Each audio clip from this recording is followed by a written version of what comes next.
Good morning, everyone.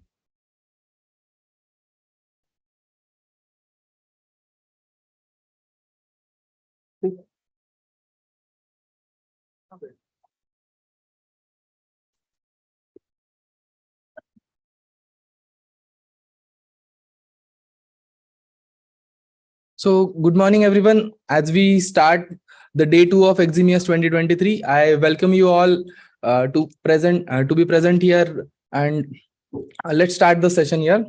So, ladies and gentlemen, esteemed guests, and the vibrant community of thinkers and doers, a warm and resounding welcome to the spectacular event of Eximius 2023. So before we dive in, a friendly reminder to all of you, let us keep our phones aside and engage in an enriching experience that awaits us. I am Ashish Pisa, standing before you on behalf of entire Eximius team, brimming with excitement and pride as we bring in our today's speaker for Eximius 2023. Eximius is an IIM Bangalore's Entrepreneurship and Innovation Summit. It is one of the most celebrated and fest hosted in the Indian B School community, with over 50,000 registrations this year and 20 plus workshops. True spirits of entrepreneurship is celebrated in this two-day summit at IIM Bangalore. Now, allow me to introduce the facilitator of insightful dialogues, Professor Venu Madhav Tatiparthi, an assistant professor of finance and accounting management at IIM Bangalore. Professor Venu's expertise span in capital markets, corporate governance, and board composition. We extend our heartfelt gratitude for gracing us with your wisdom and guiding the session. Now, without further ado, ladies and gentlemen, I am honored to present the titan in the realm of financial management and wealth creation, the man who needs no introduction, the true veteran of the market, Mr. Vetri Subramanian.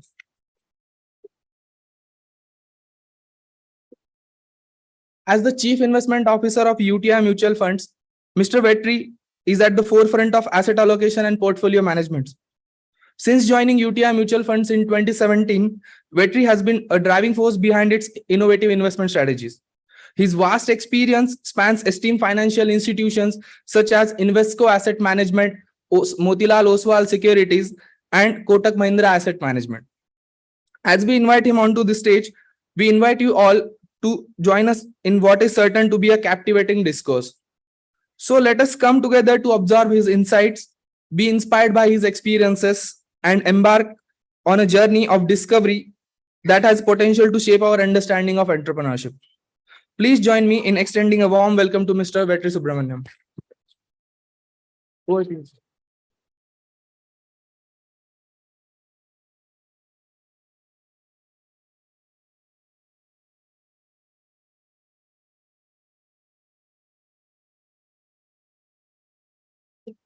Morning, am I audible?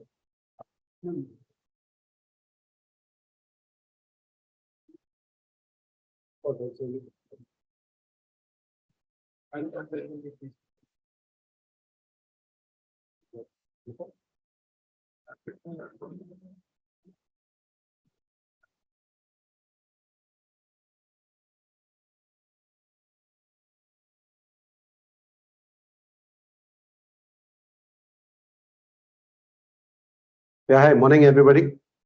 So first of all, thank you for that warm welcome and applause. But I would strongly recommend that first you all give another round of applause.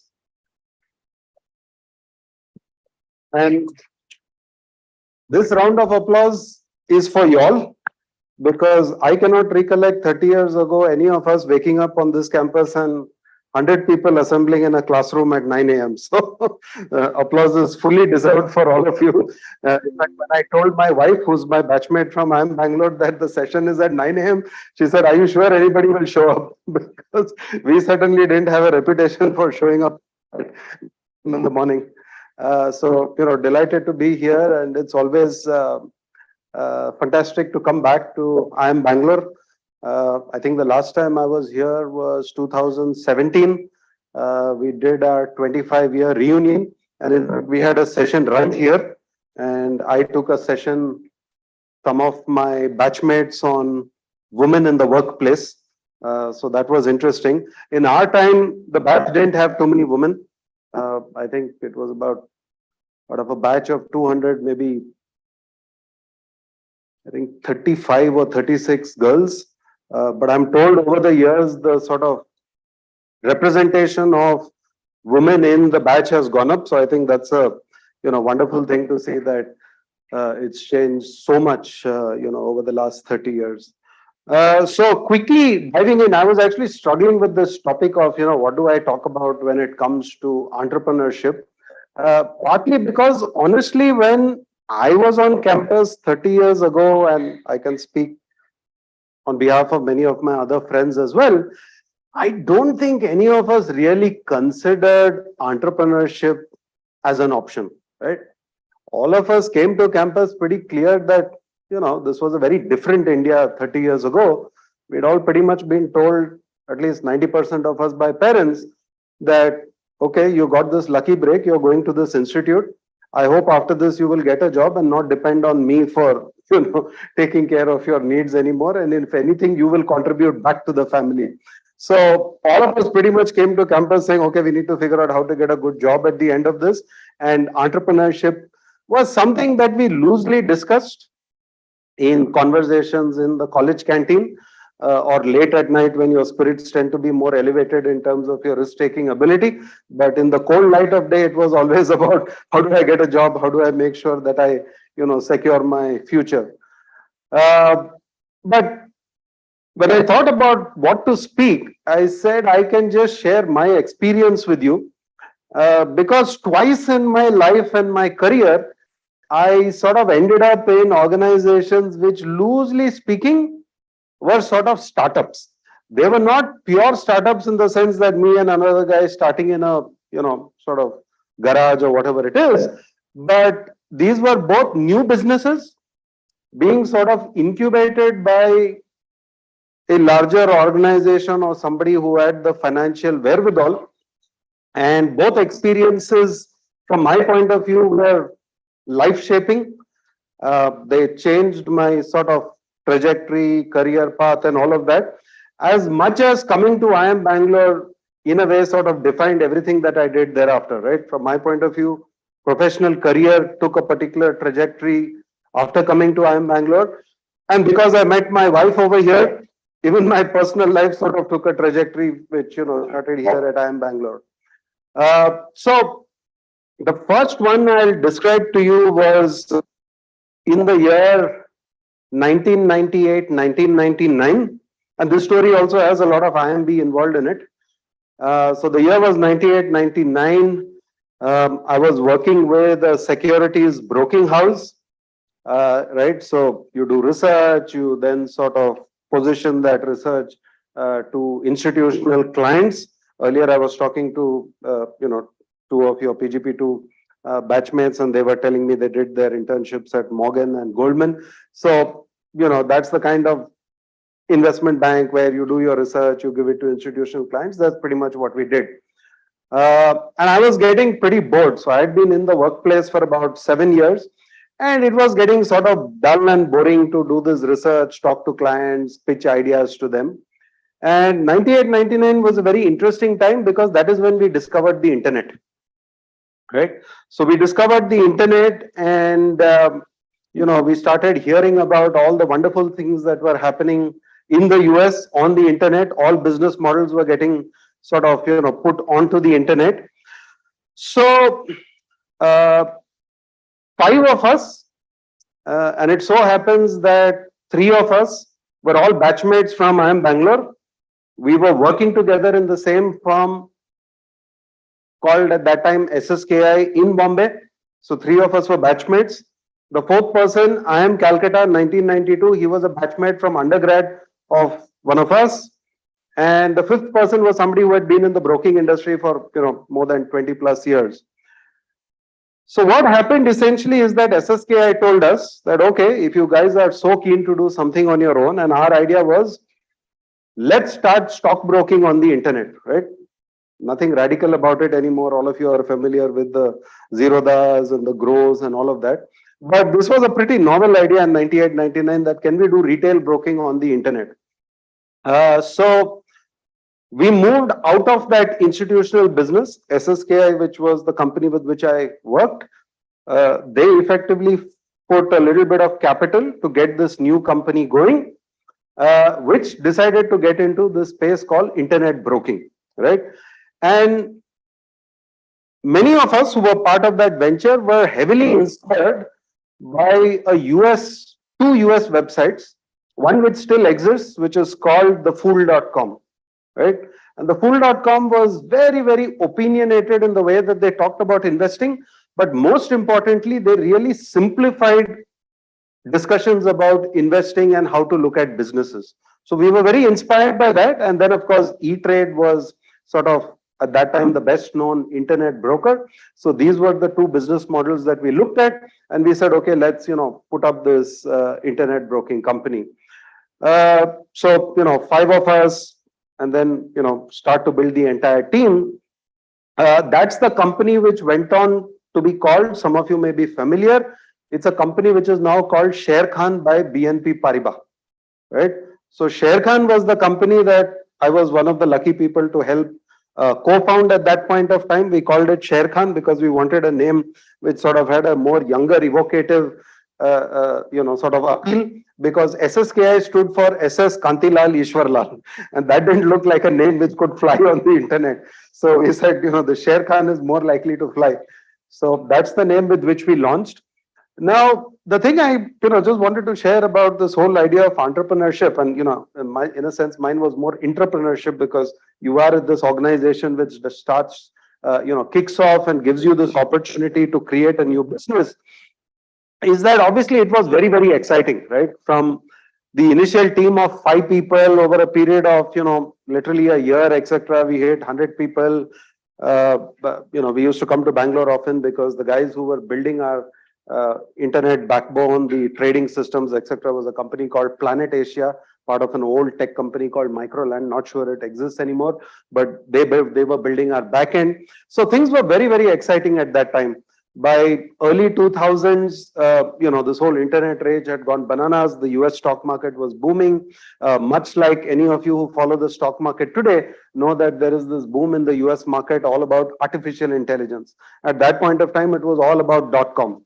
Right? So pets.com was one of the most bandied around names that can you put a pet food on the internet, and it's used as a meme for everything that was wrong about the internet boom. But that is what we did. We said, can we create one of India's first internet broking sites? So very exciting time, early 2000s. We managed to raise venture capital from, if I remember right, it was HSBC venture capital, it was Carlyle, and Intel, more because they were giving us the servers. They had a small venture capital unit. They gave us some money as well. So we get venture capital, we are on top of the world. Everything is going brilliantly. We are investing money like crazy into technology, into hiring people, trying to build the brand, right? And then comes along the bust, right? So all of this through 99, 2000 is on the way up.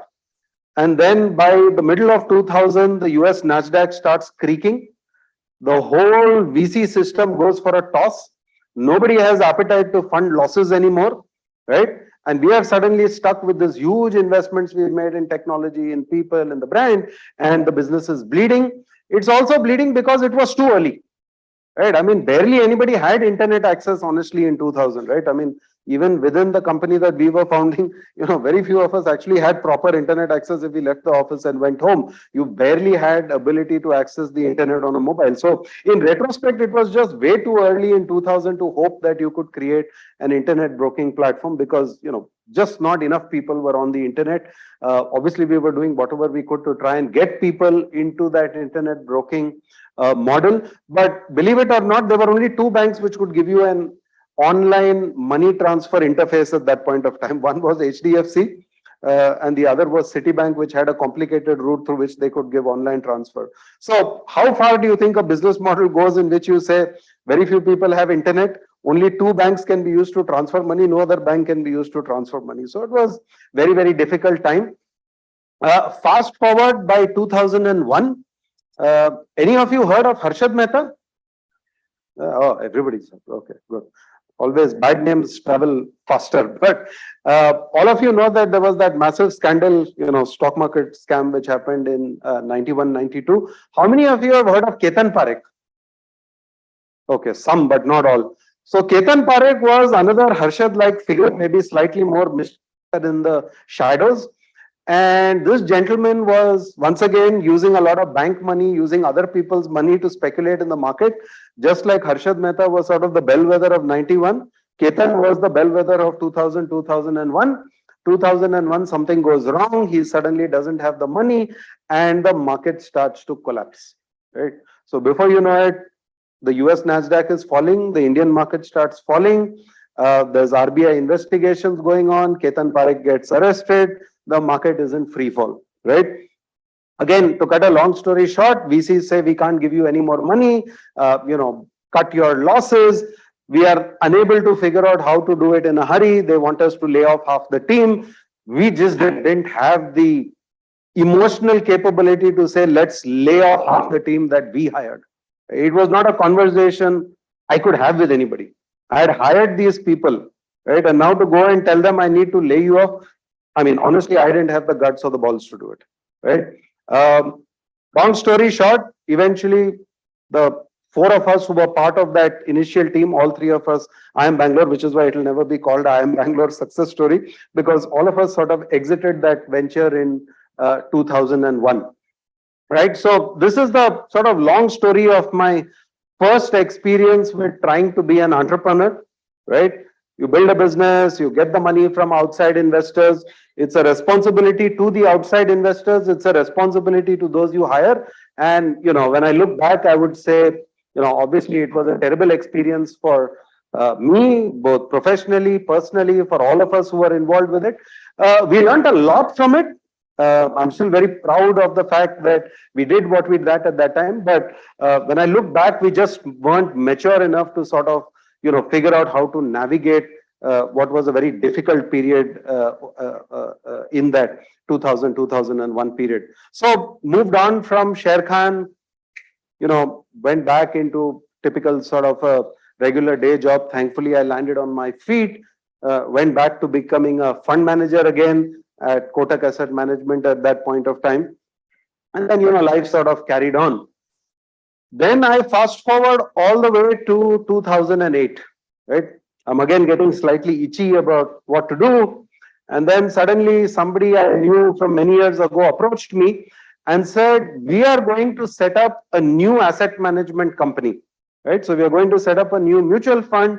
I'm looking for a core team to come together and build this business. So this is somewhere around April, May of 2008. And, so this company that we were looking to set up, once again, it wasn't really a pure startup. Anybody heard of a pharmaceutical group called Ranbaxy? Yeah. Unfortunately, again, sort of in disgrace, it eventually got taken over by Sun Pharmaceuticals. But in 2008, the larger Ranbaxy group had a financial services business and they were trying to expand the business. And at the point where, my conversations with them happened, they said, we have all this ability, we have a brand, so we want to create a full span of financial services business. And one of the things we want to do is the AMC. So again, about 8 or 10 of us in asset management for 10 to 15 years came together in this company as sort of being the initial employees. The 10 of us who went into the company collectively owned about 8 to 10% of the company because we were helping it, get started. We all had the professional expertise. So in a way, once again, it was a little bit of an incubated setup, but a completely new company from scratch. Now, the funny thing when this happened is that, it's April of 2008. I joined them. We filed with the regulators because it's a complex process of getting approval from SEBI to start an asset management company. So we start all that filing process. We start hiring. And once again, reality intervenes, right? Anybody remember what happened in 2008? Yeah. Lehman Brothers, Global. Right. So we've started in April 08. Thankfully, we had some capital to get started with. We don't yet have the license. We don't have the license from SEBI to launch the business as yet. And then the GFC starts unfolding, right? One after the other, dominoes start falling.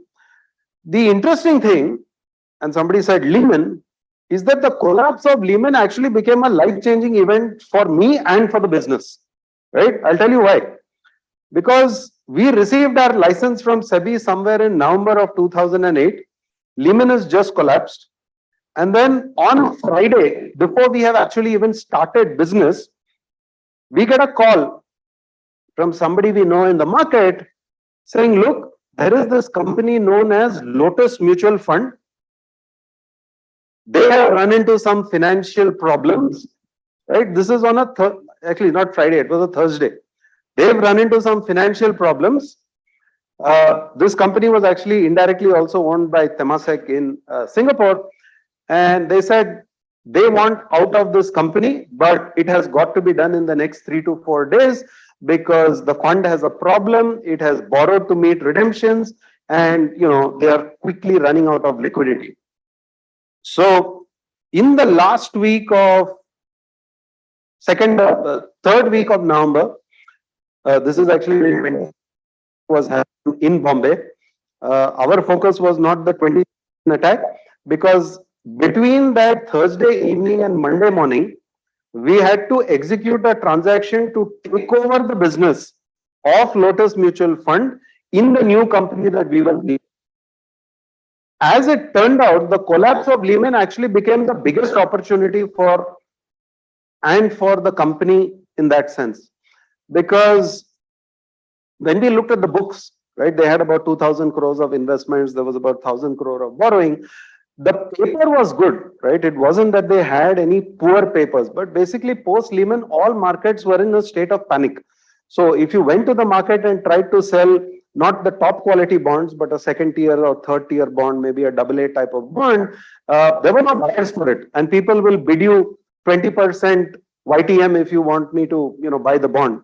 So what we told the owners of Lotus Mutual Fund is that, look, this portfolio that you are saying is 2,000 crores. If we do the mark to market, it's not worth 2,000 crores. There's a big mark to market hit. We don't know if we can sell the bonds. So you compensate us for the potential mark to market hit. And the most critical thing that needed to be done is that somebody had to invest 2,000 crores in the schemes of the mutual fund by Monday morning.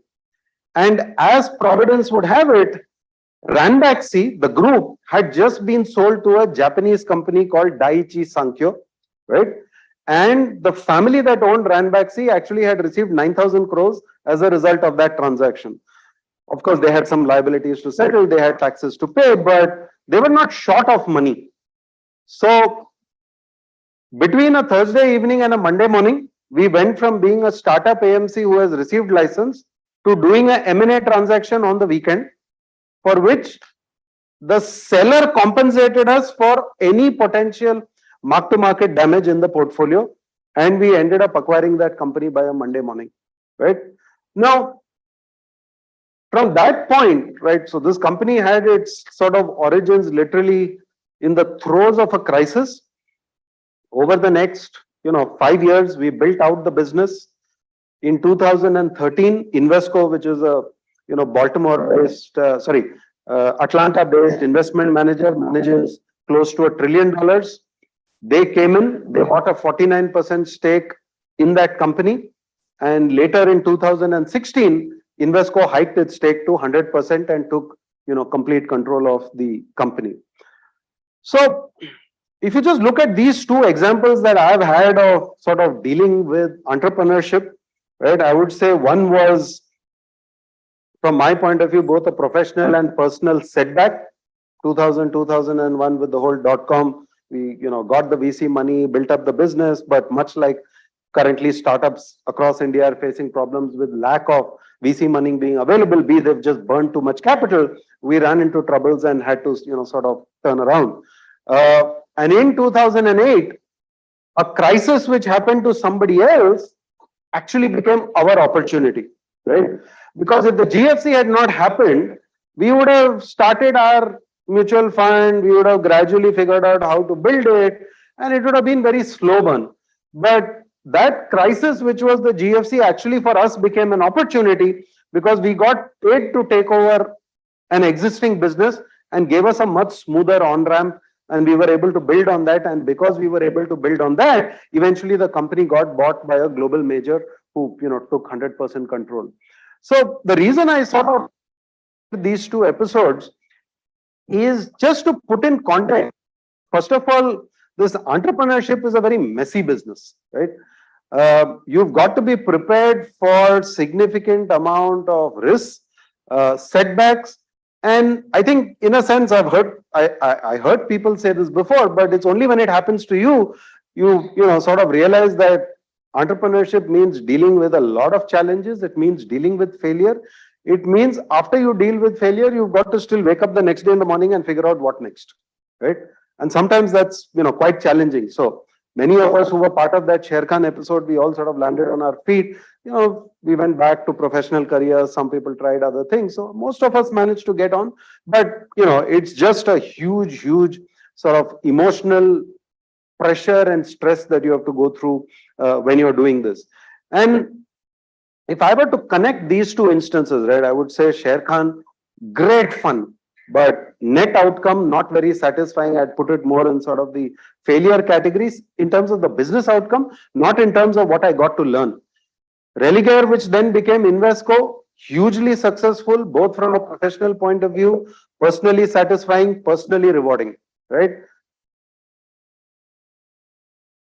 It just tells you that so many things in life is just all about luck, right? I hate to break this to you, but everything that you might plan, everything that I've got it worked out to a T, will be external events which will come in the way. Luck plays a role, like it or not. You just have to figure out how to deal with those challenges and move on, right? So, any of you heard of the the boxer Mike Tyson? Yeah. So Mike Tyson has a very famous phrase. It goes, everybody has a plan till they get punched in the face, right?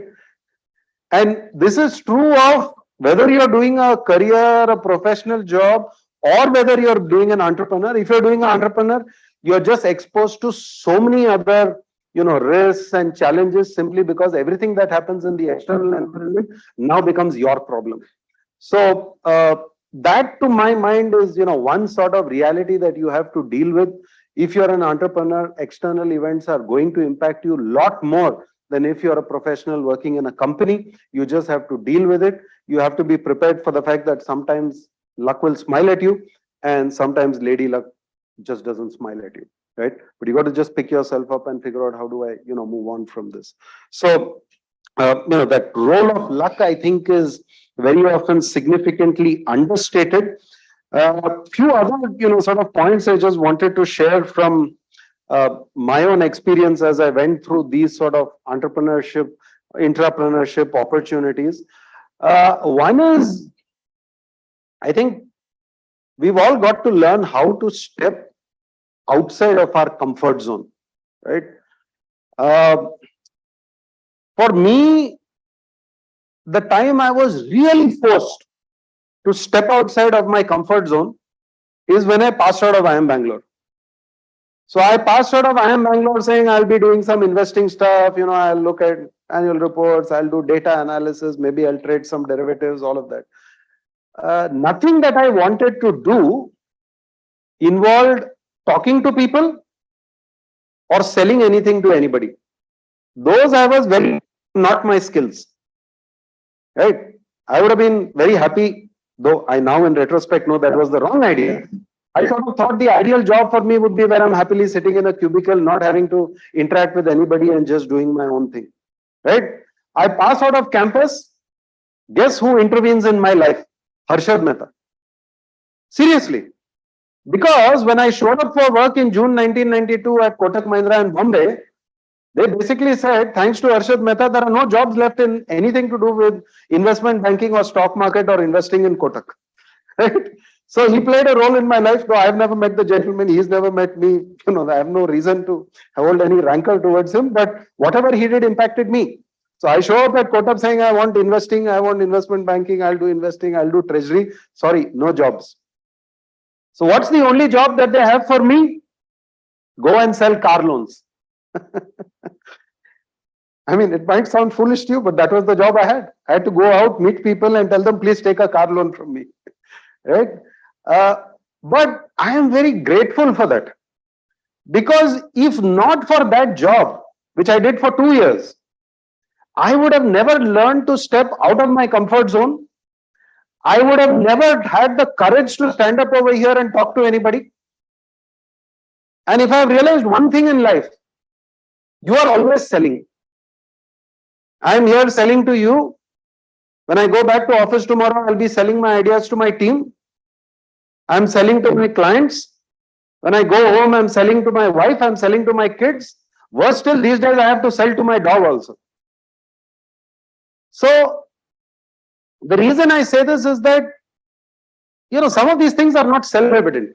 You think it's something, you've never tried anything which is outside your zone of comfort. Only when you try it, do you really realize, A, is it important? B, can you do it? And how to get better at it. Right? You guys on campus now, when you're here, you have to make regular presentations. Yeah? So you come up in front of the class and make a presentation. Yeah? I spent 2 years at time Bangalore. I never went in front of the class and made a presentation. I couldn't. I'd never done it. I got through those 2 years because I had my wife sort of covering for me. I mean, not my wife at that point, but she covered for me. I went into groups where somebody covered for me. But that sales experience of doing hardcore sales, showing up in front of customers, having to talk to a room with an audience, with bosses who supported me every step of the way when I said, I don't know how to do this, and they said, we'll help you. Right?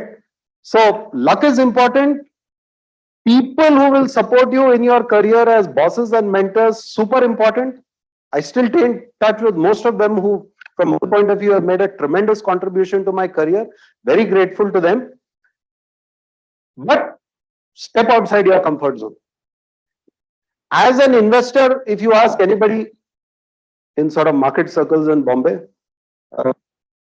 my sort of thought process on investing is to always keep it simple. Don't take unnecessary risks, because the most important thing in investing is to make sure you survive for tomorrow. Right? As long as you survive, the opportunities keep coming and your money can keep compounding, and eventually you will get those good ideas which will compound for you. Right? But when it comes to career choices, I've always been willing to take on some degree of risk. Right? I've never been very traditional in that sense. I was happy to join Kotak when it had exactly 150 employees. 15 of us showed up on the first day at work, and there weren't enough chairs to go around, so we had to sort of judiciously adjust and say. So I had a colleague who was in car loans, and he said, I will be out of the office doing sales calls from 9 a.m. to 1 p.m. You come to office at that time, you'll have a chair, and then you step out after that in the afternoon, I'll come and I'll have a chair. Right? So I've done companies when they were young. I've done companies who were starting up. So I've always been willing now to embrace that thing of what do you do, which you step outside your comfort zone. Now you can ask me a question, what is involved in terms of my comfort zone in terms of working for UTI? Those of you who are not familiar with UTI, it is effectively India's oldest investment institution, 60 years old as of this February. It is the first time I have worked for a company which is older than me. All my life, I only worked for companies which were, 2 years old, 3 years out, or I was helping set up the company. So I got to write policy. I got to determine how that business would function. This is the first time in my career, at the age of 47, I've gone to a company which is older than me, right? And believe me, it is stepping outside your comfort zone, because suddenly you're having to deal with the fact that this is an old organization. It has its sort of set processes. There is a culture. There is an ethos. So you don't get to write policy. Of course, you get to redesign it. You got to, bring in some fresh air and do all of that. But it's a very different sort of mindset that is required as compared to any opportunity I'd done in the past. So again, I'm just putting this out there to say that if you want to be an entrepreneur, or even in your professional career, do consider stepping outside your comfort zone. That is when you will actually know what you are good at, what you are not good at, and what you are not good at, you don't back away from it. you figure out how to deal with it. You'd never back away from what might not be your strength. So that was the second thing in terms of, stepping outside your comfort zone. The third point I wanted to make, which I already sort of loosely covered earlier, is all about having good mentors and all about having people who will step up and be your sounding boards through your career. It is very nice to think about, I'm such a genius, and I'm sure each one of you in this room is a genius in your own right? But you will need counsel, you will need guidance. The role of mentors and good bosses in your career will eventually prove invaluable. Right? I have at least about 4 to 5 gentlemen, all male, it happens, who've been very, very instrumental as far as I'm concerned in terms of shaping my career, giving opportunities at the right time, giving me guidance at the right time. And I still go back to them even at this point of time, sometimes when I'm dealing with something that I'm trying to think through, a challenge. It could be career related, it could be how to handle something in the office, it could be related to how to present to my board, because I present to the board every quarter. How do I sort of think about some of those challenges? It's almost invaluable. So please think about this when you embark on your career, be it as an entrepreneur or as a professional. Look for those mentors, look for those people who can be your sounding board, and keep those relationships going. They will be valuable for the next 20 years, 30 years, 35, 40 years of your career. So, that's sort of the third thing I wanted to put out there. Two other points I wanted to make. One is about the nature of entrepreneurs, right? So I'll just go in a different direction now. I mentioned Kotak, right? I started my career in Kotak in 1992 when the company had 150 employees. Anybody know what the market cap of Kotak Mahindra Bank is today? Right? It's the 4th or 5th most valuable bank. 3.8 lakh crores, give or take. Right? It was a 150 company organization in 1992. Right? So Uday Kotak, who's the founder, been a absolutely fantastic entrepreneur. I've had the opportunity to work at Kotak in 2 different stints for 4 years and then again for about 3 years. And if I were to tell you as an entrepreneur what I can see today with more respect and more understanding of what he did right, I'll just point a few things. One, he never thought short term. All the time that I worked with him for 7 years, and today, of course, many of the funds that I run own shares in Kotak Mahindra Bank, never thought short term. Always thought long term. Even in 1992, when I was working with them and it was a tiny company, they always thought long term, that how do we build this business over 3 years, 5 years, 10 years, never looking for shortcuts. The second thing, which I think really sort of sets him apart, was the fact that he was always, and the organization that he created, the team that he created, was always very clear. Follow the rules and regulations. Don't overstep boundaries. Don't try to unnecessarily interpret rules and regulations. Particularly in the finance sector, remember, you are dealing with multiple regulators depending on which business you talk about. It's RBI, it's IRDA, it's PFRDA, and of course it's SEBI, right? So unlike many other domains of services and manufacturing or sales, what makes finance unique is the existence of these regulators and the regulations that they lay down, which cover everything from operations to how you talk to customers, how you sell to customers, how you advertise your products. And therefore, this was inculcated in that Kotak ethos even 30 years ago, that whatever you do, follow the regulations, don't interpret. You may not like the regulations, wait for them to change, be patient.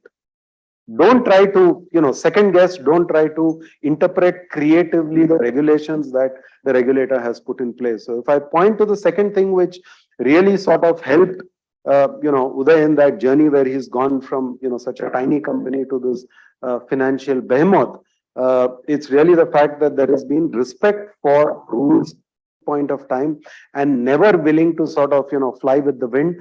Others may have adopted other practices, but they were always very clear. Kotak as a group has been very clear that we play by the rule book, right? So I think that thinking long term, being very clear about following the rule book, two things which set him apart. I would say the third thing which I saw which really sort of set him apart is never enamored by growth for the sake of growth, right? This was one person right through the early days and even today was always clear that I will grow at the rate I want when I can give loans and the credit quality is acceptable to me.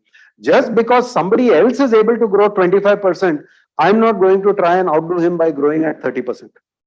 I will do business when I think that that business is sensible and I will live within my means, right? In the sense that they never embarked on any new business saying we'll burn money here for 10 years because in year 11 it is going to start making money. Start small, get the economics right and scale gradually, right? So very distinct from what I think, what I've seen particularly again in the last 3-4 years when VC money has been available, a lot of entrepreneurs have been, think big, scale big, get really big very, very fast. And don't worry about profitability because capital will always be available.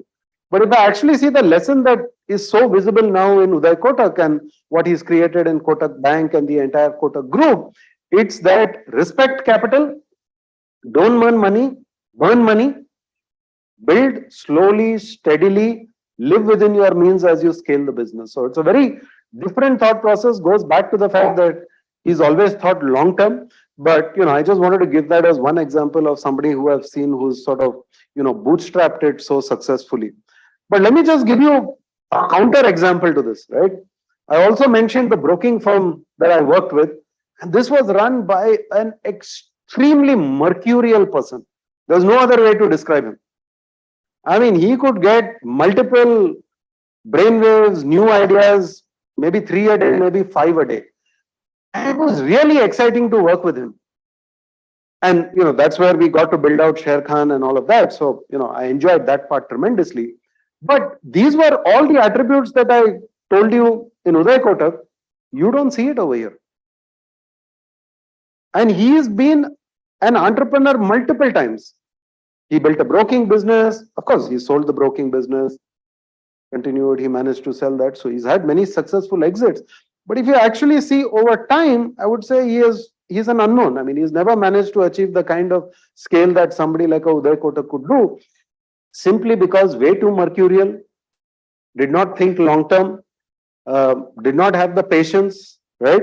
And as far as respect for rules and regulations are concerned, didn't have that same mindset that to follow the rules 101 if you want to make sure that you can scale a business over time. So these are two entrepreneurs I got to see fairly close.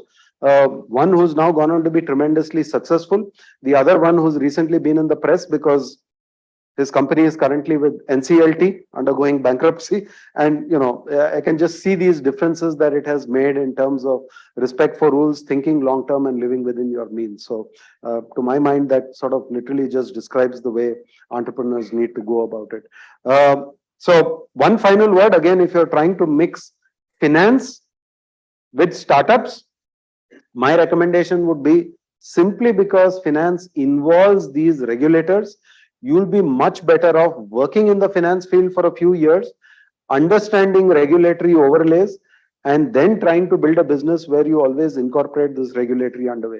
Finance is a very difficult field in which, in my opinion, to sort of completely get a startup off the ground because of this regulatory layers that are, in existence over here as compared to other business models, whether it be, shoe retailing or selling a direct to consumer fashion brand or a garment brand. Is just very different because of the existence of these regulators. So when you try to make finance and startups, be conscious of the fact that regulations will play a very significant role and you can't afford to be on the wrong side of those regulations. So that's about it for what I wanted to share. Maybe I'll just pause there and open it up. So Venu, if there's some directions in which you want to take it, we can move it ahead.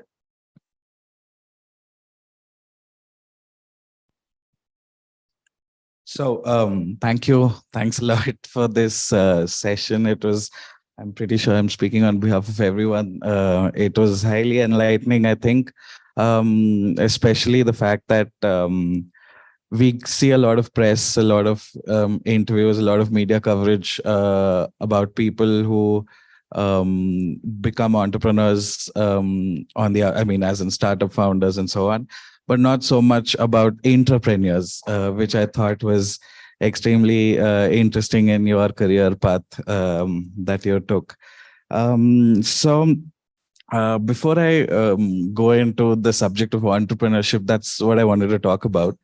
I just have a selfish interest, and I think wanted to talk about a very topical issue today. So you started your talk with more women being represented in terms of MBA students and so on. Do you, because you're an investor in so many, I mean, the corporates basically, do you see that representation being translated into the top levels of, I mean, in terms of corporate executives, directors? Do you see that happening in the industry? First off, I would say, why even look at the outside world? When I look at fund management in India, it's sadly and fully male dominated, right? There are very few well-known female fund managers in equity or fixed income in the mutual fund or insurance space in India, right? So that's the very sad reality. Maybe it's an outcome of the fact that there were less people at the starting line 20 years ago.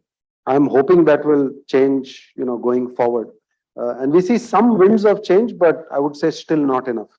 One of my colleagues who just superannuated from UTI last year, Swati Kulkarni, she's perhaps India's longest serving woman fund manager, worked at UTI for almost 30 years and led one of UTI's largest schemes for almost 20 years. But she's the exception to the rule. There are very few like that. But very quickly changing gears, I see it improving, Venu, but it's still very, very low number.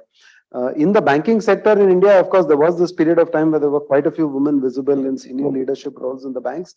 But honestly, that was maybe once again, the exception to the rule. When we actually look at a lot of the leadership, it still tends to be very male dominated. And if you look at the structure of Indian companies, because so many of them are promoter owned, there's both a good and bad thing about this. One is that from a governance point of view, then the next generation comes in and they take up the business. The good thing about it, I'm seeing in many cases today, is in many cases where that promoter or entrepreneur has only a girl and doesn't have a son, in many cases now those girls are coming forward to take leadership positions in the business and run them. So I think maybe not the right way we would want it to happen, but I'm at least happy that it's at some level in that fashion, but still very underrepresented at a board level. UTI itself, if I look at our board, we were always very clear. We became a listed company in September of 2020. And before we got listed, we said, we need to make sure that we are not only ticking the correct box, but we'd like to make sure our board is well represented. So in our board, we actually have three female members, all highly talented, very well qualified people. So we've continuously tried to, push the envelope what we can do internally. But in the corporate world, I would say it is still not where it should be. Okay. And then I wanted to talk a little bit about your the entrepreneurship and entrepreneurship that you mentioned. Specifically, like what do you like what would be like some unique challenges and specifically talking about maybe like funding? Is it easier to secure funding? Is it does the brand help, the big brand that's Ranbaxy, for example, that you mentioned, having a backing of a brand like that, does it help secure funding? Is it harder for startup people to secure funding relative to entrepreneurs? What's your opinion about it? So look, I would actually say funding and access to funding has become increasingly easier over the years. Funding was not easily available 30 years ago. Honestly, when I passed out, there was no PE system, VC system. We hardly heard these terminologies. It's really somewhere in the mid-2000s that some of this started to emerge. But I would say today in India, I don't think anybody can argue that there is no availability of capital through seed capital and startup funding and then the whole PVC system. There's enough of that available. I think where entrepreneurs need to sort of learn is that the milestone is not the raising of money, right? Because to too many people in the entrepreneurial journey, the tick mark or the success is, oh, I managed to raise money. And then you move along another 6 months, oh, I managed to raise money again at a higher valuation, right? So I think they look too closely as fundraising as the sign of success of the business, which it is not. Right? The same would happen if an entrepreneur looked at his stock price and said the stock price is a reflection of his genius. I think where the entrepreneurs need to focus is really in terms of managing stakeholders and managing the stakeholder expectations. So really the way to think about it is that raising money is not the end.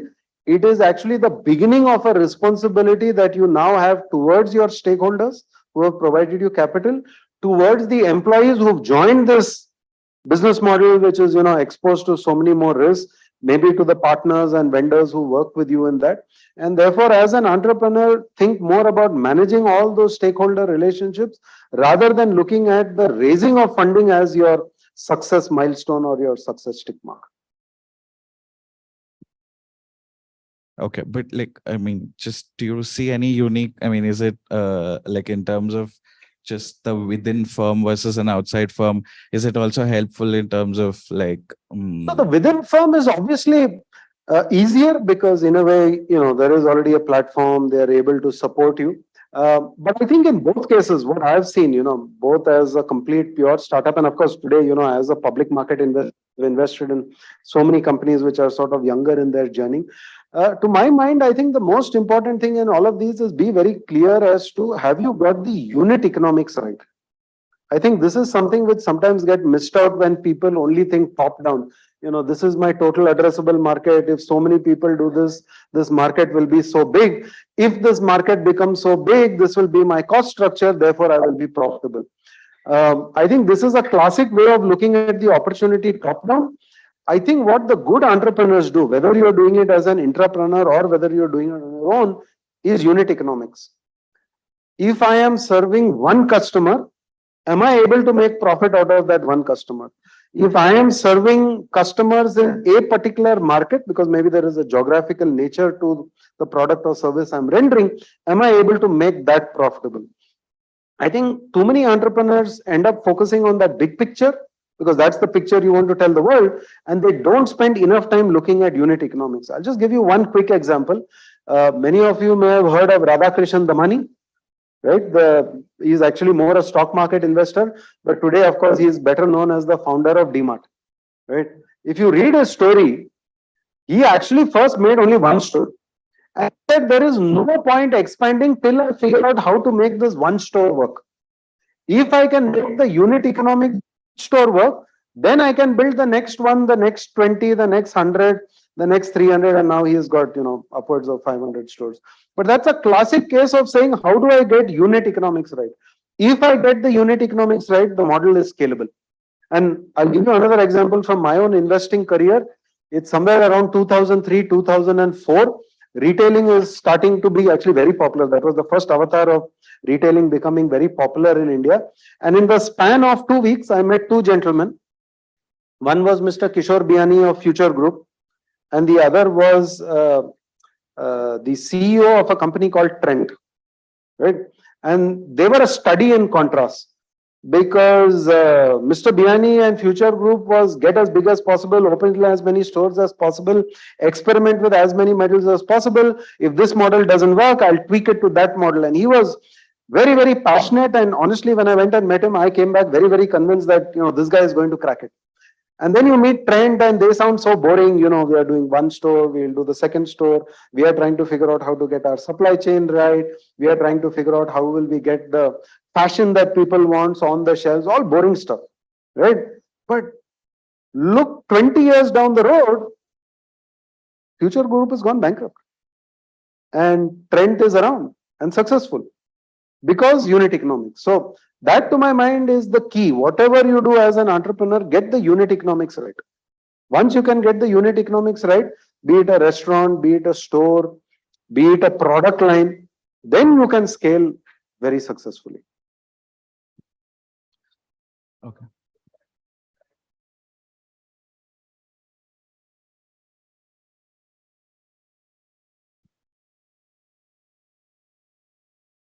We pass the mic.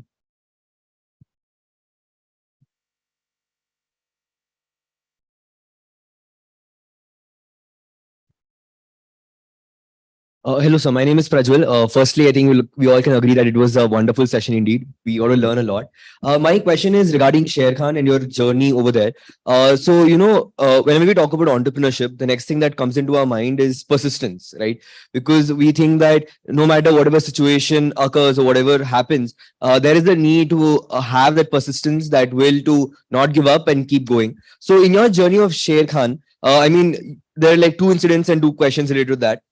Number one, how did you know that you should not be in a situation of persisting what you're doing, and that you have to stop at this particular end because maybe the market conditions got better later, right? So how did you know that maybe this is not going to work out, and that how did you come to that conclusion is the first question. And the second is, you also mentioned that you had a really hard time, talking to your team. So when any company, for example, goes into that situation, and you said you also landed, by your feet. We all know that you've listened to a lot of success stories, but failure stories are what we get to learn from. So how did you manage to land on your feet at that particular point of time? And how did you manage to get all of the other people working with you day in and day out actually land on their feet and land safely?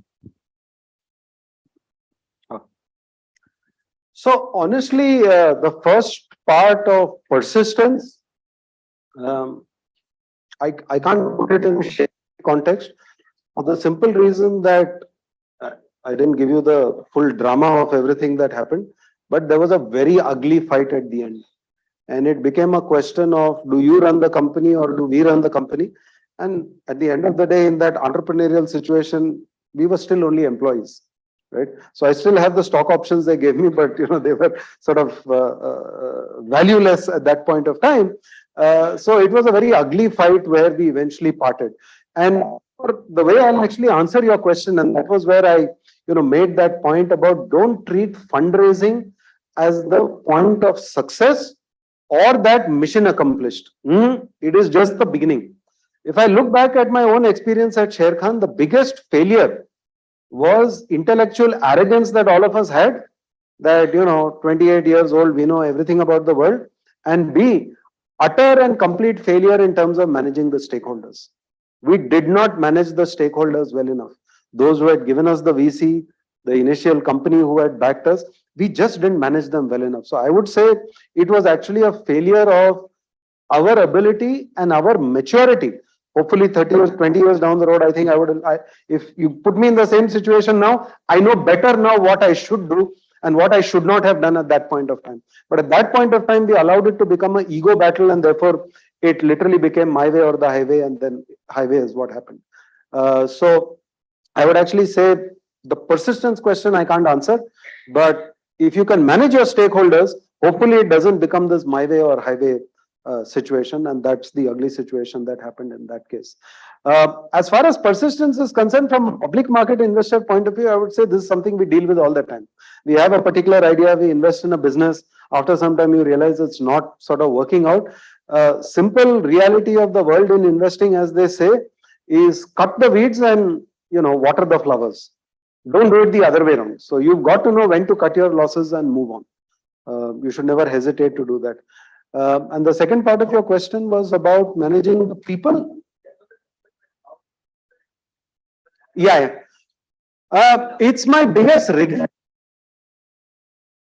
I could not get everyone to land on their feet. As I said, I landed on my feet. And if you ask me the single reason why I landed on my feet, it goes back to what I said. One of my mentors opened up a door once again for me and said, you want an opportunity, here it is. Right? So, July of 2001, I knew that I was going to be without, maybe May of 2001. I knew I was going to be without a job in about 60 to 90 days time. My wife had given up working 6 months ago a year ago when my daughter was born. And then she said, okay, maybe I should take a job because looks like your job is sort of, coming to an end in 60 days time. And it just so happened that providence, sheer luck, whatever good work I had done in my previous job, I called that person and I just went to him saying, I want your advice. What should I do? And at the end of the meeting, he said, Vetri, if you want an opening, I have one. Go and meet this guy, have a conversation, see if it works for you. So that was sheer luck. It's my biggest regret to date that I couldn't help everybody in my team land on their feet. We did what we could, call people, try to put them there. Touchwood, I think most of them, eventually did land on their feet and somehow continued that organization anyway, continued to grow. But sheer luck.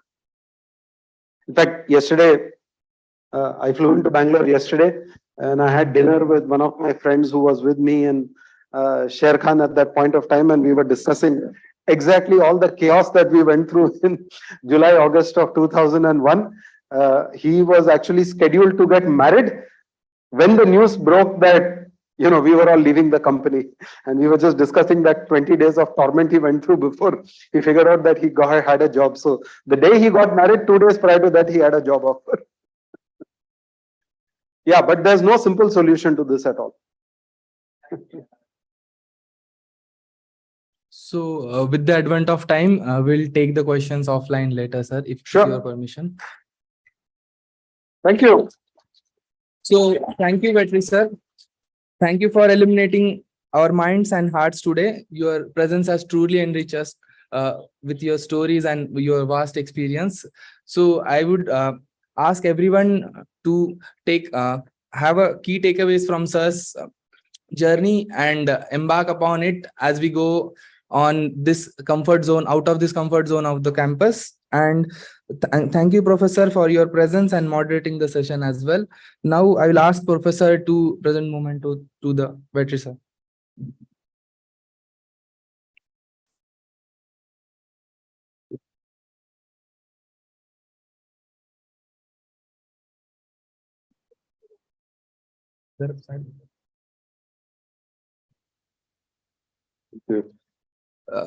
Just a small request, sir. Can you please join us for an autograph for our Meet with Speaker poster?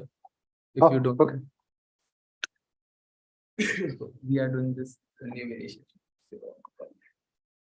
This is Sarir and Adam. We would appreciate it. Write something for our family. Right.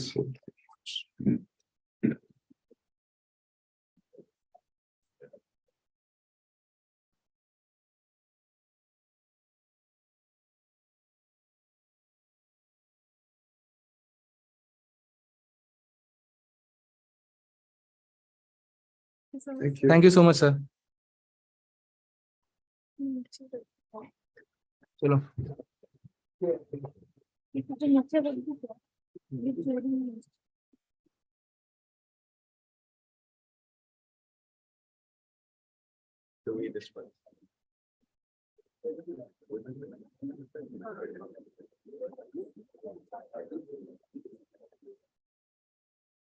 The next session will start in 5 minutes. So those of who are here for the next session, please wait for the 5 minutes.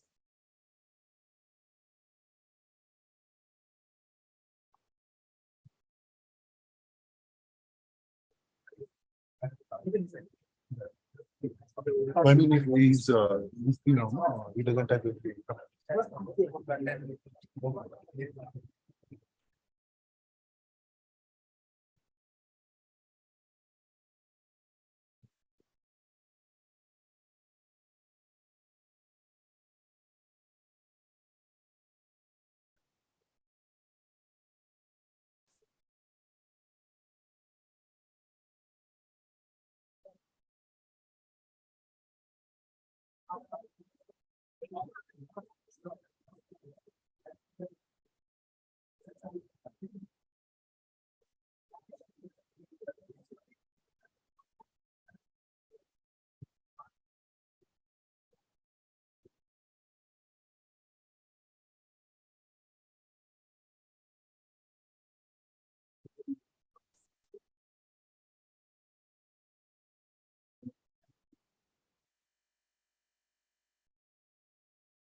No, कुशल सही है.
Yes. Amazing. I'm excited. You came up with some really cool questions. Yeah. You okay with that? Yeah, I like it. Yeah. Sorry.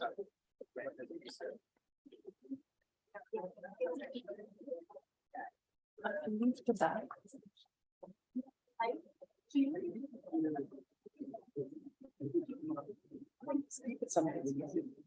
Yeah. So after Do you have a preferred size? because you will unfold that there are no IT sessions.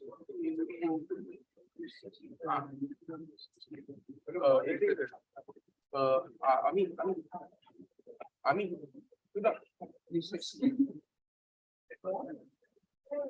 next session का कुछ Eco change. Open करने के लिए presentation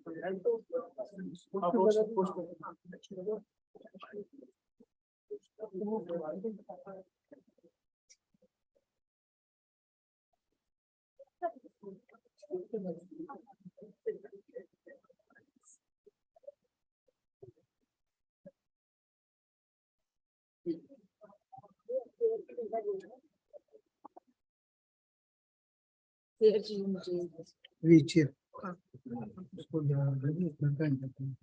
हाँ पे अभी आओ जल्दी बुलवा दो भैया इसका मेल आईडी मेरे निकल ना आपका अच्छा मुझे लॉगिन करना पड़ेगा लॉगिन करो.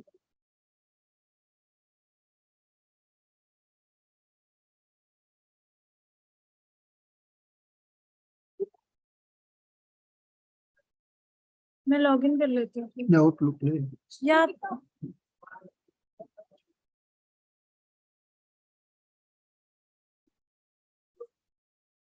ठीक है हाँ मैं इसमें भेजती हूँ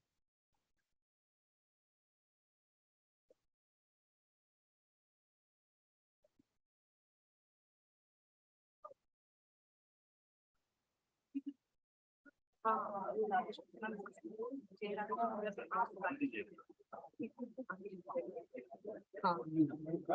अरे हाँ कोई बात नहीं हम कर देंगे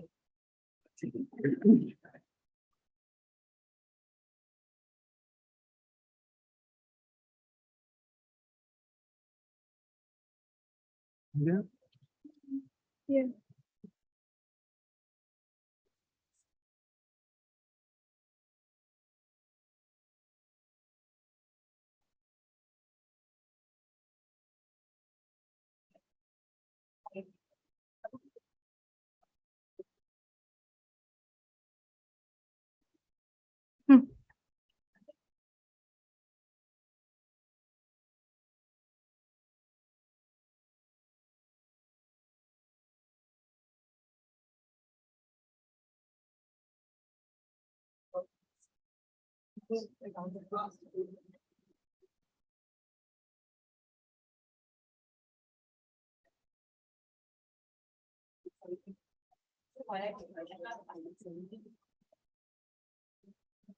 Again.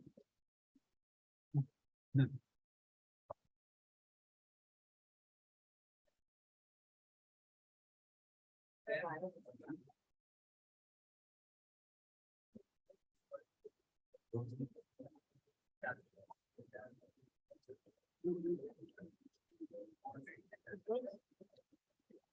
Start. Start with Jain.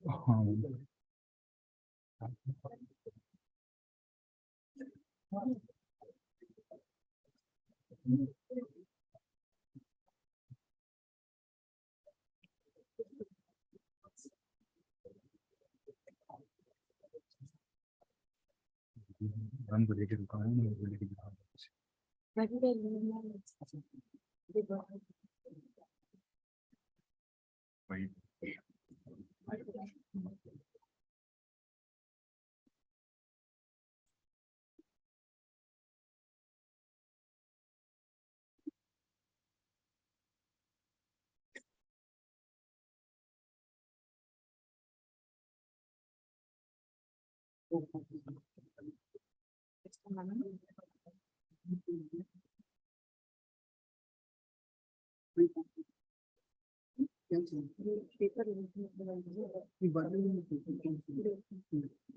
You're learning.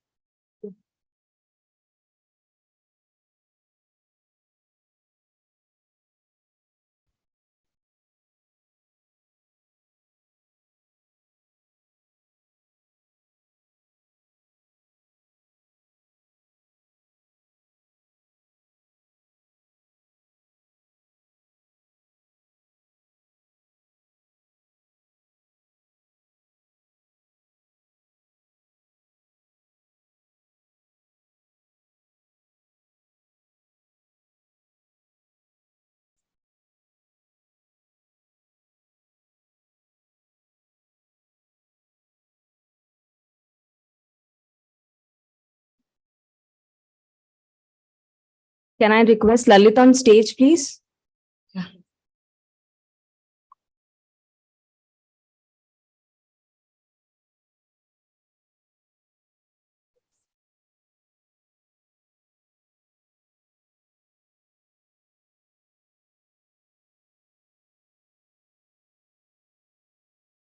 We begin, guys.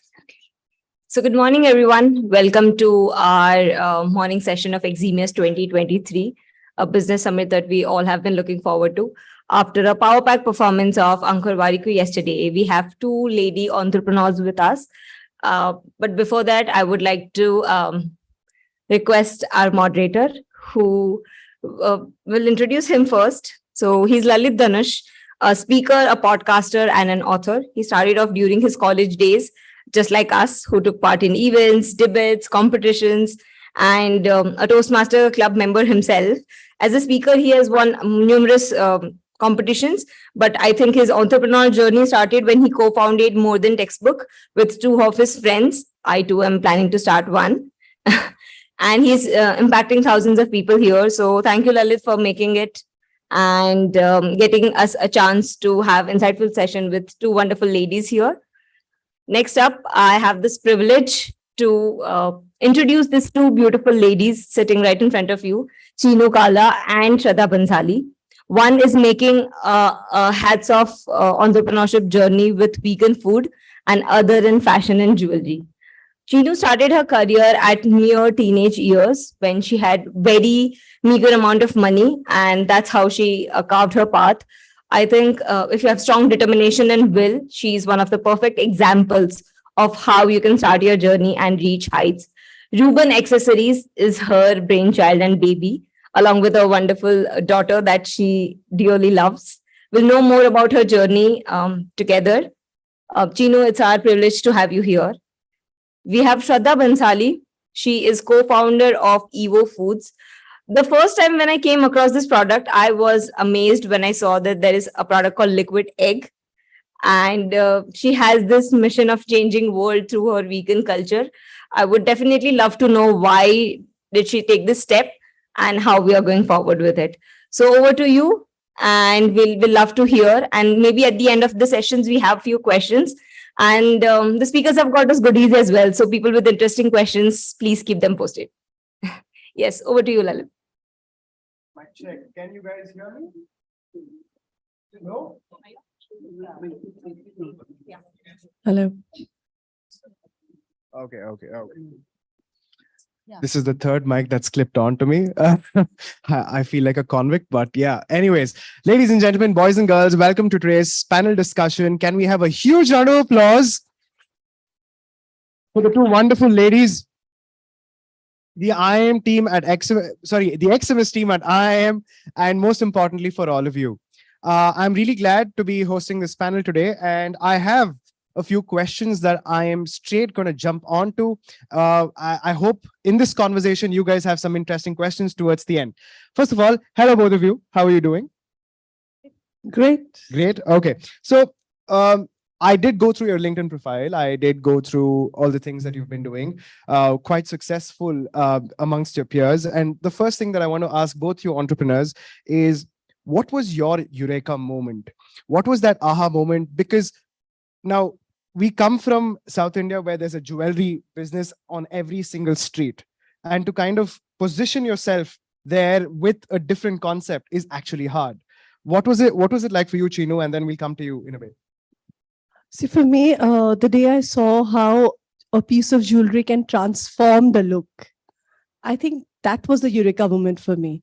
And then when I went out, started researching, I figured out that there was just no brand in India that was selling jewelry. Everything was, unbranded, unorganized. And I was like, we live in a country where we have brands for slippers, right? And shirts, or anything for that matter. How come we don't have brand for jewelry? So that was my eureka moment. That's nice. So you identified that there was a big gap in terms of the brand in the market. What about you, Shraddha? Thank you so much for having me, and thank you for a wonderful introduction. So my thought process was very simple. I don't believe in talking. I believe in doing. As a person, that's been my philosophy. And when you look at, everyone's like, oh, climate change, this, that, and I was like, what can we do, right? Like, what can everyone do on a smaller level to change it? And it was animal agriculture, right? But at the same time, you don't want to take away people's food. You want to give them better options, right? Like, you didn't want to take away the horse for transport. You wanted to give them a car and then an EV. And that's how I view food, right?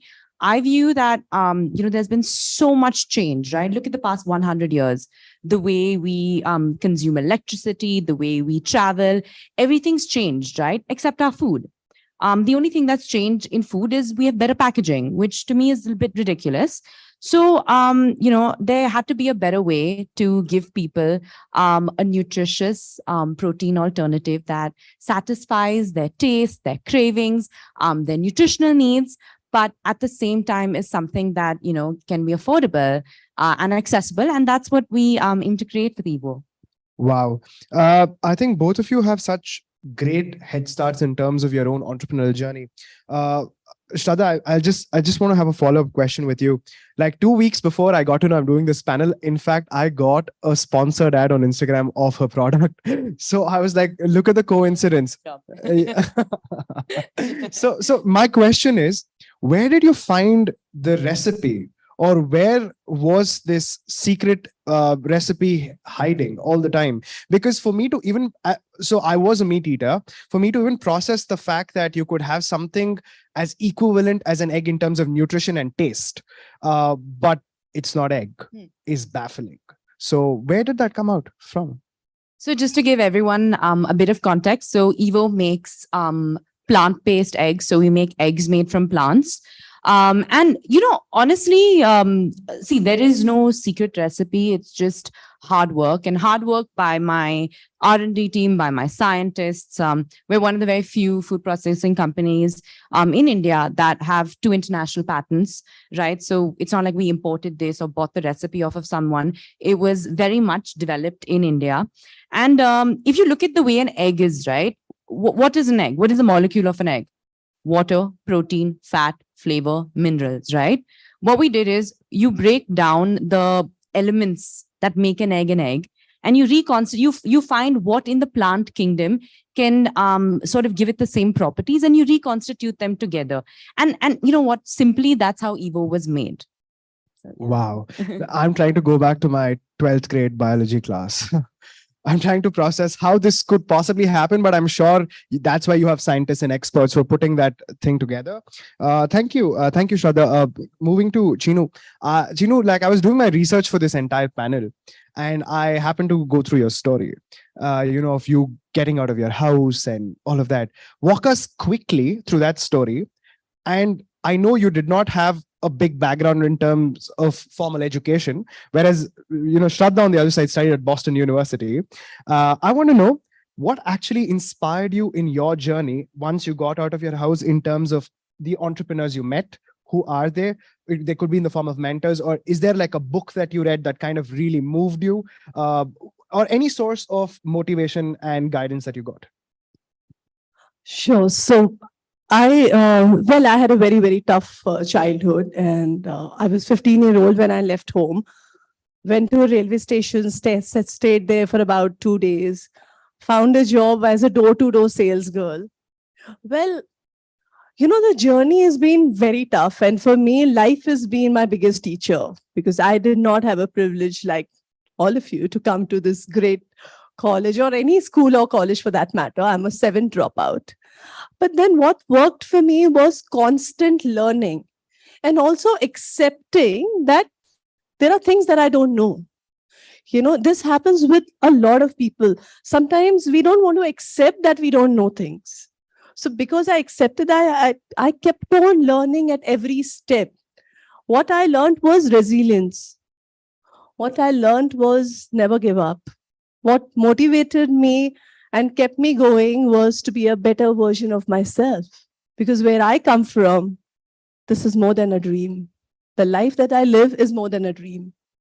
So I think what happens is, when you just tell yourself and commit to yourself that you will become a better version of yourself, doesn't matter at what level you are. At every level, you can be a better version of yourself. Right? And constantly working on it. So there was no books. I did not have the time. I was working for 18 hours a day. I was working for my daily meal. What was interesting in this whole journey was the goalpost kept changing.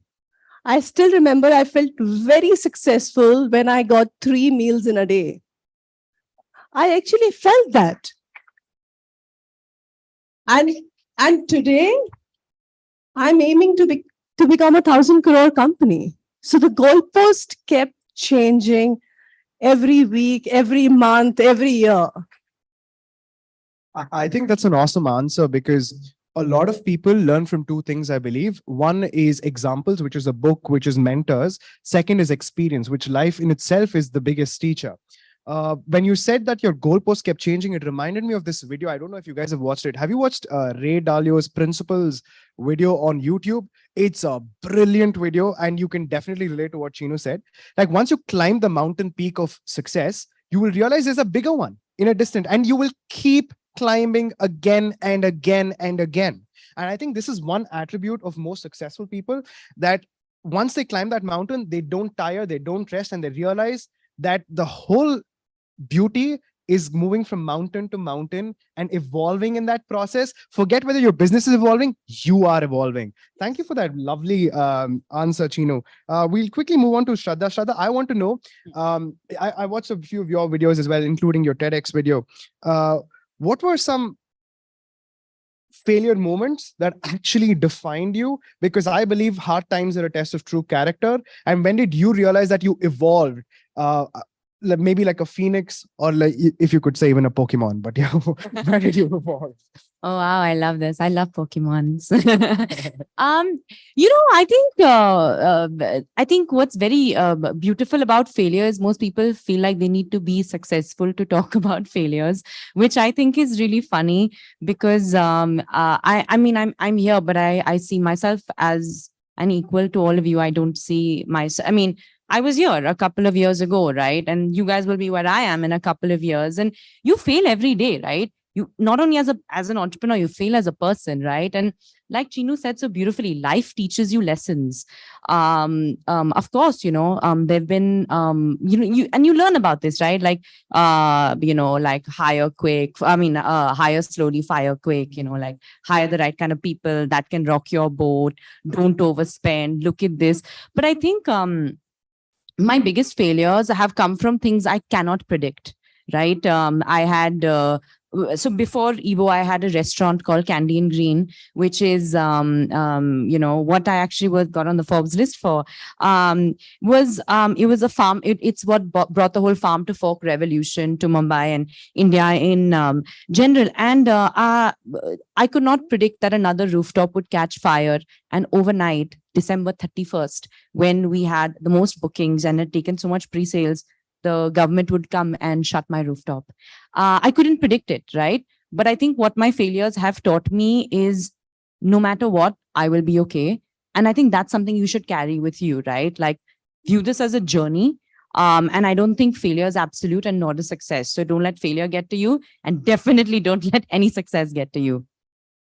Man, that was a great answer. And when you said the word fire, I often resonated with the fact that fire can also burn you, but fire can also keep you warm. It's perspective and how you place yourself around that fire is so important. Man, I also believe that successful people keep reiterating themselves, keep changing how they see the world. And I think that's a big part of the both of you. Speaking of which, That's something I would like to take about the fire and actually raising from the ashes. Yeah, for So sure. something that I want to share with all of you all. So, Ruban started doing well. I was feeling all successful and, I've done it all, reached there kind of a feeling. And life is unpredictable. So 3 years ago, we had a massive fire accident in our office and we lost everything that I had made. Unfortunately, due to some document issues, we were not even insured. So we were literally back to where I started. Not even a single laptop, a pen, a diary system. We did not have anything left. This happened because I came from that journey. I stood in front of my office. I told my team that we'll start again tomorrow morning. They were just astonished. They were like, how do we start? We have nothing to start. We said, no, we'll start again. The same evening, we started working. 3 months down the line, we doubled our sale. And one more thing that I believe and which has really worked for me, when you're really honest about life situations. So, and when you ask for help, okay, I called every vendor of ours and told them, "Ki, sir, I don't know how many of you understand Hindi, yeah? Can I? Oh, okay. Okay, so I said, sir, मुझे नहीं पता हम कैसे करेंगे, कोई Excel नहीं है, कोई प्लान नहीं है, बट मटेरियल भेजो, मैं प्रॉमिस करती हूँ कि सेल डबल हो जाएगी." And people trusted my promise. And I had no plan, by the way, at that time, no Excels, no PPTs which said, oh, this is how you double the sale. No, it was a self-belief. And this was literally rising from ashes. Wow. Wow. Man, I must say, many people stop at points like this. And it reminds me of a beautiful quote that I always tell myself. You don't have to be great to start. You have to start to be great. And, so true. And I also believe if you get your micro right, you can get your macro right? Things like this. are very hard to bounce back to from. Sorry. So I want to know, how does your mornings go like? Because I believe some of the most successful people get their routines right. Because if they get their routine right, they get the day right. If they get their day right, they get the week right. If they get their week right, they get their month right. If they get their month right, they get the year right. If not, they get the decade right, and then you get your life right. So I want to know what gets your day going. What's your morning routine like?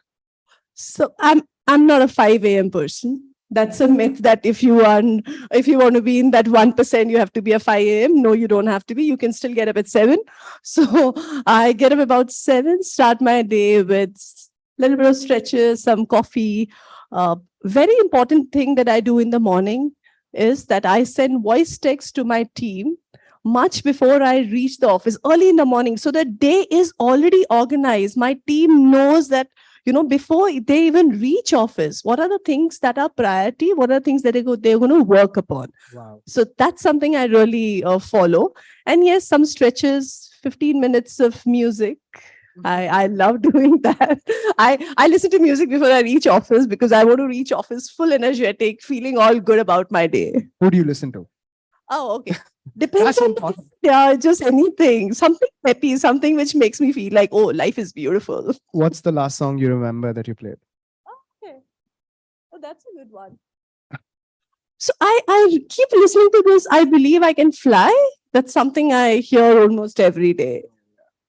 And indeed, you shall fly, because that's the power of manifestation anyway. Shraddha, what about you? So my morning routine is also very similar. I wake up by like 8:30 because I work well into the night. Because we also coordinate with a lot of our US investors, so that means we have to be very flexible. So I wake up, and the first thing I wake up to is a lot of love. I have 4 beautiful dogs, so they're like little rats. They're like everywhere. So I start my morning with a lot of love and 1 big cup of coffee and some gangster rap. And that's it. That's how I start my day. Yeah. Okay, for them. Okay. Can the people at the back hear me out from my mic? Okay, thanks. Yes. Okay. I think morning routines, or just routines in itself, kind of put you in place, and it gives you momentum for the day. And can you tell me something about business where you've applied a strategy that really worked? And I'll tell you something. I'll begin just a quick line. In my initial days of entrepreneurship, I always wanted to be the smartest guy in the room. And that's when I realized I'm in the wrong room and I'm with the wrong people. And if I want to scale a business, I better hire people much smarter than me. That was one of my biggest learnings. What's yours? When I look at someone that I want to connect with, I don't look at them like, what can they do for me? I always ask myself, what can I do for them? And that's how I approach them. And I promise you, this approach has helped me make not only better friends, but the kind of business connections that I've made, right? Work connections where I've had people go out of my way. I've had multiple, like, for example, right, we had a celebrity gift Evo to other celebrities, A-list celebrities, just because when we approached them, it was like, what can we do for you? And they loved that approach so much, so that the kind of just free publicity we generated was easily over 1 crore. So it's just stuff like that when you approach, right? Like, for example, one of the main ways we could even set up Evo is our chief scientific advisor. He is the head of the biochem department at Stanford, and he set up Beyond Meat's R&D division. We just dropped him a very cold LinkedIn message, but that message was not like, I want you to do this, right? Which is all the LinkedIn messages I get. It was about, how can I add value to your life?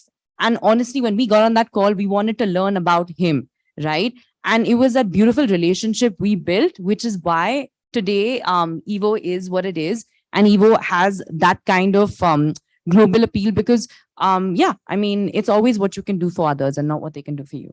Wow. I think let's take a moment to just introspect this one thing that she said, because when you were saying it, I was just connecting the dots saying, man, that's so true. Because think about it. Winners in life are usually givers and not receivers. Leaders are givers. And that's why they become leaders. They think about the other people in the room and then themselves. Simon Sinek says, leaders eat last, right? It also reminds me of Gary Vee. I don't know if you've read his book, Jab, Jab, Jab, Right Hook. It simply means give, give, give, and then take, right?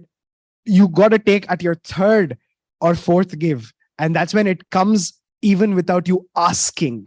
You magnetize it towards you. And I think that's a big takeaway most of us who are aspiring to be entrepreneurs here in the room should kind of learn from. What about you, Chinu? What did you learn from?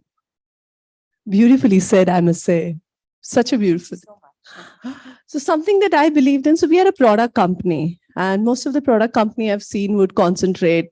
Obviously, we have to get our product right, our design right, the whole, it was right for the brand. But what I really learned in this journey is being a product company is fine, but we are also a service company, right?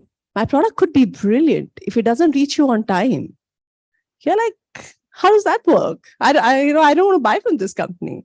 So something which worked for us, our customer care is very, very strong. We have a complete process for that 0.1% disappointed customer, that happens. That's a reality. So we have a complete process for them. In fact, if someone reaches out to me, I personally attend that call. Even now, like it could be like just one piece of hearing that the client has bought, but then she's actually written me an email or a message on LinkedIn. I have a schedule for it. So every Thursday, between 2 and 3, I call this customer and I will speak to her. So believing that you're a service company, and every company, no matter what product you sell, you have to become a service company also. So that was one learning I had. Wow. I have one word for you. I mean, just come straight out of my head. It's a boss woman. Because for me, the example that you just said reminded me of this guy called Mark Cuban. You know who Mark Cuban is? Yeah. Mark Cuban, right? So when Mark Cuban bought the Dallas Mavericks, which is one of the best basketball teams right now, his stadium was empty, and he was a billionaire by then, and he would pick up the phone, call the most loyal customers and invite them himself. And guess what? Practicing things like this got the stadium full in 6 months. And he goes on to say that your best sales and marketing team is a happy customer. True. Right? So I mean, that's a genius. And for me, both of these women right now, when they're speaking, it's so much learning. I feel it's like strategy, leadership, life lessons in 50 minutes straight, and I'm really glad we're doing this today. Let's move on to the next part of your businesses in specific. In India, we are a large population of vegetarian people, right? So now we keep hearing the word veganism or vegan and all of these things. I want to know what's the impact of this word on the Indian society? And being vegan, quote unquote, is for your higher stratosphere of the people. And that I'm throwing as a moderator today. It's not for your middle class, or it's not for anybody below that. So what's the perception of a brand like yours in the eyes of a customer? And how's it impacted your business?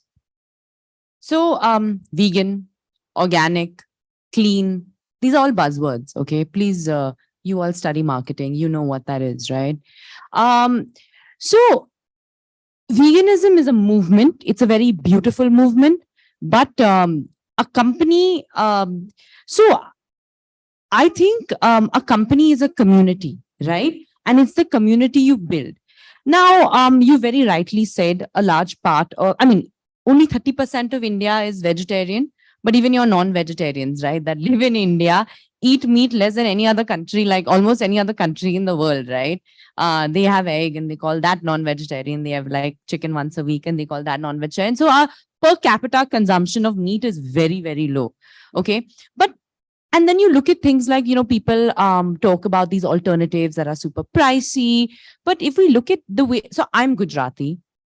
A lot of you might be from the South Indian states. If you look at our food, our daily vegetarian food It's vegan, na? What is it? Dal, sabzi, roti, like that kachumbar, or like your stews. What is that? That's all vegan, right? But having said that, there is a lot of polarity, and I feel like this polarity is not. It's also brought on by a lot of misinformation, and these misinformation campaigns are run by now people who want to stop the movement for their benefits, right? But having said that, we don't see ourselves as a vegan company, right? I mean, I don't think for example, like I go back to this, right? Like we don't ride horses anymore, we ride cars because they're more efficient for your time, for your effort, for your money, just and everything. And that's what we're doing, right? We see ourselves as a revolutionary company that is basically bringing a better way to eat food, right? And our two pillars are accessibility and affordability. So I don't want to talk about how other vegan businesses market themselves, but the way we market ourselves is we're in the egg business, but we're in the better egg business. So I mean, our goal over time is to make sure that we damn well make sure that we're price sensitive. Shraddha, like with your permission, can I throw a curveball at you? Of course you can. Yeah. So I recently saw this Joe Rogan video, Mhm. and he speaks about people who turn vegan, Mhm. right? He says if I kill an animal, I kill it with one arrow. But if I have to grow a soya crop field, I have to kill the insects, the snails, I have to kill the snakes, I have to kill all the pesticides. So for somebody who's kind of branding themselves as a person who is an animal lover, or somebody who's trying to take care of the environment, what about things like this? How are you keeping in mind the kind of pesticides that could change the environment, that could affect I nature? just want to ask Joe Rogan one question. Who consumes 80% of the soy in the world? Do you know this? Yeah, Who? the Livestock. livestock. Yeah, And who consumes the livestock? we. Exactly. So who's destroying, like, so the soy, these plantations and stuff are not killed because vegans are eating too much tofu.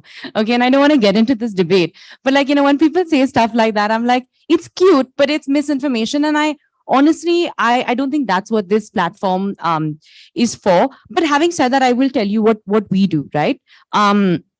Let's look at this as a company. Let's not look at like veganism, vegetarianism as a debate, because that's also not what personally that's not my agenda to push at all. Let's look at all these companies, right, that are billion-dollar companies beyond just you guys have heard of these companies, right? You all know what they do. Do you all know what they're made from? Moong. No, actually mostly moong, peas, chickpeas, and yes, soy as well. But which country do most of these crops grow in abundance?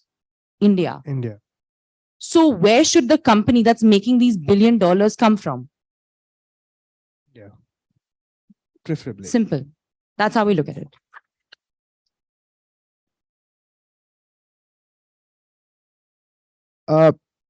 Coming back to you, Chinu, as a jewelry brand owner, I also feel, I mean, some of my family members are in the jewelry brand business, and I've realized a lot of them are moving away from their traditionally family businesses of jewelry because they feel that there's too much competition in that area. And now a lot of people keep mentioning to me that now it's no more about what value you're providing in terms of the gold and all of that. It's about purely about design, right? Like design stands out.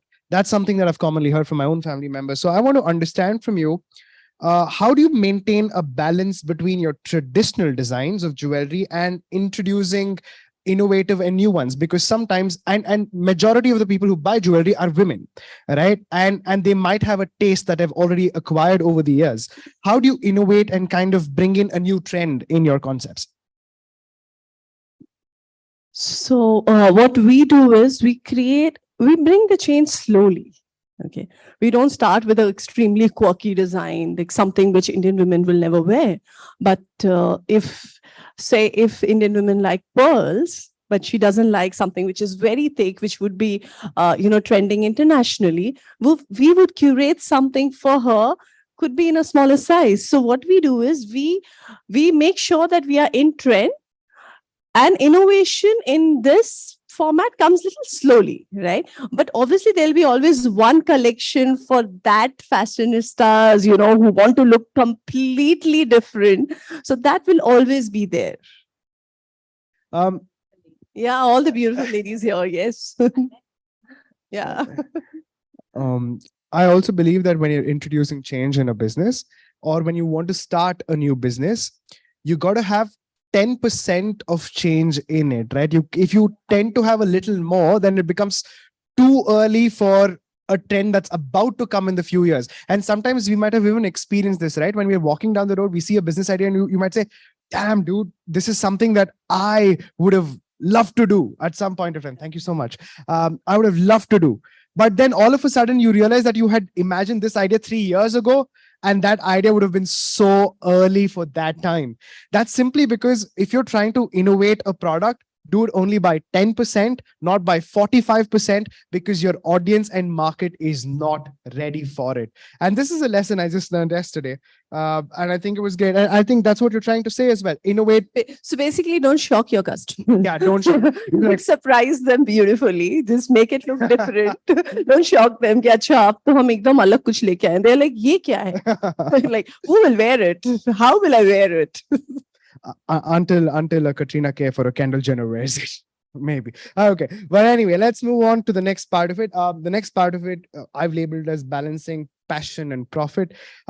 So I want to understand, every brand has its own ethos and there's a market demand. How do you kind of balance this between what you want to do and what the market demands of you? And I know we kind of answered that a little bit in the previous answer itself, but if you want to dive into it in detail, then yeah, let's go for it. See, we are a bootstrap company. So for us, profitability is very important. So that is never compromised, right? At the end, we have to pay salaries, right? So, but yes, slight innovation and keeping the passion, but also, people want to see what is trending. And today, thanks to internet, the world is very small. People want to see what's trending in US or London or anywhere, they want to see that in India. So we bridge that gap really fast. We bring the international fashion really fast to the country. So I think that really works for us. Okay. You want to answer that, Shraddha? Sure. Sorry, the question was, how do I balance passion and... Yeah, I mean, I was asking, you have your own ethos, Yes. and then there's something that the market wants. How do you balance between both? So, see, my company's category creating, in a way, it's not something that exists. So I would say it started off purely based on, I think the world should be. I think you can call it passion, you can call it purpose, you can call it what you will, but the ethos of the company is very straightforward. We want to create a better food system by removing animals from the food chain and giving people more accessible and affordable nutritional choices, right? So that was sort of the passion behind it. And the profits basically come from exactly what I told you all, right? Our main ingredients, moong, chickpeas, peas. No one understands them better than Indian scientists. No one can work in India the way Indians can work in India. Try working with an Indian farmer and, honestly, you'll want to pull your hair out. It is difficult, right? To entirely backtrack a supply chain. So I think your purpose comes in on a larger scale, but profits come in from execution. An idea is beautiful, but it's worth nothing, not even a rupee without execution. You could be like, I wanted to start Amazon 10 years ago, but you didn't, Jeff Bezos did, right? Because he did the work. So it's that simple. Yes, because so a lot of you might become an entrepreneur tomorrow. So something that I want to tell you all is related to his question. See, passion is important, right? Plays a very important role, but then knowing what your customer wants and be true to that. It's okay. Like, I might not wear a black. So, okay, today I'm wearing a black, but I'm just giving an example that I might not want to wear a lot of black every day. But then I know black is the color that sells. Black is the color that my customer wants. So I will produce more of that. Right. So knowing what your customer wants is very important. It doesn't matter what product you are in. So True. profits will come from that passion. In that way, passion takes a backseat. 100%. And I also believe that if your passion does not make profit, it becomes poison. Oh, completely agree. Then you are an artist who made a painting. Then you are an artist. You made a painting and you're like sitting and admiring. Oh my God, this is so beautiful. Okay, who's buying it? Like someone has to buy it, right? That's when it becomes business. That's when it gives you True. profit. And like Shraddha rightly said, it becomes a hobby and you're doing it for time pass in between your money making routines. I also like what Shraddha said on the other side. She said execution is far better than ideas. And again, poor execution is better than the greatest idea on earth because there's action involved in it. Speaking of which, one last question before we move on to the audience. Now, there's a lot of tools, apps, habits that you guys use to kind of do your work better and become better people. Can you tell me what are some of the tools, tricks, apps, again, habits that you have that can really push you towards success? And we'll kind of end this quickly and then move on to the audience. We can start from you. Yeah. So for me, it's very clear. Anything that can be done in less than 10 minutes will be done on that day. It will never be, not that day, that moment rather. It will never be delayed. So that's one habit and that really works for me. Okay. Any tools or apps that you use that you want to speak of? No? Not really. Okay. Shraddha, what about you? I think everyone who is a part of Evo is way smarter than I. So I think I just hire people much smarter than me to execute the beautiful vision that Evo has. But I think the one tool I use a lot, which I mean, it's a lot of collaborative apps like, I don't know, Google calendars and Google Sheets and all of that. See, honestly, I think the one app that honestly has helped me the most in my business, and I'll be completely honest, it's Instagram and LinkedIn. Okay, I send someone an email, they don't message. I will hit them up on Instagram nicely, and I'll hit them up on LinkedIn as well. So I think in terms of what I do for the company, which is business development and finding opportunities, I think Instagram has worked wonderfully, for me. Awesome. One app that's worked for me, if you're wondering, is Notion. Notion has helped me a lot over the last few months. And ladies and gentlemen, we come to the end of this wonderful panel discussion. Can we give a thunderous round of applause? ChatGPT.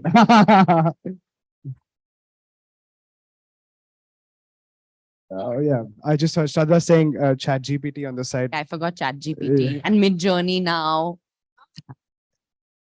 Are we going to take a couple of audience Take, questions? few Guys, questions from let's audience. go quick. Go. Hello.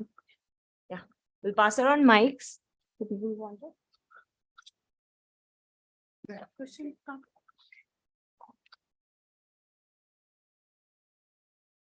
Firstly, thank you so much for, sharing your valuable lessons. It really inspired us a lot. Being in the initial days of our career, we'll definitely try to, put your advice on mind and try to work on it. So my question for you is, Shraddha ma'am.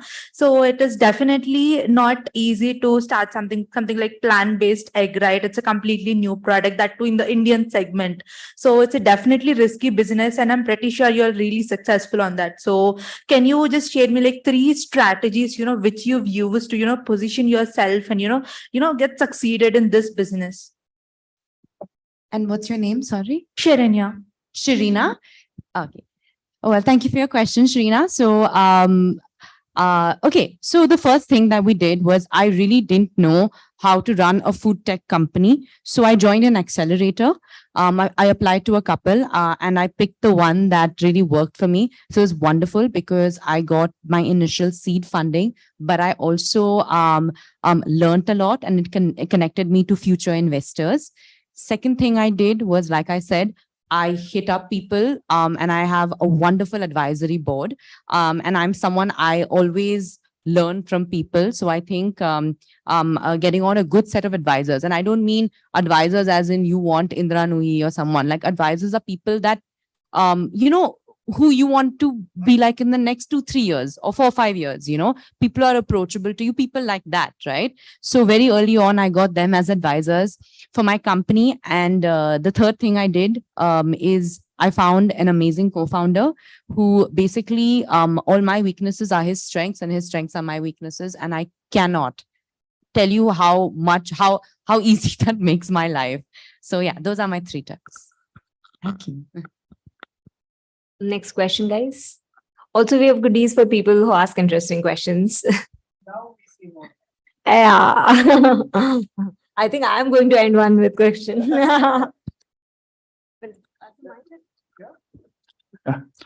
Good morning, ma'am. So myself, Ajay from Laila College, here. Sorry. I hope you can see now. I had a wonderful session with Bigod. I seen the ideas you spoke and the business ideas which you spoke with the people. My question is that actually you said that your company has been fired up when sometime. Then after from that you just ground up the sales to double, right? I think that what's the process you done in the 3 months? Like how you started? What's the idea behind that? Can you say about it? And the second question is that you also featured in Shark Tank, right? So how's the experience in Shark Tank? These are 2 questions. Sure. What's your name? Ajay. Ajay. Great question, Ajay. So what I did is I did everything that we did when we started, but the speed was 10x. As simple as that, right? Because we had to really gear up. We had to get up from that ashes. So with the 10x speed, and that 10x speed continued for 3 months. No offs. I don't even know how many hours I worked, and my entire team for that matter. What a great team. After that fire, the team just supported me. They worked with me. They in fact said, ma'am, it's okay. You can pay us the salaries also next month. And they just worked. So that 10x speed is what worked for us. And yes, talking about Shark Tank, very beautiful experience. If you all know any entrepreneurs, my advice to those entrepreneurs is that you must definitely go to Shark Tank. Because as she was talking about advisors, so imagine like today I have 5 sharks as my advisors. I can reach out to them. They actually guide us on, what should be my next, say, 10-year goal, next 5-year goal. So it always works. And for Shark Tank, Shark Tank is all about genuine journeys, real journeys. So great experience. That's all what I can say. Thanks. Thank you. Next question. I think, yeah, we had it from here. Is it working? Can we have the other mic, please?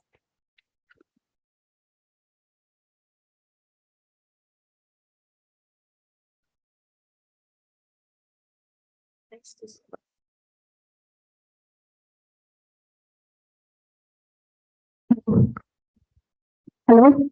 Thank you so much, first of all, for having this session. And Lalit, really, you moderated well the conversation so that we can get a lot of insights from all 3 of you, actually.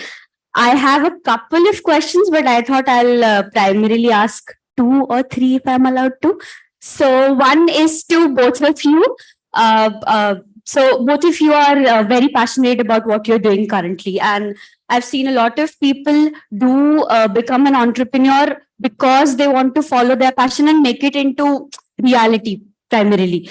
So my question is, so for us who are working in corporate world, not maybe like following the passion of building a company for the passion, if we have downhills or, face some setbacks, we kind of go to another anchor in life to, stand up back again. For both of you, you are primarily following your passion. What is your other anchor that you go to make sure you're sane in life and, you follow, basically make right decisions later on in the main passion world?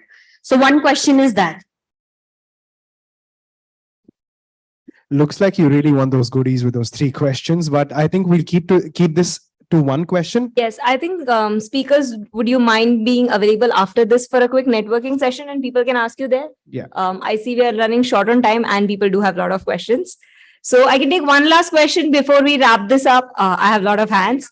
They had to answer that question. Sorry. Sorry, please continue.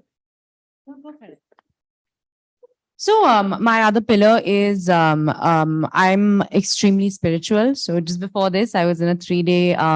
I went to meditate and do yoga for 3 days in Kerala by the waterfall. So that was beautiful. So yeah, for me, it's spirituality. I take some time to be mindful every day, and I surround myself with a lot of love and positivity. And for me, every time I feel like I'm losing balance, I come back to that. Yeah, and for me, it's family. It's my daughter. So that's my strongest pillar. Okay, one last question that we can have. I was going for that question. No, I'm just joking.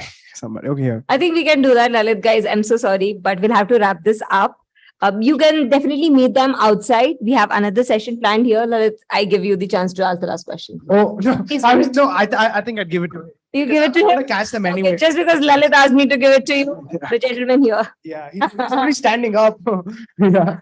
He has been standing here. I have a question for Shraddha ma'am. Okay. With Evo being at a price point which is largely inaccessible to most of the consumers and the vegan movement being relatively slow in our demographic, where do you see Evo going over the course of next 5 or 10 years? Sorry, and your name is? Atharva. Atharva. Okay, thank you. That's a great question. So yes, currently we are priced at 350, which makes it 33 rupees an egg, which is steep. But you have to understand, we do not have economies of scale right now. I mean, we just launched 3.5 months back after being in R&D for 3.5 years. So while every product starts niche and finds its market, the path to profitability and the path to sort of growing it to the 100 crore, 1,000 crore business is so the way the company is structured is we're based in the US. What we do is we formulated this product here for the world. So we make the premixes here and then we ship it to other parts of the world where we've already reached price parity. We will use that scale to further subsidize the cost in India to reach a much larger scale. Thank you.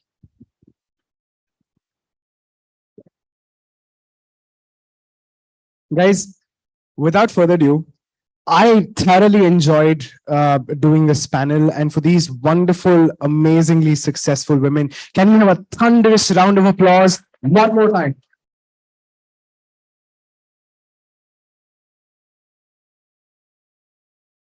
Thank you, Team Eximius, for giving me this opportunity to interview these guys. It's been absolutely phenomenal, and you guys are doing a great job. One more round of applause for Team Eximius, please. I think we enjoyed it as well. Before we quickly wrap this up, we have a token of gift for our speakers. Lalit, can you please give them?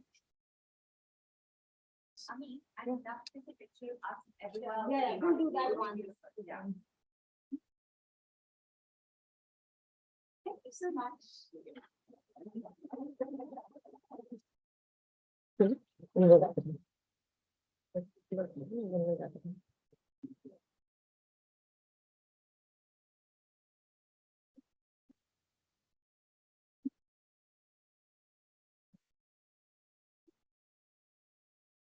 So you wanted a picture with the audience? Yeah. Maybe you guys can turn around and the camera team can take it. Perfect.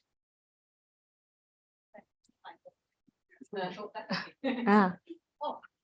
Yeah. Audience, if you don't mind, can you please stand up? Yeah.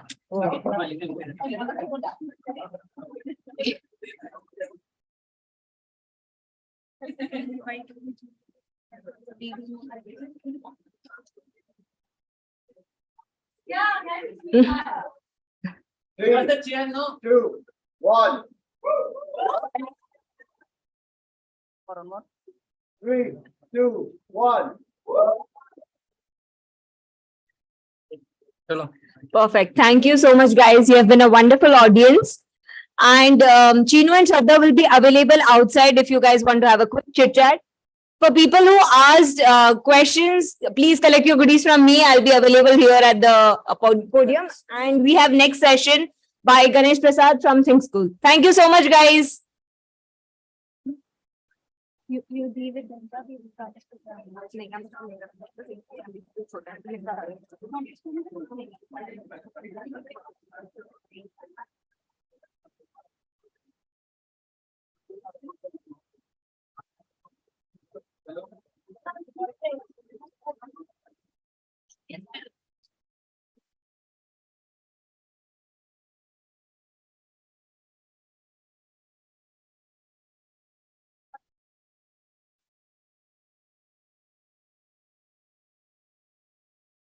Yeah.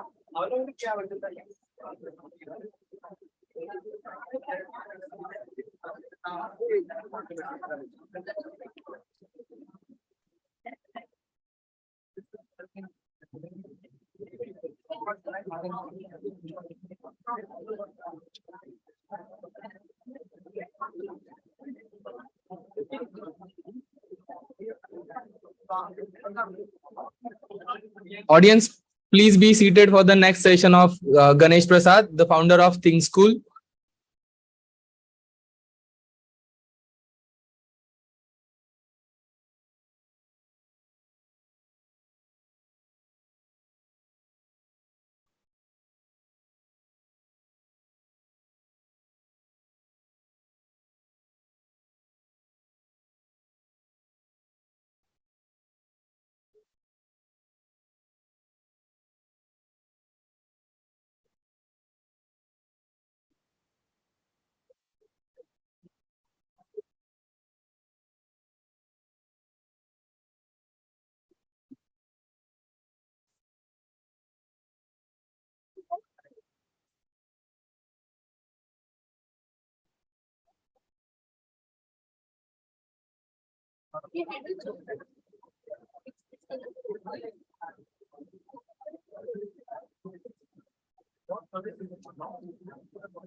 बाकी सब बाहर से आए क्या?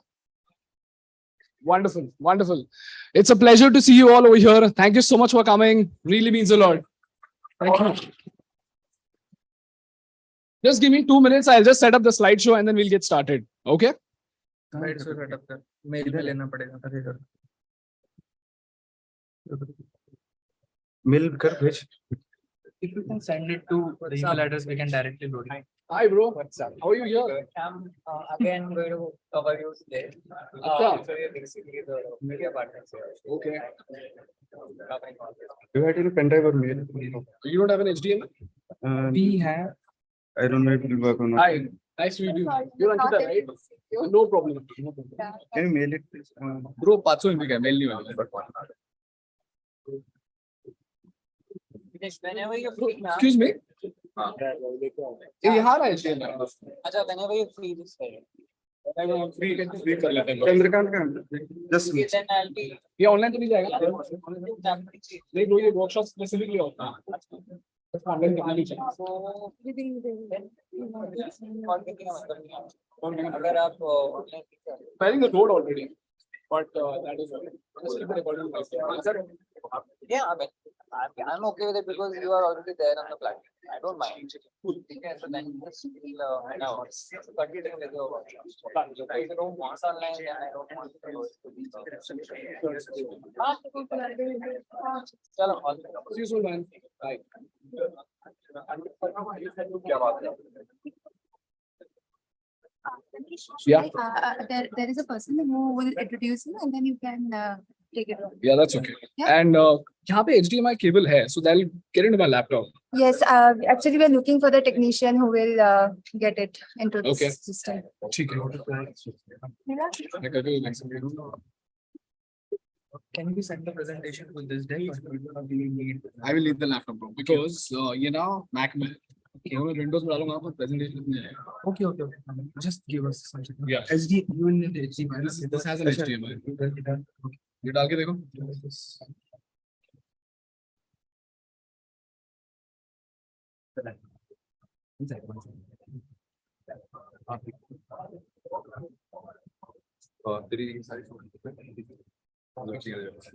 Can you still okay?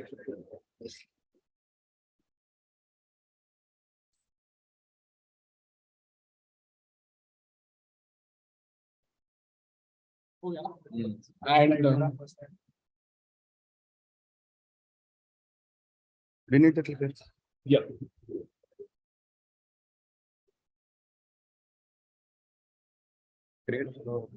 इसमें video जो है चल जाएगा. साउंड एक बार चेक करो.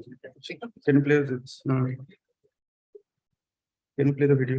क्या करना है इसमें? रुक जा. कुछ कंटिन्यू करना है क्या इसको? हाँ.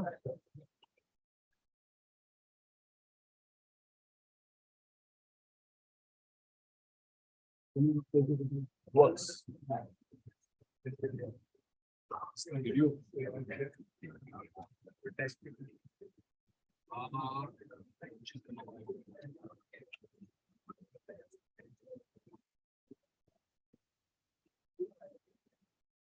इसको HDMI केबल एक बार Disconnected. सुनाई देगा. ऐसा वाला वो एक सिनेमा ये poster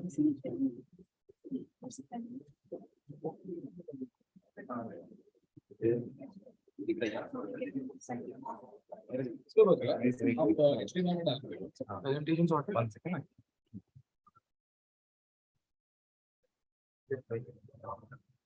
Source the left.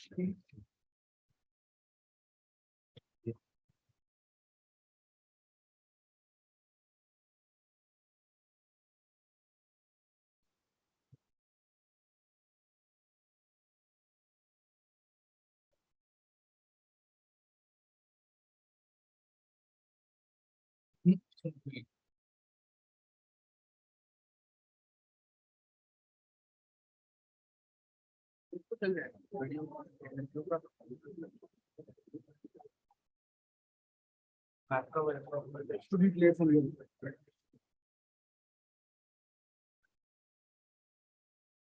Possible to send it here? 500. Oh, yeah. I think it should be. Yeah. So we get the volume increase. I think it's coming from the speaker. It is played. Yeah. You just have to increase the volume. Okay. Already increased. Before you get the Yeah. Definitely. यहाँ पे sir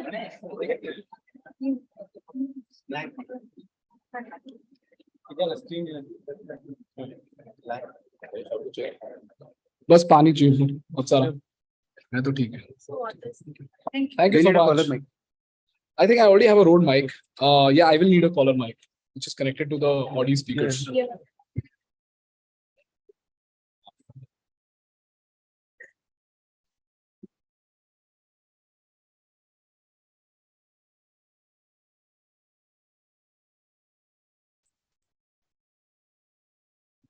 क्या कि घूमूंगी अब.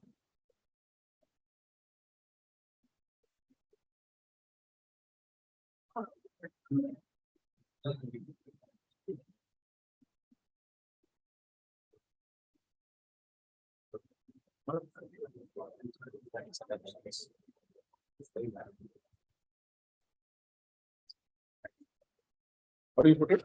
Yes.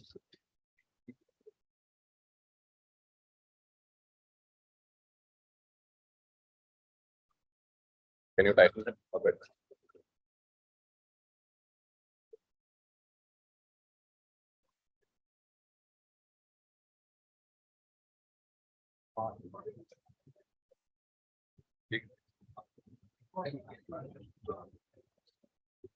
Clip नहीं है ये तो चल ठीक है तो देख नहीं रहा बट ब्लैक एंड हाँ बिल्कुल नहीं देख रहा ठीक है बस कुछ शेक ना Hello, mic check. Good to go. I'll just start with the 10-second intro and then okay. Cool. Everyone, Hello. ladies, gentlemen, esteemed professors, students. Yeah. Just turn on the keynote and then we can get started. Yeah. Now you can get started. Yeah, let me start again. Ladies, gentlemen, I'm not sure if professors are here. Beloved students and guests for the afternoon session. Someone once wise said, our Indian education system is messed up. That someone wise is none other than Think School's YouTube description. On behalf of Eximius and IIM Bangalore, I offer a very warm welcome to Mr. Ganeshprasad and Parth Kotari, co-founders of Think School. Without wasting any time, over to you, Ganesh. The floor is all yours. Can you guys hear me? Am I audible to everybody over here? Okay. So first of all, guys, I don't get to meet each one of you guys. Think School is Think School because of you guys. So I just want to take a moment to thank you all for supporting our work. Because, you know, when you hit a certain mark in your career, when there is enough money in your bank account and when you have enough subscribers in your YouTube channel, you get called everywhere. But it is people like you who trusted us when we were a nobody. When I was shooting with a white wall behind, when I used to get complaints from subscribers saying, why the hell there is a white wall at the back? It's the exposure is just killing my eyes. During that time, with such a primitive production when we started, we never in our wildest dreams thought that Think School will become so big. I never in my wildest dreams thought that I'll ever come to IIM Bangalore. So I never gave cat. Because मुझे पता था कि औकात ही नहीं है. But finally we are here and it's only because of you guys. Think School is Think School because of all of you. So thank you so much.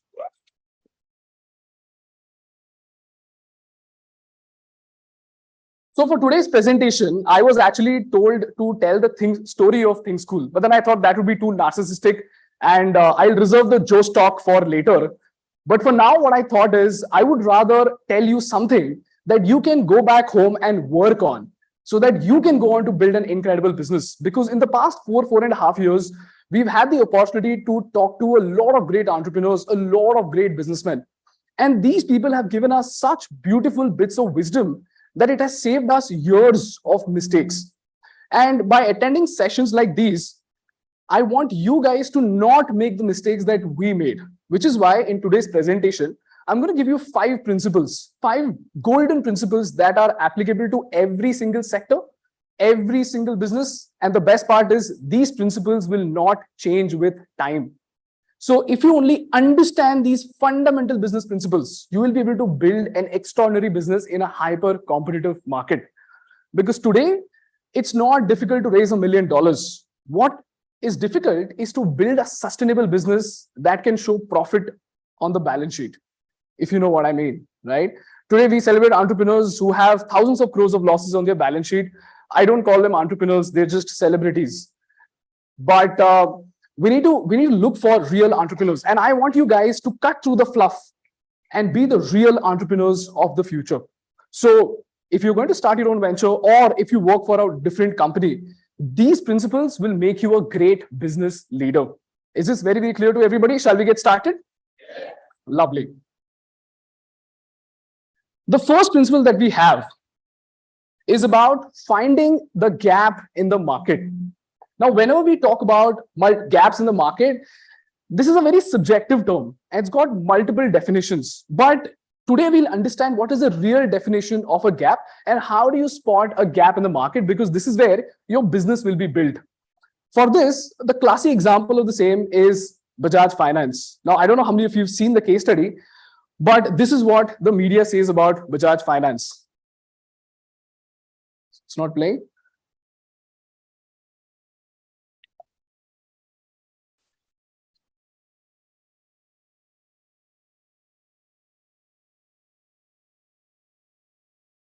The video is not playing. It's not playing. Okay, that's okay. You can do this for the next video. Okay. Sure. In short, Bajaj Finance is legendary. That's what the video says. So if you look at the greatest wealth creators of the world, we often talk about the Apples and Googles of the world, right? Because this is what their stock graph looks like. So if you look at the return that Alphabet has given in the past 20 years, it's 3,306%. If you look at Apple, it's 79,157%. वो बोलते हैं ना influencers, अगर तुमने 1,000 रुपए डाले होते तो आज तुम करोड़पति होते. These are those kind of stocks. Then if you look at Netflix, 24,509%. But if you look at Bajaj Finance, it's 1,46,000%. Do you see that? This is how Bajaj Finance became an epitome of wealth creation. And do you realize something? Bajaj Finance started somewhere around 2005, 2006. This is when we had giant players in the finance space like SBI, HDFC, and ICICI. But even then, SBI or HDFC's graph does not look like this, right? The question is, in spite of having such big boys in the market, how did a company like Bajaj Finance end up with something this extraordinary? And the answer is very simple. They just found the right gap in the market. The question is how? This is where they spotted the first gap. If you look at the lending markets of India, this is 2004, 2005, you had three types of loans. You had car loans, home loans, and personal loans. Now, if you look at the ticket size of a car loan, for 4.5 lakh rupees at an average interest of 9.5%, the bank would get a gross margin of about 1.2 lakh rupees. For a home loan of 25 lakh rupees, although banks do not make money out of home loans, it gives them a customer for life. And they get a gross margin of about 26 lakhs. And for a personal loan, at a 10% interest, they would get a gross margin of 5,000 rupees.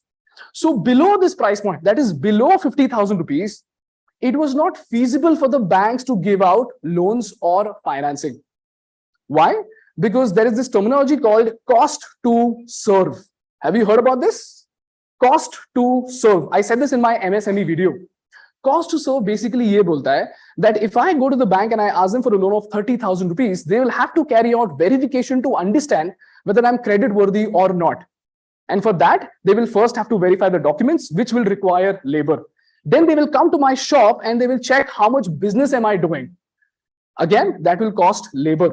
So this entire process takes about 1.5 months because Indian systems are very slow. And the labor cost required for that 1 to 1.5 months, even if that is just 10,000 rupees, for a 40,000 rupee loan, if 10,000 rupees is just going into verification, the cost to serve is 25% of the ticket size. So now if they have to give out a loan of 40,000 rupees after carrying out 10,000 rupees worth of verification, by default, the interest rate of the bank would be 45-50% also. Because 25% of verification mein chala gaya. Is that clear to you? This is the reason why below 50,000 rupees, banks are not interested. And this is where Bajaj Finance spotted the first gap in the market. The second gap that they spotted was with liberalization. How many of you know about liberalization? Everybody? For those who don't know, very simple. 1991 tak, if you wanted to do business in India as a foreign company, it was very, very difficult. In fact, during the 1970s, companies like Coca-Cola and IBM, they left India because of our socialistic policies. But in 1991, while our country was just at the brink of bankruptcy, we opened up our economy, decreased our taxes. As a result, multiple companies came to India and they set up their hubs over here. This includes both IT and manufacturing hubs. When that happened, a lot of money flooded into India. And you can see why IT engineers get more packages as compared to mechanical engineers. It's because of liberalization. Now, when liberalization happened, two things happened. A lot of people got jobs. And once people got jobs, the per capita income of India suddenly started shooting up. Do you see this graph? From 1980 to 1990, kitna increase hua hai? Barely $40. But from 1990 to 2004, in the next 14 years, there's a drastic change in the per capita income. And from 2004 to 2010, in just 6 years, the per capita income of India just tripled. Now, when this happened, Bajaj Finance spotted another gap in the market. That is, the rising middle class now has more purchase power. The rising middle class now has more purchase power. And then they spotted the third gap in the market, which is the growth of consumer durable space. In short, like I told you back then, when lots of companies started flooding into India, competition started to increase. When competition started to increase, if you talk to your parents, they would tell you that during our time, we had only 1 or 2 brands for TVs. But today, if you go to a Chroma store, how many brands will you find? Even the Chroma guy doesn't know what is the difference between a TV A and TV B. Itne sare brands in India mein. Now, when so many brands started to come in, consumer durable space got commoditized. What do you mean by commoditized? If there's a TV A and TV B, the only difference between them, the only visible difference between them is the cost. So the lesser the cost, the more likely is the customer to buy it. So when the competition in the consumer durable space started increasing, all these companies like the Onidas and Samsungs, they were striving to find a differentiating factor. Specification se unka kaam nahi chal raha tha. And after finding these 3 gaps, this is what the market research of Bajaj Finance said. It said that Indian middle class will have more money, which means more low risk rich people. Number 2, more brands will enter the consumer durable market, and hence brands will need an edge in the market. And lastly, banks have no interest in financing low ticket loans. As a result, less competition from the big boys. This is the reason why Bajaj Finance started with the financing option and came out with something called zero cost EMI. What does zero cost EMI mean? If Mr. Patel walks into a store and he sees 2 TVs, Samsung and Onida, both of them costing 50,000 rupees. For the first TV, he'll have to pay 50,000 rupees upfront. But for the second TV, he could just pay 5,000 rupees and pay the rest of the installments over the due course of the next 9 months. Now you tell me, if Patelji was your father, which product would he choose? The second one, right? So because of financing, Bajaj Finance was able to influence the decision of the customer. As a result, Bajaj Finance took a 5% commission from Samsung and Onida, depending on who they collaborated with. So did Bajaj Finance make money out of the customers? No, no, no. They made money from the brands. And that's what the banks do not think about during that time. This is the reason why they were playing in a market that was just booming like crazy, but did not have enough competition, did not have the big boys. And they were catering to a very important pain of the Indian middle class, which is the pain of holding on to their savings. Even if your parents had 1 lakh rupees in their bank account, even if they know that next month again they will get another 1 lakh rupees, would they buy an iPhone? No. Why? Because they just want to hold on to their savings. Because agar savings nahi hoga, to kal emergency ho gaya, to hum kya kare? And this is where, ladies and gentlemen, Bajaj Finance built literally an epitome of wealth creation and a beautiful company, which today stands as a benchmark for all other companies to follow. Now, what is the takeaway from this story for you guys? You have to understand these 3 things to be able to spot a gap in the market. Look for the new necessities which will emerge with the progress of the civilization. If possible, take a picture of this. New necessities will emerge with the progress of the civilization. This is where you'll be able to find a gap. Number 2, the growth of the problem should occur with the progress of the civilization. Classic example, today if I go out there and make the smartest printer in the world, do you think I'll be able to sustain this business for the next 10 years? Yes or no? Why not? Because the growth of the problem is not growing with the progress of the civilization. And lastly, you got to ask yourself, why isn't it addressed yet? Because Bajaj Finance tried to do this for the rising Indian middle class, but the BNPL companies, they tried to do it for teenagers. Okay, and teenagers ne kya kiya? Paisa liya aur bhul gaye. Companies are going bankrupt. And they sold the investors on the dream that we will be the next Bajaj Finance. So you got to ask yourself, Bajaj Finance अगर teenagers को loan नहीं दे रहा है, तो बेवकूफ तो नहीं होगा ना यार. अगर तुमने ये thought दिया, तो तुमको समझ में आएगा whether you are catering to a market gap or a market trap. Is this very clear to you? This is the first takeaway from the session today. Can I see a thumbs up from everybody? Lovely. Let's go on to the next lesson, which is minding the gap in the market.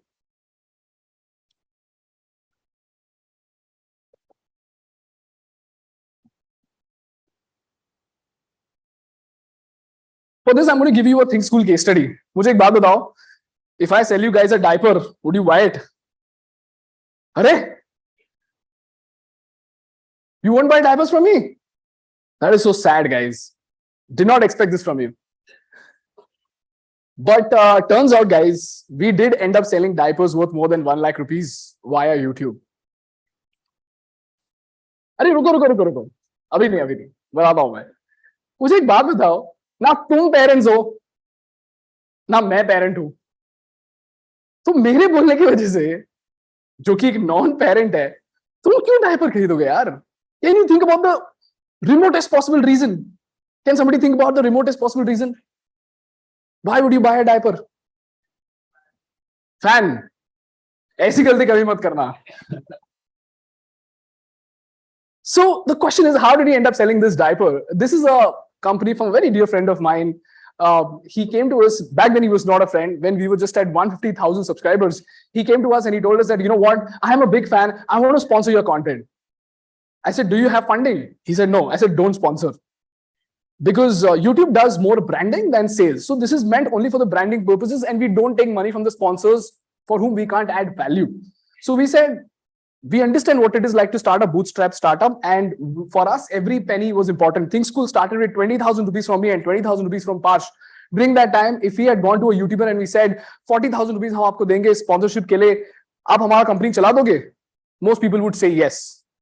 But we did not want to be those kind of creators. So we said, bro, you'll be burning money, don't do it. But he said, nahi bro, mujhe chahiye. For 2 weeks, he insisted. Then we said, okay, let me just figure out something. That's when I thought, if I am not a parent, if my audience is not a parent, why the hell will they buy? Social cause, good reason. Then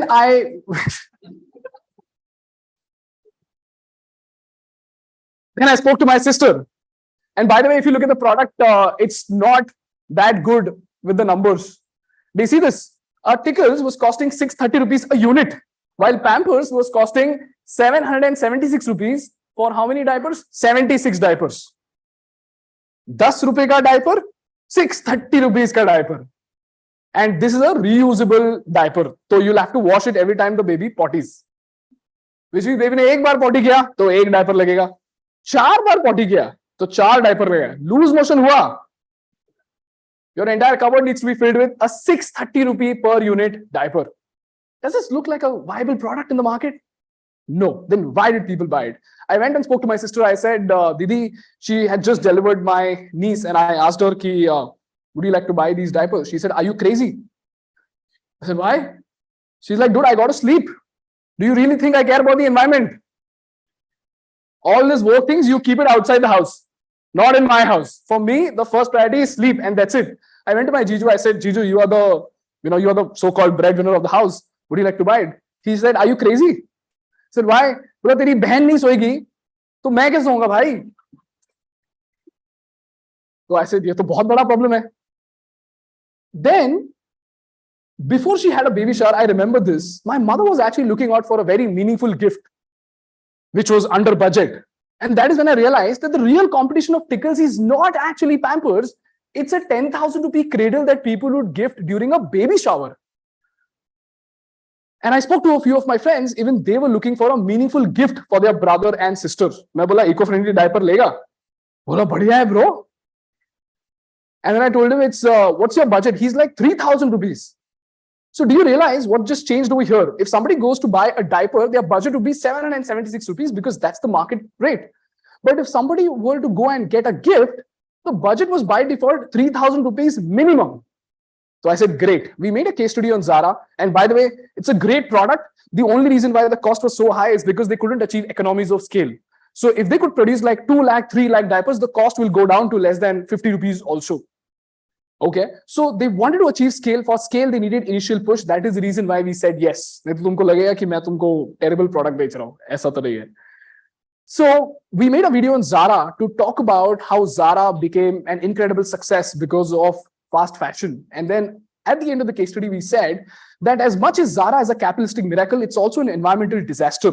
And this is what fast fashion causes to the environment. And then we showed them a very terrible cinematic about landfills and carcinogenic waste getting into the ground and why fashion is the second most polluting industry in the world and so on and so forth. And then he said, guys, you know what? We all know the problem, but we don't know anything about the solution. So we have chosen a brand that is good for the environment and good for the society. As much as it is important for us to celebrate capitalistic miracles like Zara, it is equally important for us to celebrate environmental miracles like Tickles, because 4,700 diapers is what we dispose per baby, and that is crazy. So we got to push the adoption of these products so that without a flashy advertisement, these people can hit product market fit and eventually they can get adopted into the market. So I am doing my job by promoting Tickles. If you have a healthy suggestion to give, please drop them in the comments. And if you want, now I know for a fact that none of you are parents, but if you want to give a meaningful gift to your brother or your sister, please give them a pair of Tickles, because if we don't make their adoption easier, they will never hit the market. Link is in the description. The website crashed, and this guy is giving me a call. What the hell just happened, bro? I can't process so many orders. मैं बोला भाई लोग पैसे दे रहे हैं ना? बोला हाँ भाई लोग पैसे भी दे रहे हैं, और एक बंदा फोन करके ये बोल रहा है ये 630 रुपीज का क्या प्रोडक्ट है, तुम्हारे पास 5,000 रुपए का प्रोडक्ट है क्या, सस्ता गिफ्ट नहीं देना चाहता हूं मैं. अब बांग्लादेशी मैन्युफैक्चरर इज कॉलिंग, भाई साहब 630 रुपीज तो बहुत ज्यादा हो गया, हम तो 200 रुपए के अंदर बना देंगे.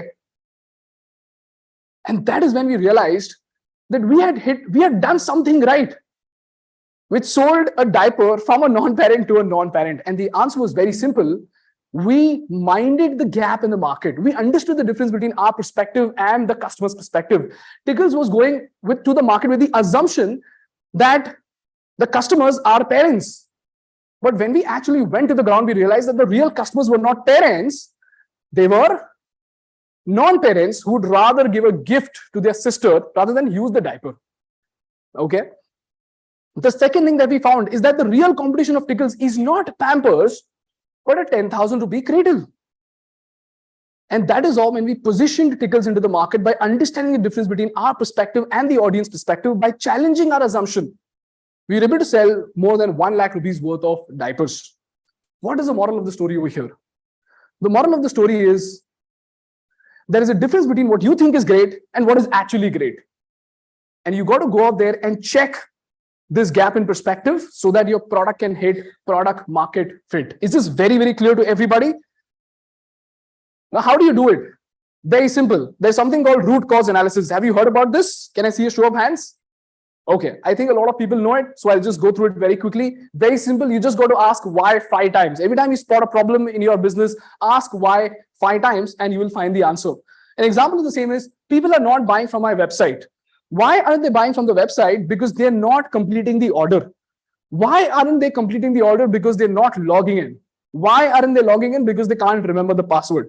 Why can't they remember the password? Because the password needs 1 capital letter, 1 number, and 8 letters. Isn't this a problem that we all faced? Can you believe this is the reason why an e-commerce company was losing out $1 billion in revenue in spite of the customer wanting the product?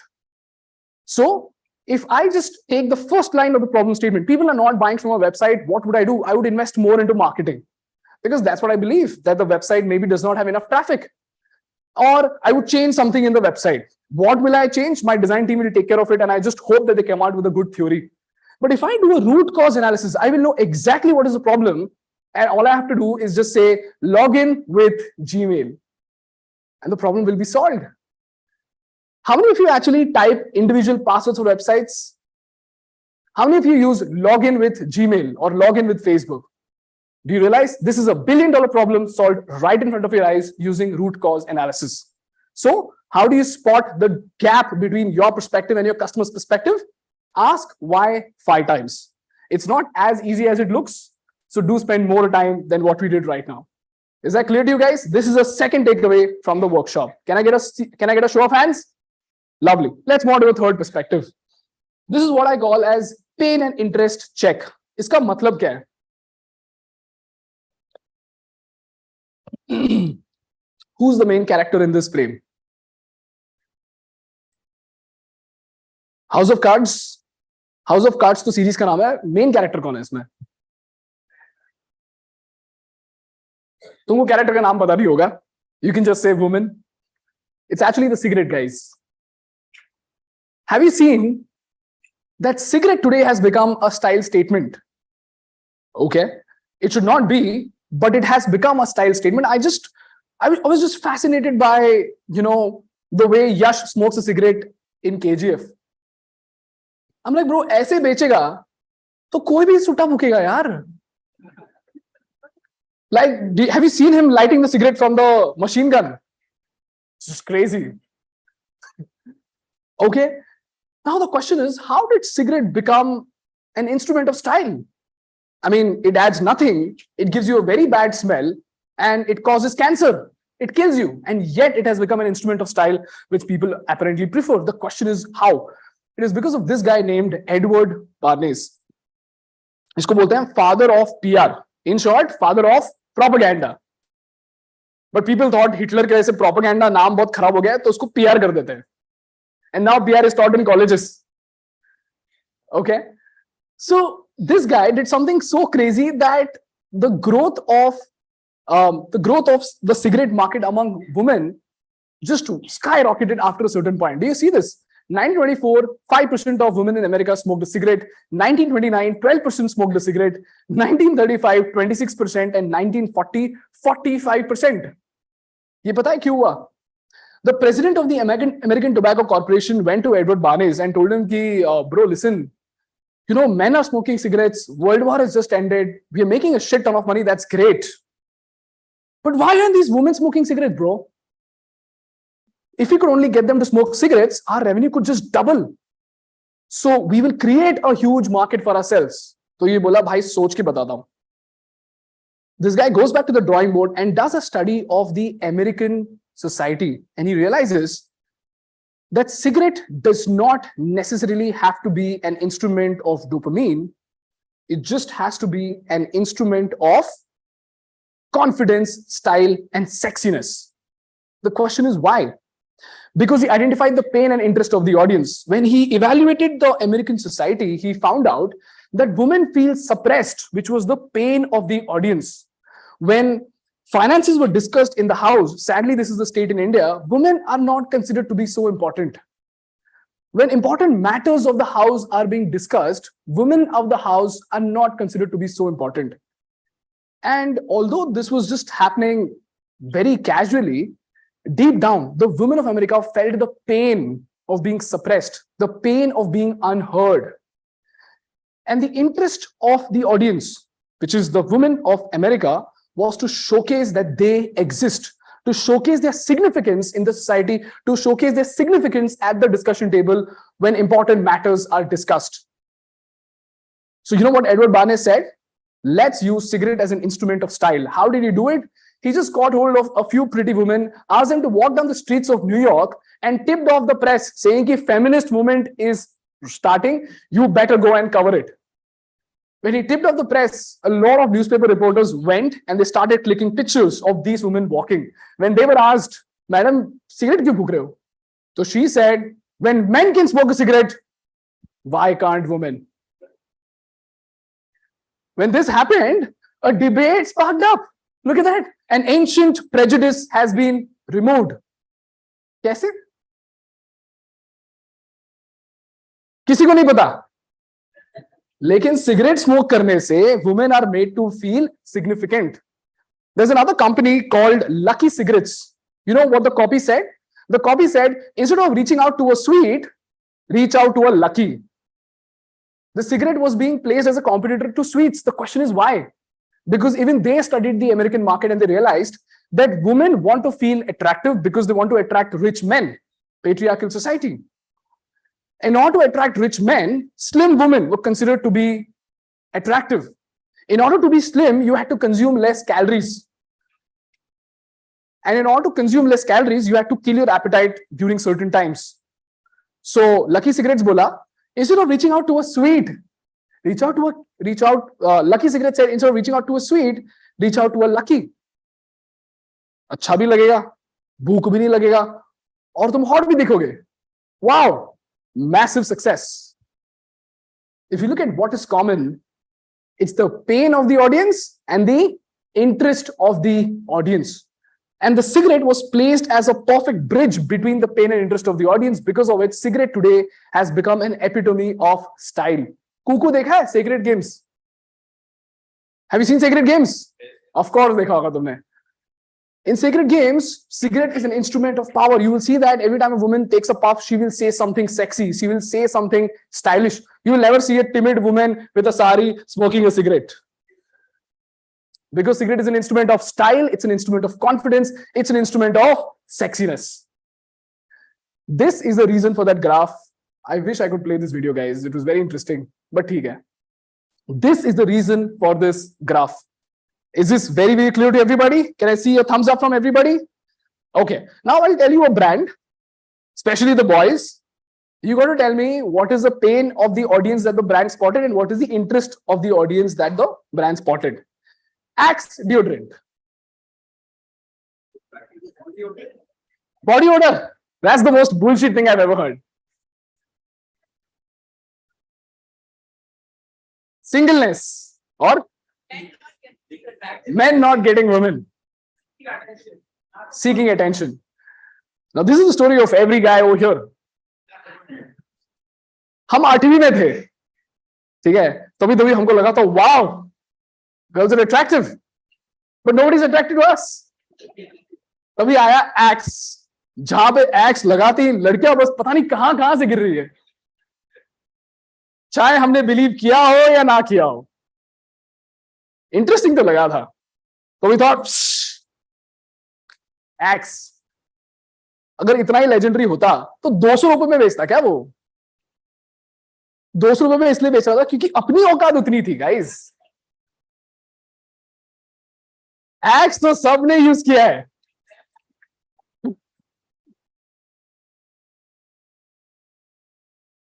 कुछ हुआ नहीं हुआ ना.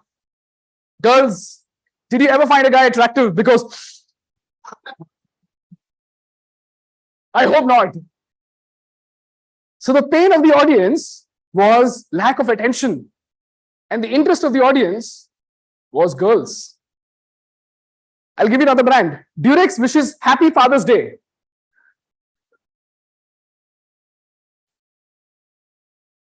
What is the pain of the audience? What is the interest of the audience? Do you realize that meme literally goes viral every year, guys?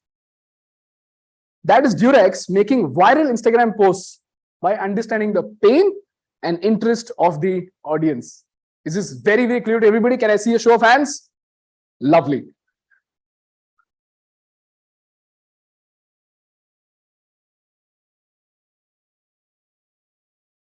Oh, this is playing. Hold on. इसका volume बढ़ा दो ना please.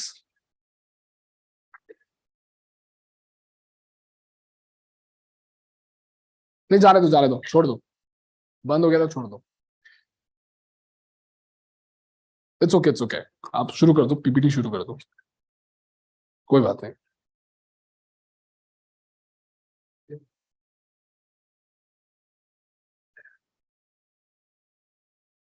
Okay. Now we come to the most important element of your business, guys. And this is something that most people don't think about. People will find a gap in the market. They will look at the paid interest of the audience. They will do everything that they possibly can to start a business.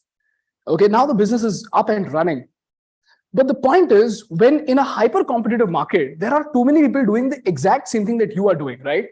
So the question is, how do you stand out? And this is something that I want each one of you to remember. Always, always build a barrier to entry for your business. Always, your ambition should always be to become a monopoly in the business that you are in. If you do not have that mindset, you will be killed in the market. That's the unfortunate truth of the market. That's how brutal the market is, especially in India, because here we have brilliant entrepreneurs with a lot of great business ideas. Okay. The question is, what do I mean by a barrier to entry? It's basically the answer to the question, what are you doing today to leave your competition behind tomorrow? What are you doing today to leave your competition behind tomorrow? A classic example of the same is this guy. Who's this guy? He's Henry Ford. Why is he known to be so legendary? He is known to be legendary because of this graph. This is the cost and production of Ford Model T, which was the most popular model of Ford. This is the reason why Henry Ford became a billionaire and Ford became as popular as it is today. Do you see this graph? There is something very magical about this. The blue color graph, the blue color line states the cost of Ford Model T, and the green color line states the production of Ford Model T.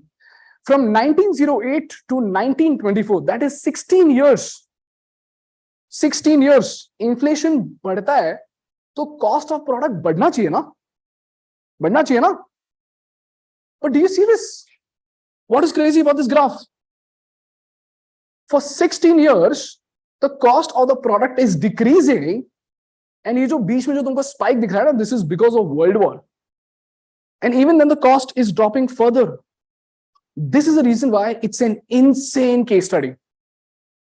The question is, how did Henry Ford achieve this?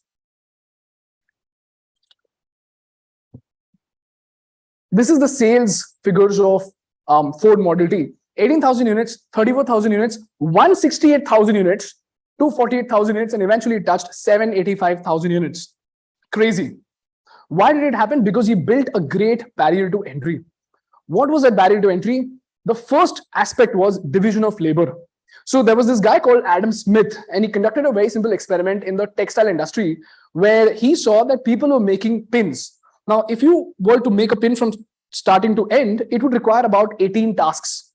Okay. So in the first scenario, one person did all 18 tasks to make a pin, which is cutting the wire, folding it, and stuff like that. When this scenario was tested, these men could make 20 pins a day, and together they could make 200 pins a day. Okay?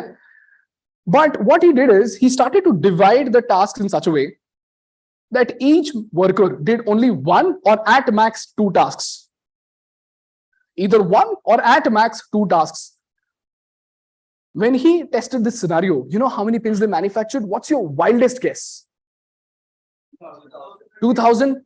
They manufactured 48,000 pins a day, and the efficiency shot up by 240x. This is the power of division of labor. Now, this looks like a magical number, but if you think about it, मैं pin लूंगा, बनाऊंगा, कोई instrument लेकर आऊंगा, उसको fold करूंगा, and then I'm going to make it. Whereas if I just have to drop the hammer, I can do it very, very efficiently, right? This is what Henry Ford applied to his factory, where back then specialists used to make cars, whereas this guy just got hold of 100 different laborers, gave them a machine, and asked them to do only one or at max two tasks. When he did that, the employee efficiency shot up. As a result, Henry Ford could produce more cars per worker as compared to the competition. This is the first element that helped him build a barrier to entry. The second element is quite obvious, which is the assembly chain. You all know the assembly chain, right? For those who don't know, very simple. Usually, back then, the frame of the car was placed at the center and the workers used to move around it. They used to attach the wheel, they used to spin the spanner, and so on and so forth. But now, the frame itself started moving, and all I had to do was just take my spanner, do my work, and take my spanner, do the work, and that's it. When this happened, the efficiency of Ford plants shot up to such an extent that they were able to build such a beautiful production system that nobody could think about. In the 1900s, it took 12 hours and 8 minutes to build a Ford Model T. By the 1920s, it took them just 93 minutes to make a car from top to bottom. Isn't that crazy? Now, when this happened, they achieved a virtuous cycle. The more efficient they were, the more the cost went down. The more cost went down, more people could afford it. When more people could afford it, the demand shot up. When demand shot up, more orders came up. When more orders came up, production increased. When production increased, the cost decreased. As a result, efficiency increased further.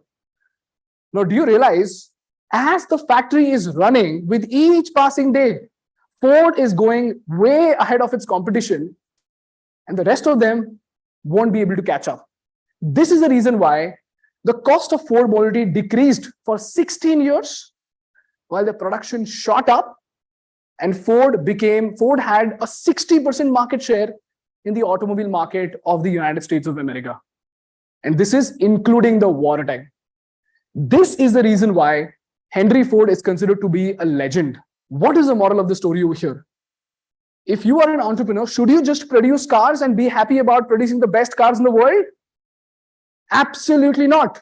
You've got to ask yourself, what am I doing today because of which tomorrow my competition will be left behind? Which is why we treat Think School not as a creative channel, but as a business channel. What are we doing today? We track how many subscribers we get on a monthly basis. We used to hit 100,000 subscribers. We still hit 60,000 subscribers. Because of that, what is happening? The market is expanding. Okay. And because we treat our business so seriously, do you realize in the business niche itself, the competitor to Think School has not even hit 1 million subscribers. It's far lesser. Because we take our craft so seriously, we study every single thing about our business so seriously that we are obsessed with building a barrier to entry. You look at a Think School video 1 year back, you look at a Think School video now, you will see a remarkable difference in the production. Why? Because we take our numbers very seriously. We want to build a content library that is just almost impossible for other people to produce at the scale at which we are producing. This should be your mindset when you build a business for yourself. Is this very, very clear to everybody? Can I see a show of hands? Lovely. By the way, this was the result. Henry Ford gave away $10 million in profits in 1914. He doubled the pay of 25,000 workers. So people were just obsessed with Henry Ford. He got the best workers. All the workers were not that great. They went to their competitors. And that is how Henry Ford's factory became even more efficient. Now, these are the types of barriers to entry. Jo Henry Ford ka maine tumko bola, that is economies of scale.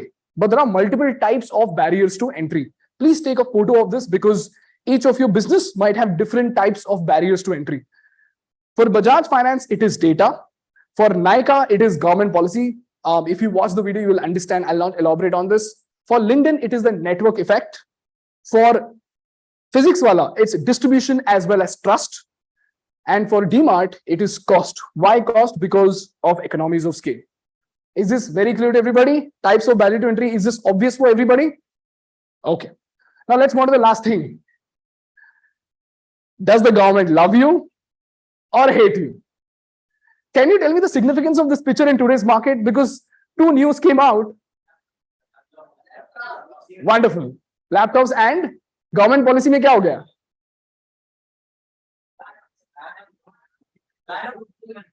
Correct. So now you understand the significance of this picture, right? Not to say that it is bad. I'm just saying it's a great thing for business. For money, of course. The question is, how do you study government policies and why government policy is very important? I have a classic demonstration to help you understand the same. Now you tell me, I'll give you a scenario, you tell me if you would believe me or not. I would distribute gas stoves for free. The cost of distributing that gas stove is about 1,000 rupees per unit. I would distribute gas stoves for free, 20 lakh gas stoves, without taking any money from the people whom I am giving it to. Do you think I'll be able to make money? How?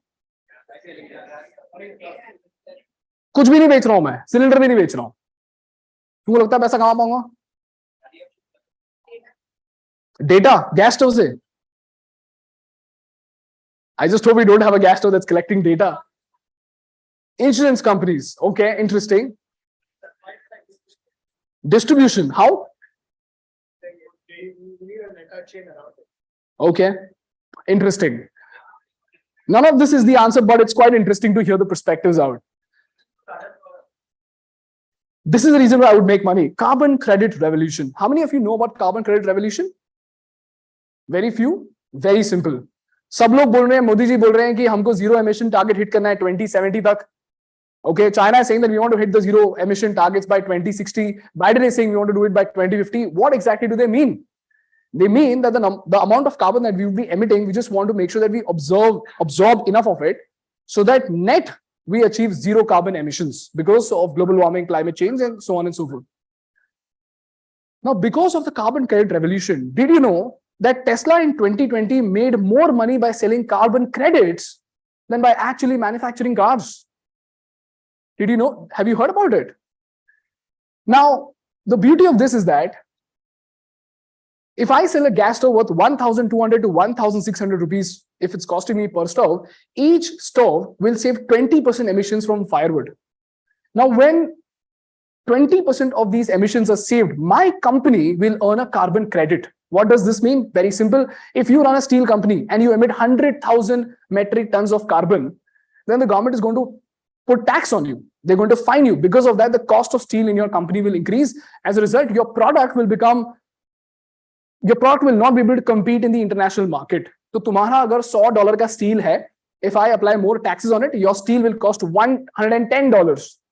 If it costs $110 and some other Swedish company, or if the Chinese are selling it for $100, you won't be able to compete in the market, right? So the government said that you emit carbon, that is fine. But you can also buy credit from another company that is absorbing carbon. So if I am absorbing carbon, I get a credit which I can sell to the steel company and then make money out of it. In this case, every gas stove gave them 2 to 4 carbon credits, and per carbon credit, it gave them 600 to 800 rupees in revenue from the companies that they sold the carbon credits to. They made a minimum of 100 rupees per stove. They distributed 20 lakh stoves and they made 20 crore rupees. Do you see how crazy this is? This is what understanding the government policies can help you achieve, which is find those gold mines of opportunity. यहाँ पे लोग D2C में घिस रहे हैं. Manufacturing, production, marketing, customer acquisition cost. It's crazy. But here, these guys are selling gas stoves for free, and yet they are profitable, unlike other D2C companies in India. So what is the moral of the story over here? If you understand the government policies, you will be able to spot the hidden gold mines in the market, which you would otherwise not be able to spot. Just like Ambani spotted the gold mine of laptops being banned. Okay. If it's true or not, that's quite debatable, but still. So how do you, by the way, guys, this is a study material thing that I just got for you. You can just scan the QR code and you'll get all the study materials.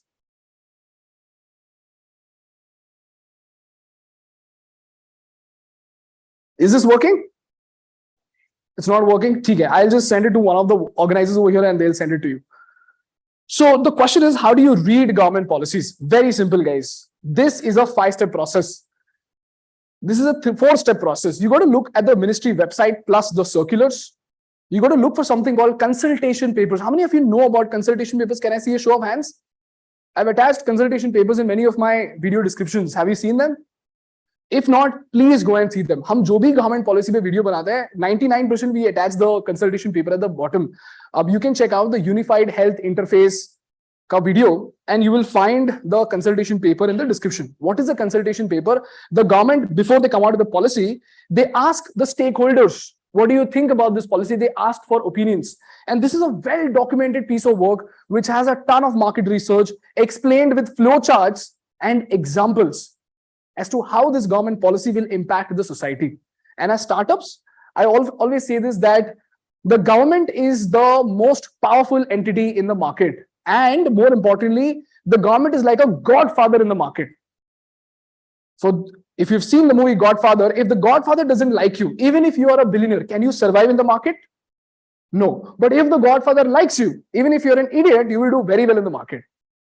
Okay, in this case, the godfather is the government, and the people who are being affected because of the godfather are entrepreneurs. So if you study the consultation papers, it will give you a very deep insight into the market way before the competition. And just to give you an idea about how ignorant people are, I got invited to a NASSCOM conference, which apparently has a very prestigious, very premium crowd from industry leaders and CEOs and CEOs. And they asked me to deliver the same thing that I delivered in the Unified Health Interface wala video. I asked them, why And he said that, strangely, these business leaders, they do not read government consultation papers. So do you realize if your competition isn't reading something and you are, it helps you build a barrier to entry. Is this very, very clear to everybody? Then you're going to look at the news section of your domain. This is pretty obvious. And lastly, please listen to the budget and take notes from the budget. How many of you listen to the budget? Wow, a lot of you. How many of you take notes from the budget? Very few. For those who are watching, please take notes on the budget. You might think most of the things are unnecessary. If you feel lazy to make notes, ICICI Direct immediately after the budget, within 24 to 48 hours, comes out with a document. I've attached this document in my budget video. You can check it out. It will help you understand what does a budget mean. It will help you interpret the budget better. Because I understand it's too boring to look at the budget. But if you read that document properly, you will be able to understand government policies better and the vision of the government better for the next 4 quarters. And if you understand that, you will be able to plan for your business better. Is this very clear to you guys? Is this very clear to you? So the moral of the story is, if the Godfather doesn't like you, you will not exist. If he likes you, you will exist. How do you know if he likes you or hates you? Look at the government policies. This is the summary of today's workshop. Number 1, find a gap in the market. Say it along with me. Number 2, mind the gap. Number 3, identify pain and interest. Number 4, build a barrier to entry. And lastly, keep an eye on the Godfather. That's all from my side today, guys. Thank you so much for your time.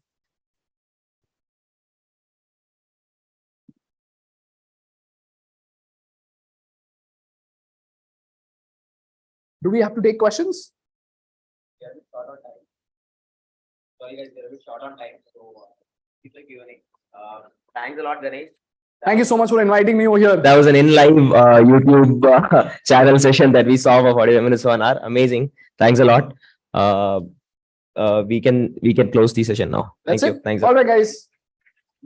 And yeah, Ganesh, Guys, let's take a picture together. Ganesh, we'll just want to hand you a memento and then let's take a picture. Oh, okay, okay, cool. Thank you so much.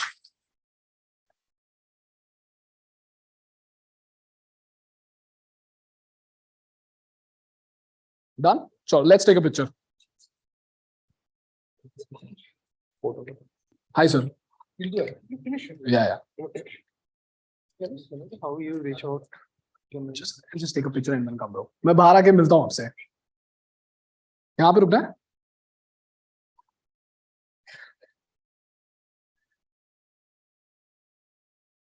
Guys, say cheese.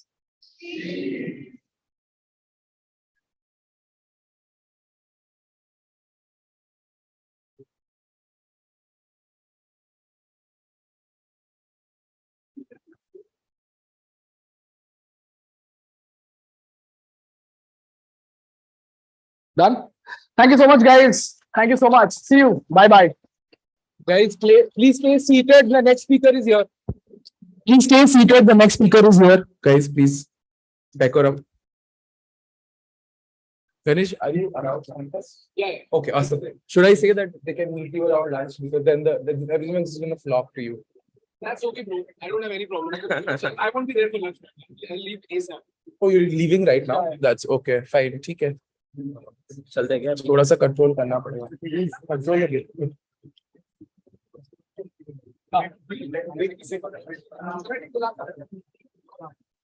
Memento दे दिया.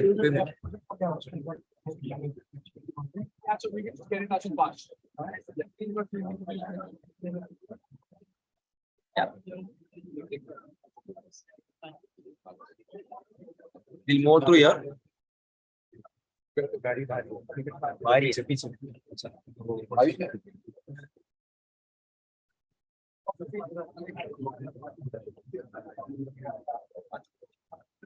Like the last speaker is doing it Q&A from outside.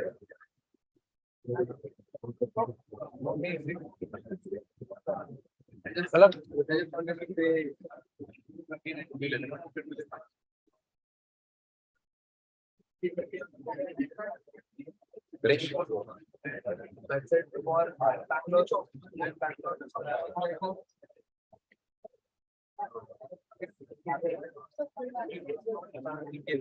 Very glad. There might be a right or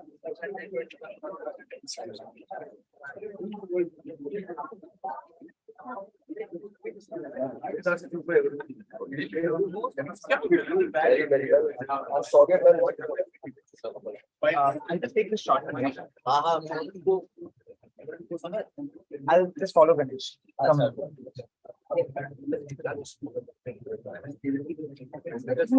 Yeah. So let's move on and move on, right? And next speaker. Where is the next speakers? And stay seated. Rishabh, Jain, and Ayush Madhva.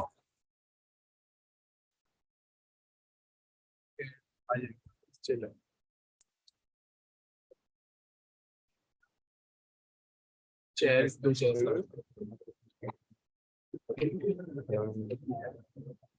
Here.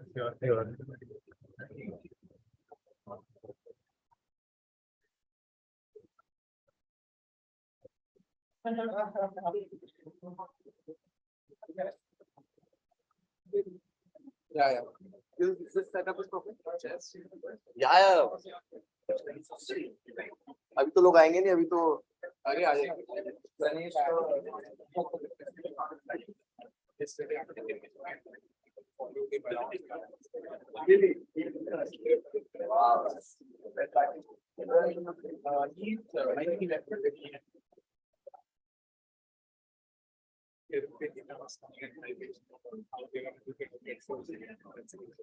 What is the audience? What is the audience like?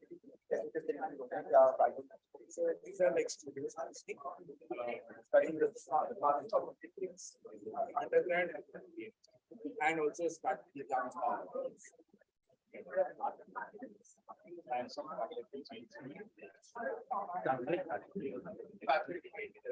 do you want the session to be? You want it to be interactive? You want people to ask questions?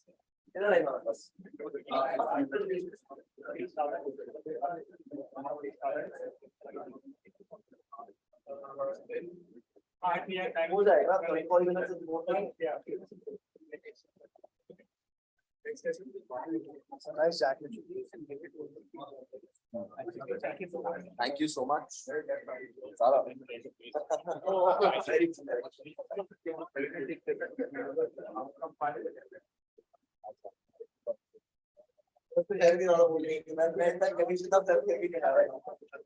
एकदम सब कुछ याद है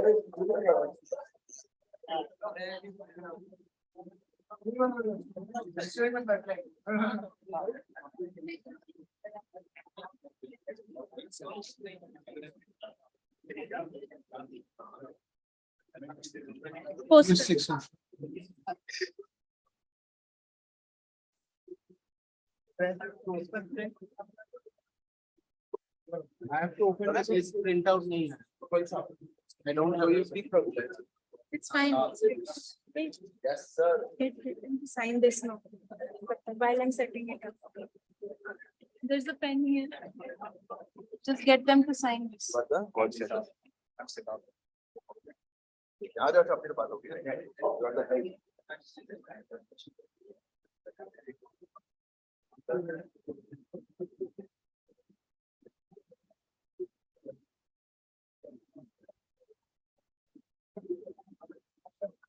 Ah.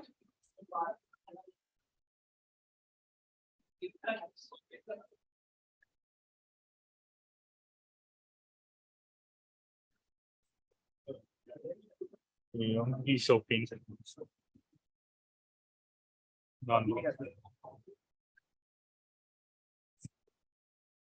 It should have delivered or advised not advisory. Yes.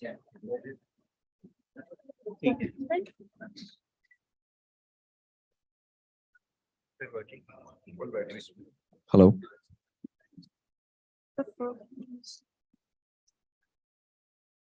Okay, no problem.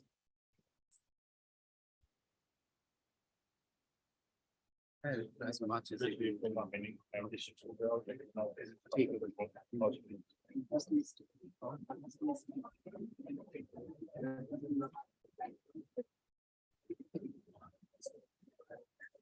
now I'm gonna make the other name.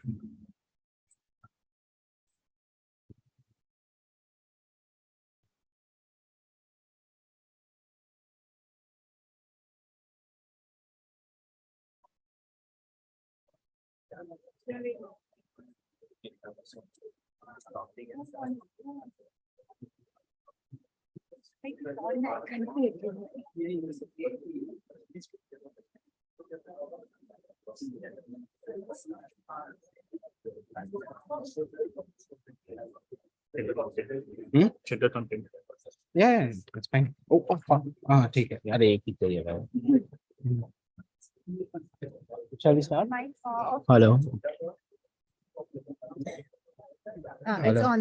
Yeah. Hello. Hey. Thank you. Don't execute that. Well, the concept and the spirit, we can execute the concept. Because very, very much sort of like, auto bags per share. This was for the items.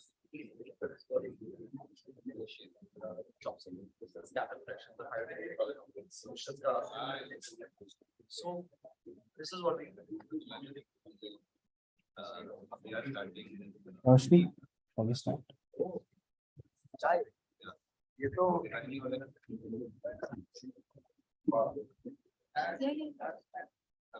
I will just ask, if you can start. Okay.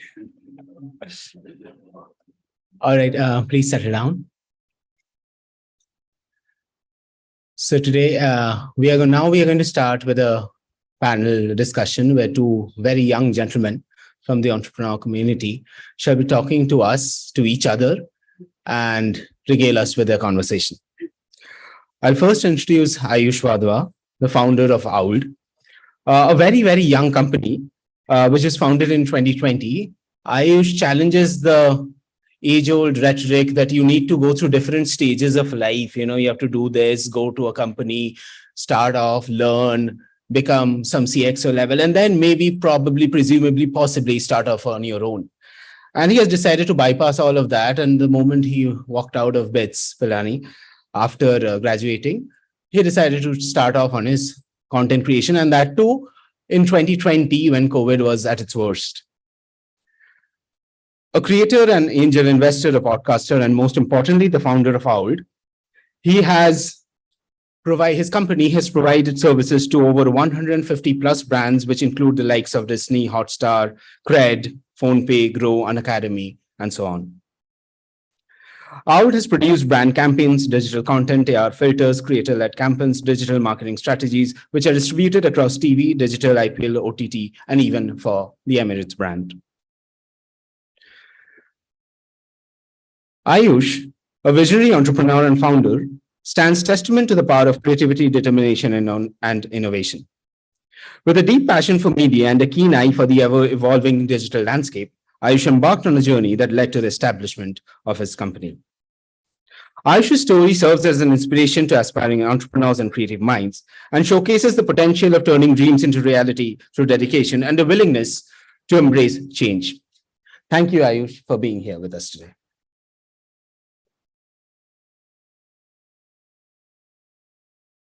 The second gentleman on panel, Rishabh Jain from Labor Law Advisor, who founded this channel on YouTube. You remember in our UG days when we did not understand classes or we did not understand the subject and we had this messiah on YouTube who helped us and suddenly we could ace through it. So Rishabh is that sort of a person. Rishabh,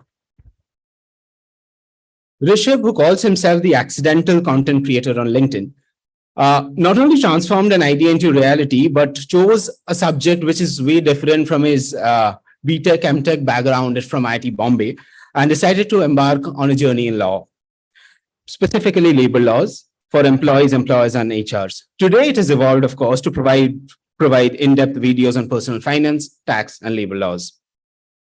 A TEDx speaker and like a speaker in multiple conferences over Josh Talks, Ignite Talks, E-Summit, and so on.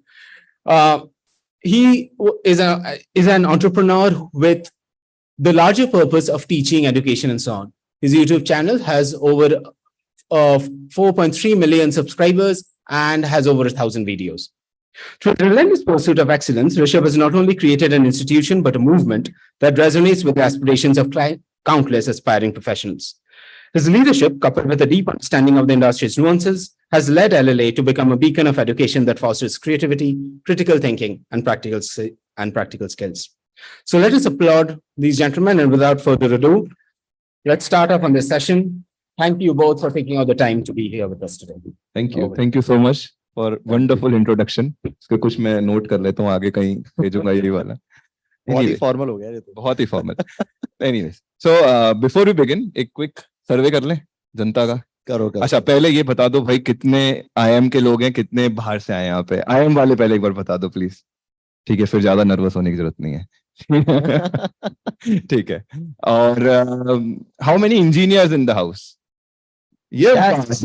So हम दोनों engineers हैं वैसे. मुझे generally लोग मिलते हैं तो मुझे ये समझते हैं कि आई एम अ लॉयर और अ CA, बट मैं उनको जब बताता हूँ कि इंजीनियर हूँ और मैं टेक्स्ट वेक्स के वीडियो बनाता हूँ तो काफी एक शॉकिंग फीलिंग आती है. बट ठीक है. सो पॉइंट ये है कि इंजीनियर कुछ भी कर सकते हैं. ये वीडियोस बना रहा है, हमें टेक्स्ट सिखा रहा हूँ. एनीवेज, तो या नहीं, एक तो पहले तो मैं इंट्रोडक्शन ही अब्सॉर्ब कर रहा हूँ. It was such a fancy IIM level introduction. हम कुछ नहीं मार्केटिंग करते हैं. I mean, it was such a long introduction. So, but thank you so much. Very excited to be here. बहुत ही casual रखेंगे. गणेश को मैं 3 साल से जानता हूँ. उसने जब I think अपनी दूसरी वीडियो निकाली थी, that's when I became friends with him. यार वो तो सब कुछ यार एकदम याद करके आया था. एक भी वर्ड इधर का उधर नहीं था. But we'll try to keep this session super casual. Ideally, I really want to talk to all of you. If you have any questions, doubts that potentially and possibly we can throw some light on, we would love to. And Rishabh and I, मतलब हमने 1 घंटे पहले तैयारी करी क्योंकि हम डर गए थे गणेश का सेशन देख के. हमने कहा भाई बिना तैयारी के अगर स्टेज पे उतर गया तो बहुत टेंशन वाली बात है. तो इसलिए हम बीच में गायब होकर चले भी गए थे जिसने देखा था. एंड हमने यार 2 चीजें हमने रियलाइज करी है कि how we want to do this. हमारी लाइफ में कुछ लर्निंग्स रही हैं. We want to start off the session by sharing some key learnings which both of us will carry forward with us for the next multiple decades to come, and both of us are in marketing. I think that's the only thing that I think we know effectively, potentially. ठीक है. So first 5-10 minutes, what we do not want to do this typical introduction कि हम ये कर रहे हैं. That is बहुत useful नहीं रहता है. So मैं जब भी किसी से मिलता हूँ मुझे एक बहुत अच्छा क्वेश्चन उनके लिए लगता है कि यार what were the 2-3 turning points. So yesterday I met this gentleman who has this crazy thousands crore net worth, and I asked the same question and got amazing insights from him. So मैं आज यही question Ayush से पूछता हूँ. I request Ayush तू मेरे से पूछ लेना. Let's start with these 3 incidents. 1 2 minutes में summarize करेंगे which sort of changed our professional life. Maybe the current profession जो our media का है या उसके around, and my LLA journey या उससे पहले आगे का 3 key incidents. So let's start with first incident. ऐसा क्या हुआ तेरी जिंदगी में जो तेरी प्रोफेशनल जिंदगी को बहुत बदला है? अच्छा, can we switch in Hindi and English both? Are you guys comfortable with English? Okay, we'll keep in English. Okay, English ही रखते हैं फिर. Okay, cool. So a small correction in the story. My journey didn't start in 2020. I've been creating content for the last 12 years. I was 13 when I made my first video online. And I think that was the first turning point. I come from Rohtak, right? It's a super small town. I didn't study in the fanciest of the schools, and I was this lean, swanky kid who couldn't play any sports. All that I could do was I was very good with academics. You know, I was always used to come first in my class. Thanks to my mom, I think she always pushed me really hard. But I was also a very uncool kid. Okay, and when you enter your teens, you get to realize that puberty is hitting you and you start noticing the girls around you. And I'm like, I have absolutely nothing that I could impress a girl who's in my class, right? So I had this class crush. I think that was my first turning point. I'm like, what do I do in my life? How do I change my life in such a way that I can go to the class confidently and impress that one girl? So I started, like a boy with internet. I Googled what are the 10 ways to be cool or what are the 15 ways to impress a girl. And I got a super generic list of answers. किसी को guess करने की 8वीं कक्षा में when you're in class 8, what is that one thing which a boy can do to impress a girl? It requires an instrument.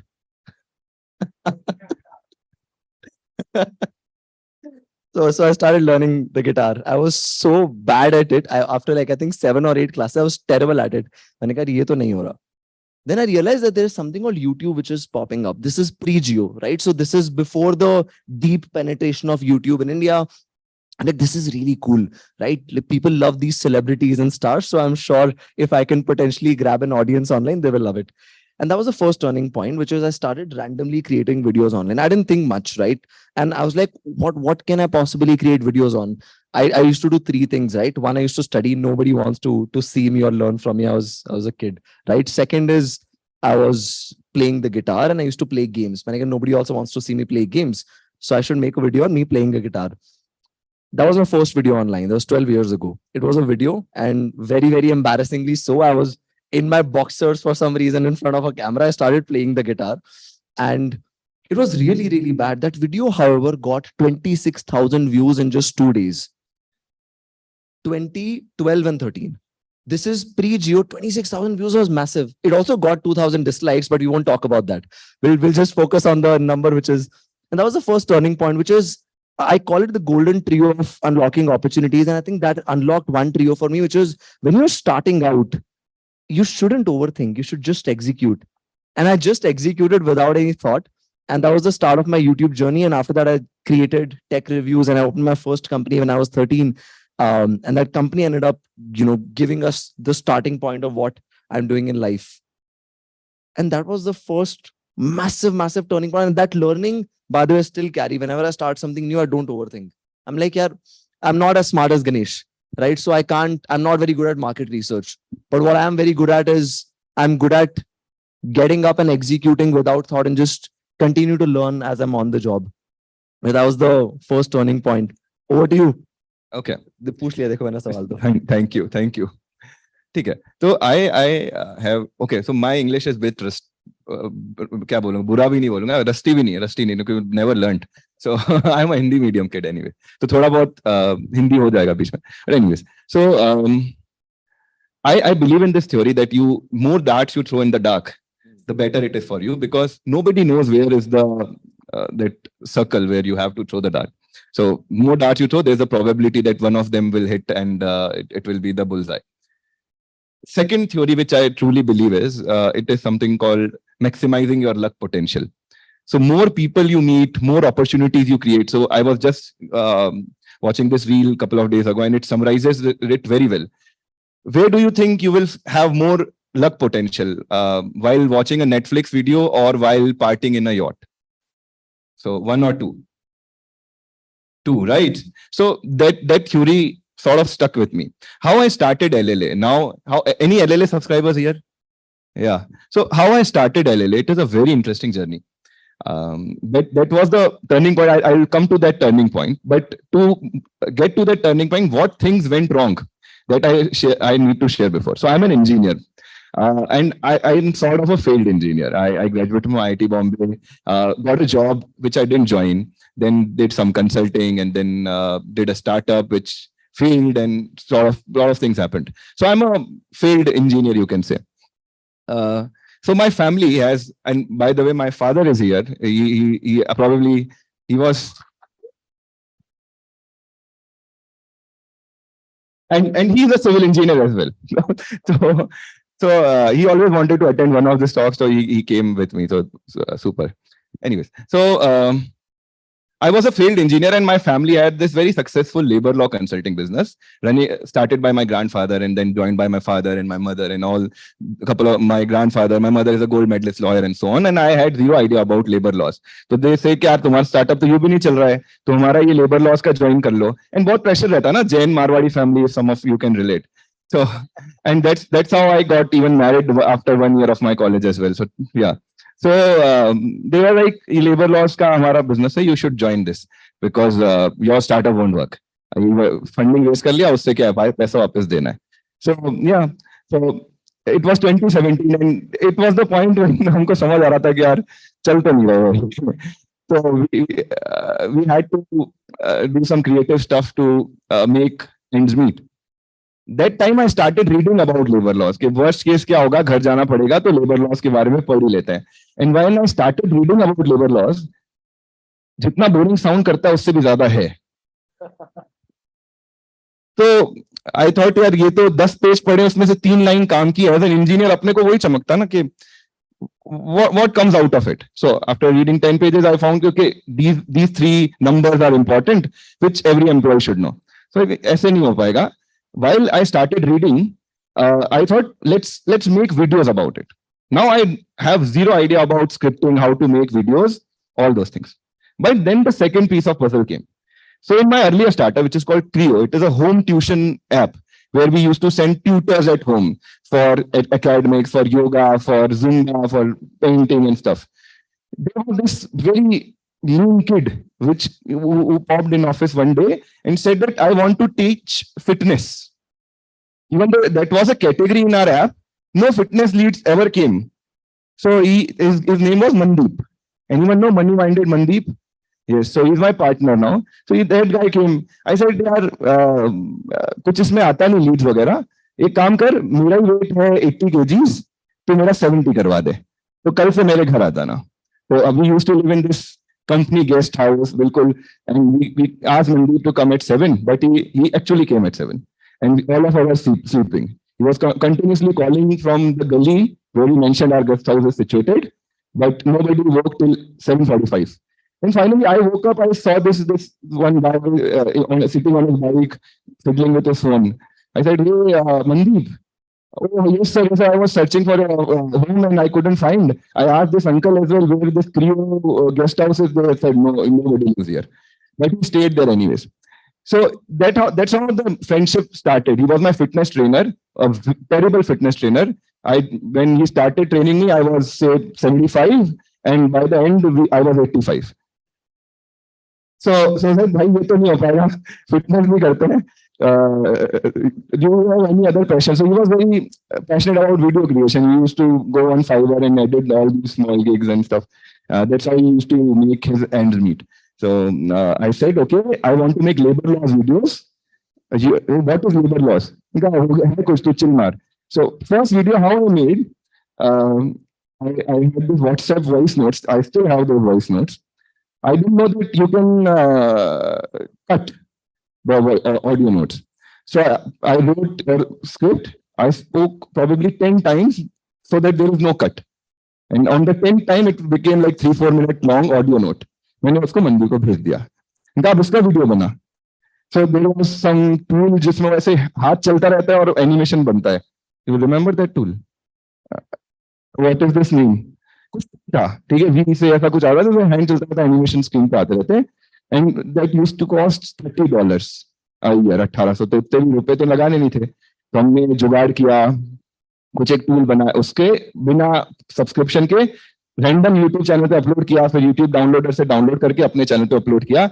It was exactly 6 years ago. So 14th August 2017, कल पाकिस्तान का independence day, उस दिन हमने अपना पहला video upload किया था. And it will be 6th year in completion. So that's how our first video was made. So a failed startup, a failed engineer,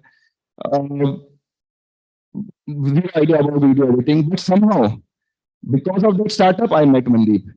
Because of that fitness training session I connected with him.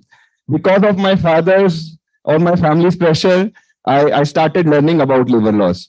And thankfully people liked it, because when everyone was telling these things in a very legal advocate language, मुझे तो आती भी नहीं थी वो language, तो मैं तो normal आम हिंदी भाषा में बताता था.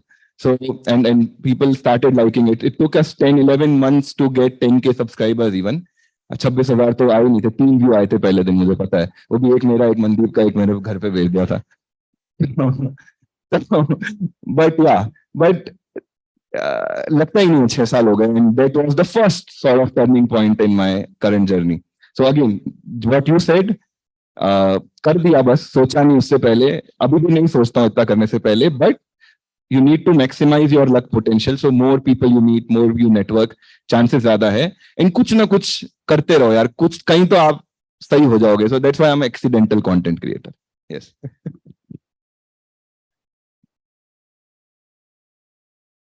ज्यादा हम्बल हो गए, फेल तो कहीं से भी नहीं लग रहे हो, मतलब. आई थिंक द सेकंड, इतनी इंटरेस्टिंग स्टोरी नहीं है मेरी, but I think this one thing which I don't know how many of you will relate to, but coming from a small town, our dreams are very limited. Like my parents thought that the best case outcome for me is a 20, 30, 40 lakh rupee job. If I am able to get that, that's great, right? That's the मतलब उनके लिए ठीक है बस best job लग जाए. I don't know how many of you will are going to sit for placement soon, but yeah, so I'm sure that is for all of you. That's the dream that was shown to you, right? My father used to come to me. वो ऐसे आपके IIT Bombay वालों को लेके आते थे कि ले 1 करोड़ का पैकेज लगा हुआ है. एक मिनट तो मैं भ्रम बता देता हूँ भाई, सिविल मैक वालों की नहीं लगती. ठीक है ना, तू मैक का है ना, मैं सिविल का हूँ, नहीं लगती कोई 1 करोड़ का package. Even in bits, I remember the average package was 7 to 9 lakhs. And my parents, the best case scenario, and what this, you know, what this does to your brain is this limits your dream potential. When I came to college, the biggest that I could dream was कि यार मैंने तो YouTube शुरू करा तो हाँ शायद मैं एक decent YouTube creator बन जाऊंगा. That is it, right? खत्म. I didn't think that I could also build the next YouTube. If you go to more Western countries, they think much higher. वो नहीं सोचते हैं that I'll become a YouTuber. मतलब YouTuber is these guys are massive. But if I were to think that I would become a big YouTuber, I was thinking कि यार 1 lakh subscribers हो जाएंगे बस. That is it.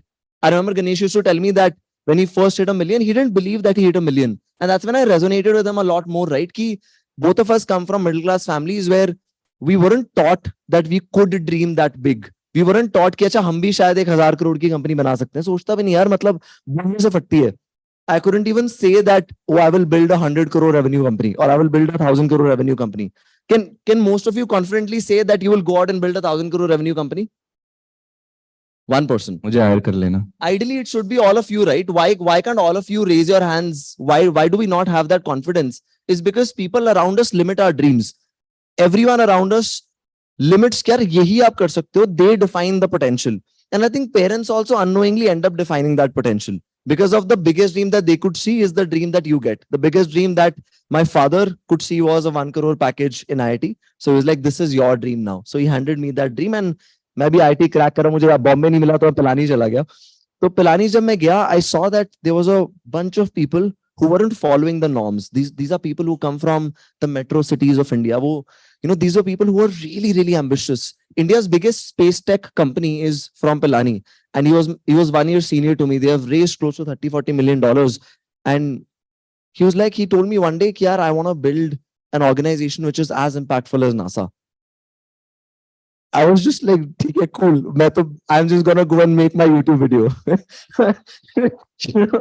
I don't know. But somehow I met him, and then I met another person.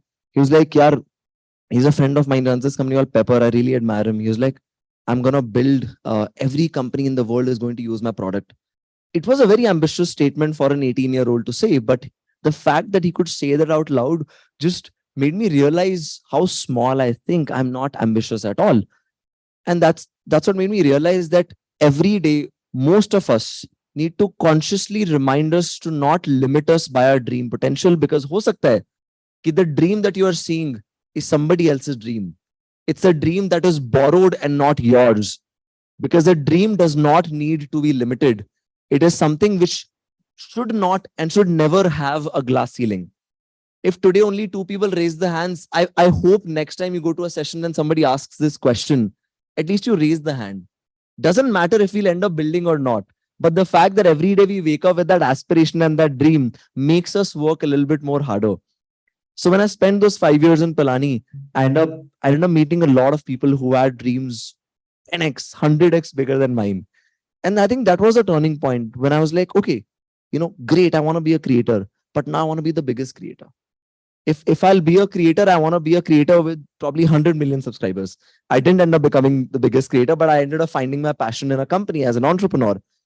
But I think the only reason that I was even able to pivot and start a company and leave something which I was doing before is because somebody came in and removed the limited dreaming potential that I had. So my urge to all of you is, today when you go home, please think of this question again and think to yourself, why did you not raise your hand? Right? Why are you not capable of leading a 1,000 crore company or a 10,000 crore company? Why can only an OpenAI is built by somebody in the US? Right? Why can't we do that? And there are enough and more examples to prove that things can happen. right? The first channel to cross so many subscribers was T Series, right? It wasn't some, channel outside. We have done things which, now are possible, which can be bigger than people and things that happen in the West. I think that was the biggest learning of my life, to not limit myself by my dreams. So cool, man. So cool. And I guess a institution like IIM, IIT, जहाँ पे आपको अच्छे लोग मिले basically, does that to you. It open. I was also a small town brought up. Jodhpur में पढ़ा हुआ. Never went even out for even coaching and stuff. No, in 15, 16 years in Jodhpur, and then went to IIT Bombay. And then first time when I rode the metro alone, this was the incident my father and I was discussing yesterday. He said that when first time you went to that local train from there was a festival, Saint Xavier's में festival होता था, and सब IIT वालों को जाना ही होता था क्योंकि वहाँ पे again the same girl reason. IIT में तो होता नहीं था. मेरे बैच में अभी भी मुझे नंबर याद है 706 लड़की और 67 लड़कियां थी. So ठीक है, तो Saint Xavier गए थे, but my father said that when you went to this local alone from Borivali to Churchgate, there were tears in my eye. तो हमारे लिए वही बड़ी चीजें थी, तो हमने नहीं देखा है, बट जब कॉलेज में गए, लोगों से मिले, ये बड़ी सपनों की बात करी, तब समझ आया कि यार you can actually dream big. So second turning point of my LLA journey. So 2017 we started making videos, but my startup was running in parallel, and it was just a side gig which we every weekend me and Mandeep used to meet, record something and around labor laws, and then life used to move on as usual because it took us 12 months even to reach 10K, and we thought that that's it. Who bloody cares about labor laws anyways? So till 2020, till the lockdown came, we had made around 150-200 odd videos. At that time we had 6-7 lakh subscribers, but all the revenue used to come from ads, YouTube ads, which was minuscule. And since I had this other startup to focus on, I was not focusing much on it. Then we went to this creator called Finnovations. Anyone seen that channel? Conway Finnovation. It's a channel in Delhi, and we went randomly there. And when we entered his office, there was 50 people working. And I said, क्या करते ये लोग? कि ये analytics करते हैं, ये हमारे प्रोडक्ट्स सेल करते हैं, ये हमारे कोर्सेज बनाते हैं, ये करते हैं. Everything you have built from YouTube. बोले yes. मैंने कहा this is interesting. The platform which I am purely considering as a content thing, it's actually not a content thing, it's a distribution play. So मुझे लगा कि यार we should meet all these creators. And being in Jaipur, not getting the exposure of Mumbai or Bangalore, we didn't have access to anyone. Probably in Jaipur, we were the biggest channel. So yeah, we thought, let's call all these creators in Jaipur and create a event. And let's call it ThinkWid. And this idea came way before. मतलब जब हमारे 5 lakh subscriber होते, उस दिन रात को हमने लोगो भी बनाया उसका. उसके बाद हो गया ठंडे बस्ते में. ठीक है? Nothing happened for next 8-9 months. जो टीम मीटिंग मुझे कौन पूछेगा? I am the boss. Nobody asked me. And that time anyways, me, Mandeep and 2 editors were there. That's the team. We had 8x12 office, जिसमें हम चारों लोग बैठते थे. 2 जन एडिट करते थे. जब शूट करना होता था, सब या तो चुप रहते थे या बाहर चले जाते थे. तो वैसा काम चलता था Saturday, Sunday. तो nothing happened for months. Then one day when I guess 6-7 lakh subscribers, we were again went out for lunch. When said, यार ये अपने सोचा तो था करते ही है. तो करना कैसे? कल मैं एक सोच मोहक मंगल एक चैनल है, सुना है? Yes. So that guy posted on his Instagram कि ये मेरे weight है, ये मेरा BMI है. अगर 3 महीने में मैंने बदला नहीं तो मैं लप्पू. ये उसने सोशल मीडिया पे डाल दिया. तो ये सेम स्ट्रेटेजी हमने उस समय लगाई. Everyone in our team, 4 ही जने थे और कुछ हमारे फ्रेंड्स फैमिली थे, उन्होंने बोला हम भी हेल्प करेंगे. Everyone said कि we are doing this ThinkWid in which all the big creators are going to be there and for creators by creators, and date हमने कहा date भी announce करो. अभी के अभी date announce करो. So it was January odd. We announced the date on 22nd March randomly. हमारे इसमें Which year group was this? Huh? Which year was this? The lockdown year 2020. Yeah, 22 को actually lockdown हुआ था, if you remember. 20 या 22 को lockdown started. Yes, 2020. So there was this Pandit guy. He said that इस समय कोई there's no shadi season in March, so you pick the date 22nd March so that you get hotels in cheap rate. So we announced that. And while going for the hotel booking, me and Mandeep were going on bike. I was sitting behind.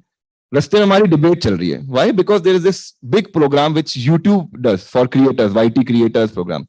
It always happens in the last week of March. He said that यार YouTube से कैसे compete करेंगे? मैंने कहा जो YouTube में जा रहा है वो वैसे भी यहाँ नहीं आ रहा है. क्या फर्क पड़ेगा?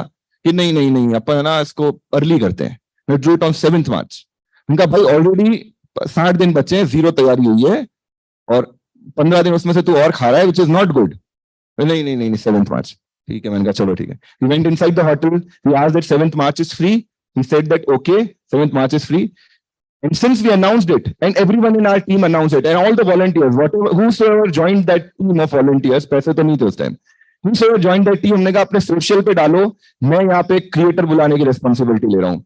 मैं यहाँ पे hospitality की responsibility ले रहा हूँ. I am looking after the hotel arrangements. So that could be गड़बड़ होता है. You are also responsible. So you can announce that. And that event went very well. There were around 20 odd creators, which were million plus. Some creators came from Mumbai, Bangalore, Surat, Delhi. People came from all the way, Kolkata and Kashmir. I don't know why, but they anyways came. But we learned a lot. We personally learned a lot. यार चीजें चल कैसे रही है system में. And that 7th March thing, what happened, you know? If it would have been 22nd March, there was no event. The lockdown happened on 20th March. Even on 7th March, we took lot of precautions and there was a hospital partner there. But by announcing it and by taking that random decision, we, if our journey was going like this till March 2020, it started like this. Nobody knew LLA before March 2020, nobody. And now if some people know that, again, that second decision in our life changed that entire course of the journey. Yes. Wow.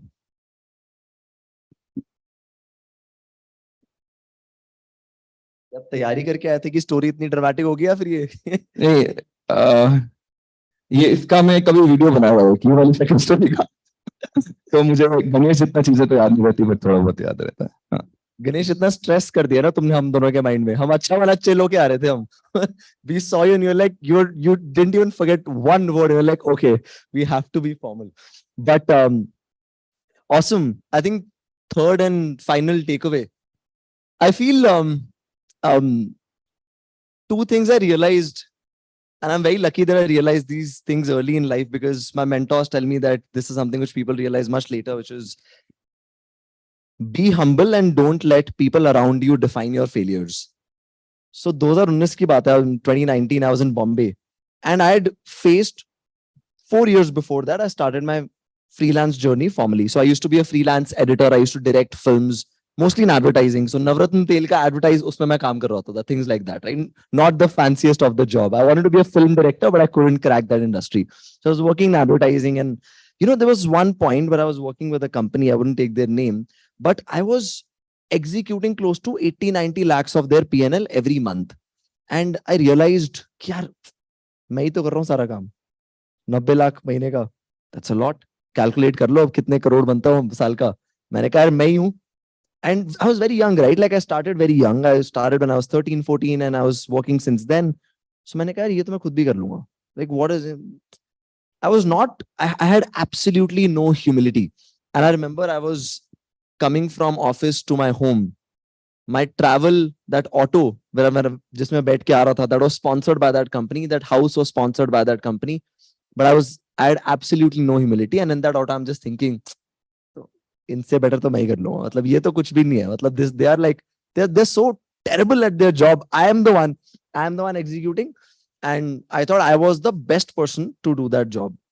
And with that arrogance, I went and I left that gig, right? And I told them, hey, I don't want to continue anymore. I'm done with it. And I flew back to Rohtak and I was super confident. Like, ab to main hi bana raha hu. If there's a name in media that will be known, it will be Ayush, nobody else. So in 2019, I started my company and Marwari की बात हो रही थी. तो मैं मारवाड़ी नहीं हूँ, मैं पंजाबी हूँ, मेरे सारे दोस्त मारवाड़ी हैं. तो मैंने कहा यार मैं तो मारवाड़ी के साथ पला बड़ा हूँ. My family runs the business, तो बिजनेस तो मेरे खून में है. मैं आज अगर गल्ला खोलूंगा, गल्ला मतलब गल्ला is a shop in Hindi. अगर मैं आज गल्ला खोलूंगा तो I will be the biggest business person in like a month, right? And you see the fancy cars and a black fancy car mein a business person will come and will stay in the fanciest of the hotels. And yeah, this is my life. Within 6-7 months, I'll be like at the top of the game. I started 5 months. Nobody forget giving me a gig. Nobody even gave me a meeting. Why? Because I was so arrogant that I positioned myself as an agency. So the other agencies which used to give me work, they saw through my arrogance and they were like, now you're a competitor to us. So we won't give you work. So I'm like, okay, don't. I'm like, I'll reach out to the company that you work with. So I reached out to them and they were like, you're too small a company. So because you're too small a company, we won't work with you. So suddenly I was working with so many people, so many companies, and within a span of a month, I had nothing. And I tried 5 months. I sent all the cold emails. तब अंकुर वारिको के course नहीं थे cold email के, but मैं कोशिश मैं कर रहा था. I was trying. ChatGPT भी नहीं था, but I was trying to write a cold email. I was trying to do the cold calling. Nothing happened. 5 months passed by. I thought, yaar, I don't think I'll be able to do this alone. So I used to live in a hostel. I was still in college. So मैंने कहा, I need a co-founder. So like, what is the best way to find a co-founder? I came out of my room, went to my neighbor's room, knocked the door. Bro, I'm starting a company and I think I need some help. Will you start? He said no. I went to another room. So I did this 3 times. The 4th friend, he's like, ha, cool. I'll help you. Just tell me. So we made a deck. And I mean, this shouldn't go out, by the way, what I'm going to tell you in the next 10 seconds. In our first deck, and I got to know that startups love decks. I have no idea why. Why do we make decks and presentations? I have still no clue. मैंने कहा, this deck should have a big team. So हमारी wing होती थी college में. Wing is, like a set of rooms together. So we used to, all of our friends, I had 12 friends in college, all of them together in those 12 friends. आज मेरे वो 12 ही दोस्त हैं मुझे लगता है. मैंने कहा एक काम करते हैं, let's just write everyone's name as part of the team. So our first deck had team of, and the company was called Motion Trooper. Team of Motion Trooper. It had 12 people. Because I'm like, yeah, a company has to believe that I'm a big company, right? So I did that. So after 5 months, we cracked the meeting. It was with this company called Travel Triangle. It was, now they're not in a good shape, but at that time they were booming. It was like one of the leading travel startups in the country. So I found the meeting and I'm like, okay, how should a startup entrepreneur behave? Now we have shown that we have a team. So that's number 1 is done. We have made the deck. Number 2 is also done. I bought a new suit. मैंने ठीक है जितने जो भी पैसे ऐसे बचे थे मैंने एक नया सूट पहना. मैंने कहा पहली बार बड़ी मीटिंग पे जा रहा हूँ, लगना चाहिए हम बड़ी कंपनी है. तो मैंने सूट भी खरीद लिया. And then after that मैंने still मैंने कहा टीम दिखा तो दी, but actual team थोड़ी थी. So I can't show up to a meeting alone. When a CEO founder goes, have you seen Gajni? Do you remember Sanjay Singhania? How 12 cars used to pass by. मैंने कहा shit, I can't go in and walk up alone to the conference room. So I asked a couple of my friends, will you go with me? Even my so-called partners said, no, bhai, paper hai, मैं तो नहीं आ रहा. मैंने कहा ठीक है. So I asked another friend to accompany me to the meeting. I did everything that I could do. And I went to the meeting and I bombed that meeting. It was a terrible meeting. I was so nervous. Nothing to do with my skill or anything, but I was really, really terrified and I was really sad. 2 months later, I got a call from that company ki yaar, there's a shoot happening in Malaysia. And by this time, close to 7-8 months have passed by where our company has done absolutely nothing. 0 revenues, and I had saved some money as a freelancer and everything was dropping by. Kuch nahi bacha tha mere paas. And when you start making money even at an early age, even you don't want to ask money from your parents. You feel very hesitant. So this company called me and he was like, we need somebody to go to Malaysia and shoot this film. I was like, wow, this is amazing. I think the suit worked. So they gave me the gig. And very interesting story. 7th March is a very important date in my life. So close to 5th or 6th March, I was in Rohtak. And I told my parents that I've cracked the gig. And they had no idea. They were like, this person is not going to do anything. This person is उन्होंने सोचा था bits में भेज दिया तो होगी बन गई इसकी जिंदगी, अच्छी जॉब लेके आएगा. और मैं बैठा हूं इधर 4th year में, where I had absolutely nothing. So they told me that you have to go to Malaysia. There are 12 days of shoot. You have to shoot this fancy resort and there will be a lot of influencers. I'm like, amazing. I was on top of the world. And then suddenly, lockdown and, 2-3 cases of COVID in Malaysia. I'm like, shit. So I talked to my parents and I'm fighting with them. I'm like, let me go. You're like, no. I'm like, after 8 months, your kid has gotten an opportunity. I've worked really hard. All of my savings are gone. Please let me go. they didn't let me go. And in hindsight, I think that was the best decision because the flight was, I think, on 12-13 March. मैं dates पक्का गलत बोल रहा हूँ, but essentially जिस दिन मेरी flight थी उसी दिन lockdown announce हुआ था. And if I would have gone, I would have stuck in Malaysia and I was going to this really, really remote island in Malaysia, not even Malaysia, the main city. The next 4 months were the worst 4 months of my life. I lost touch with my friends because I didn't want to talk to them. All of them got the fanciest of the package. I always believed that you should hang out with the smartest of the people. You are the sum of 5 people you hang out with. We get to hear this, right? So I was also hanging out with the smartest of the people. The worst part about hanging out with the smartest of the people, they're always doing very good in life. I'm like, shit, now I can't even pick up the phone. So the influencer advice didn't work. मैंने कहा, shit, अब मैं क्या करूं? I can't even call somebody. So I had no friends. COVID, my family ran a business. Every single business owner went through such a terrible time during COVID because they didn't know how to pay salaries. I saw my family go through the worst financial crisis. My sister was a doctor in COVID. So every day we used to sit at home. She used to go and treat the patients, come back. So every day we used to live in stress. Unko kuch ho na jaye. So we had financial stress. We had the stress of, my sister's life, and I'd lost the only company that I had, and I'd lost all of my freelance gigs because of my arrogance. I had absolutely nothing in life. But I was still grateful that, I'm at least mujhe chhat ke baare mein chinta nahi karni, but I still have food on the table. 4, 5, 6 months passed by, and I realized I don't know anything. I thought I knew business. When we go, a lot of IIM kids here as well, when you go out of your fancy college, we think we know a lot. Sadly, we don't. Unless you execute, you really don't. And I think that 1 year taught me that, you have to be humble. But that 1 year also taught me one more thing. During this time, exactly 3 years ago in August, yesterday Ankur came, right? I don't know how many of you were there in his session. How many of you were there in Ankur Wariku's session? So Ankur was starting to create content. He had 10 or 15,000 odd subscribers. And I was still very straightforward as a person. I'm very straightforward, okay? So I looked at his video. I'm like, the videos are shit. The content is great though. What he's saying is amazing. But the video quality is, the mic and everything was, Anika, this is bad. Somebody like Ankur, who's run a company, who's saying such good things, should have better video quality. And the reason I was watching his videos is because he was teaching business, right? He was teaching how to build a team. How do you name your startup? He was building how to build a startup. So I wrote an email to him. I took close to 7-8 hours to write that email. And at, I think 3:30, 4 a.m. I hit send. And that email was so, I don't think I've talked much about that email, but that email was something like this. I'd done my research and I got to know that Ankur loves time. He's very particular about his time. So he doesn't want his time to be wasted.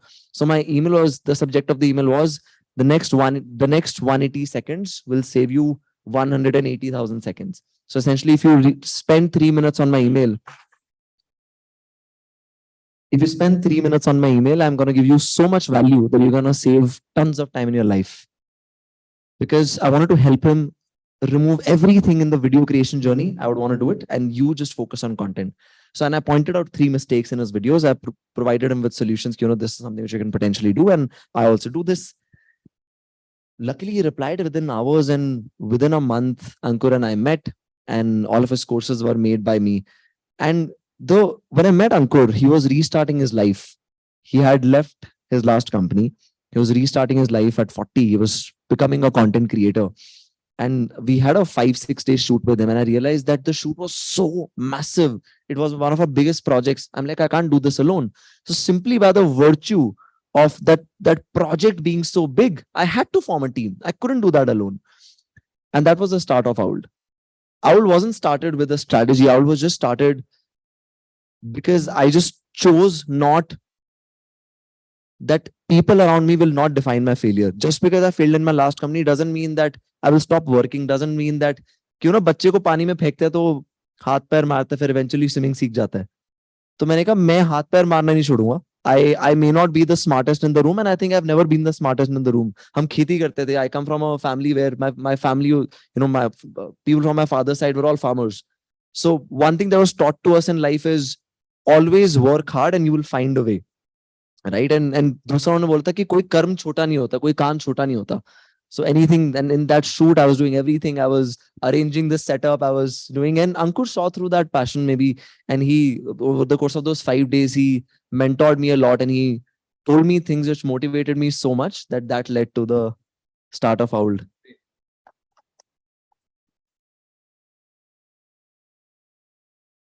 Yeah, Owl started with just me, and it was just me for the next 8 months because I still didn't know how to build a company. So in the next 8 months, this time I diligently sat with people. I watched videos. I used to consume a lot of Think School's content. I used to learn a lot from him. I've consumed so much of your content, learned business from the best, reached out to people, and I made my first hire after 8 months, which was exactly 2 years ago. In the last 2 years, we are completely bootstrapped. We have not raised any money, and we have 2 companies now. We have close to 70 people. We work with biggest of the brands. आप में से बहुत सारे लोग HUL, P&G जैसी companies में जाओगे. We work with Unilever, we work with P&G. So that was, I think, the massive turning point for me. सही यार, super. ये तो अच्छा था, बहुत सही था. Last thing, anyways we are running. ठीक है. So ये वाली घटना, this story I've never told anywhere before, and this is a. So when you think about LLA, if we ask a lot of people, if we do a survey, a lot of people will say why they know LLA. One word will come as awareness, jagrukta, and if any other word can be related with our brand, that is trust. So being honest, being true to our audience is not a very good thing in this industry in terms of finances. You do not get a lot of opportunities. You have to say no to so many brand deals. You cannot lie. You have to maintain your ethical standards and all those things. And this is a sort of difficult proposition for a company which is sort of growing right now. And as I told you, in 2019 to 2020, we only relied on YouTube revenues, which was not much. It was 70,000, 60,000, 80,000 a month, in which we have to pay salaries to 2 people. Mandeep was solely dependent on this income. His family didn't earn anything. Thankfully, that was not the case with my family. We were okay. So, but Mandeep was solely dependent upon this particular income. But when I met Mandeep, even from the day one, there was this unsaid rule that we'll never break trust of our audience, no matter what. So this is the story I'm telling. Usko aap kaise bhi socho, but this is a true story. So 2020 or early 2021, 2020 ki baat hai, this is 2020. And at that time, since we were primarily earning from ad revenues, any brand deals, the first brand deal which we did was for 3,000 rupees. It was a PF app, somewhere you can check your PF. So we thought that, okay, we do not want to make a very core stock selection content because we do not have expertise in it. We want to make regular personal finance content because our employees are primary audience. For them, we used to make labor laws videos. We still make labor laws videos for them. What else do they need? They need personal finance. Personal finance means basic investment, FD and PPF and insurance and taxation. So let's start making these videos. And we planned this 6-episode series of insurance, where 3-4 episodes we will talk about term insurance and 3-4 episodes we will talk about health insurance. And that was a time when we were buying insurances for ourselves, term insurance and health insurance. So we decided we'll go deep in it. We'll read all the documents, we'll analyze all the data, and we'll make the insurance. Then we had an idea, what if some brands sponsor it? So as a content creator, we used to get emails from all these brands, like any brand, Tata ka, Max ka, ICICI ka, कि यार ये हमारा insurance का video बना दो. But just like stocks, all the brands have pros and cons, and then they go up and down. Some years they have good claim settlement ratio. In some years they don't. So we thought that promoting an individual brand is very risky, because that brand in 5 years time may not perform so well, but our video will still be there and people will still get that brand watching our video. So we thought that no, we'll not promote any individual brand. We'll promote an aggregator. And we'll teach how to, it's like just like mutual fund. Like we teach that, okay, aapko mutual fund kaise kharidne hai? Now you buy it from Coin or Kuvera, it doesn't matter. Right? So we will say that, okay, we'll not promote any individual brand. We'll show how using an aggregator, what parameters you have to see. And then whatever fits your parameter, you buy that insurance. So we made this, planned this series, made couple of videos, and somehow I cold emailed the Naam Policy Bazaar. Would you like to sponsor? And we anyways use their website, screenshots and everything. Anyways, without the, okay, they said, okay, we'll sponsor you. And they paid 60,000 rupees for video, and then there is 6 video series. So, okay. And that time I used to travel to Jodhpur a lot. Currently our office is in Jaipur. I used to travel to Jodhpur a lot because of some family commitments. So I was in Jodhpur and Mandeep ka ekdam distress mein call aaya. Evening mein we had to publish that video. That Policy Bazaar wale maan nahi rahe. They want us to delete these 2 lines. These 2 lines. इनका क्या करना है बताओ कि नहीं delete नहीं करनी है का ठीक है वीडियो डालना है ठीक है ओके तो हमने कहा will refund your 60,000 rupees but we'll publish video anyways as it is and we published that video and then we published entire series without any sponsorship. Then there was this affiliate program of Policy Bazaar. At that time it was not popular, it's still not popular, but they didn't used to give this to influencers. It was for agents and stuff. So we applied for that program. It took us almost 5-6 months for that affiliate to work. Link aane tak. 6 months later, when already videos were published, 4-5 mahine ho gaye videos published. 6 months later, in none of the video we even mentioned that you should take an insurance, whatever. Nothing. In just the description and pinned comment, we updated that video. And in the first month itself, whatever they used to pay for one video, 10x of that came in the first month. Right? And it continues to come from that old videos, and it's growing only. 2 cheezein. One, because we decided that we'll not break trust of our audience. Chahe wo 2 lines hai, but those 2 lines are important and will not delete those lines. Number second, since our audience also know that we can trust these guys, insurance is a very tricky thing. People can invest in startup, in stocks and crypto, क्योंकि वो investment है, चलो growth हुआ नहीं हुआ. Insurance को पता है मैं किसके लिए ले रहा हूँ. Insurance में ले रहा हूँ मुझे कुछ हो जाएगा तो. After my death, this term insurance. मुझे कुछ हो गया तो health insurance है. ये बहुत ज़्यादा sensitive topic है. And हम भी shocked होते हैं कि यार हमारे वीडियोस देख के इतने सारे लोग इंश्योरेंस खरीद रहे हैं. By the way that affiliate उन ऑडियंस को कुछ फर्क नहीं पड़ता. मतलब ऑडियंस अगर 10K पे कर रही है तो 10K ही पे कर रही है वो एनीवेज. उससे the price never changes. The price is the same whether you use this link or you use that link. And now if we make a video, we to even say कि okay, this is an affiliate link. हमने आपको insurance खरीदना सिखाया है. अगर आपको लगता है कि आप हमें सपोर्ट करना चाहते हो, this is an affiliate link. You will not pay anything else. But if you want to support our work, you use this link to buy your insurance. And a lot of people do that. उससे एक conviction आ गया कि यार इस दुनिया में जब lot of people are going after money, we pursued this passion that this is what we want to do. Because Mandeep had this history where his family purchased the ULIP, and in 2020, 2019, I saw the very difficult times in his life.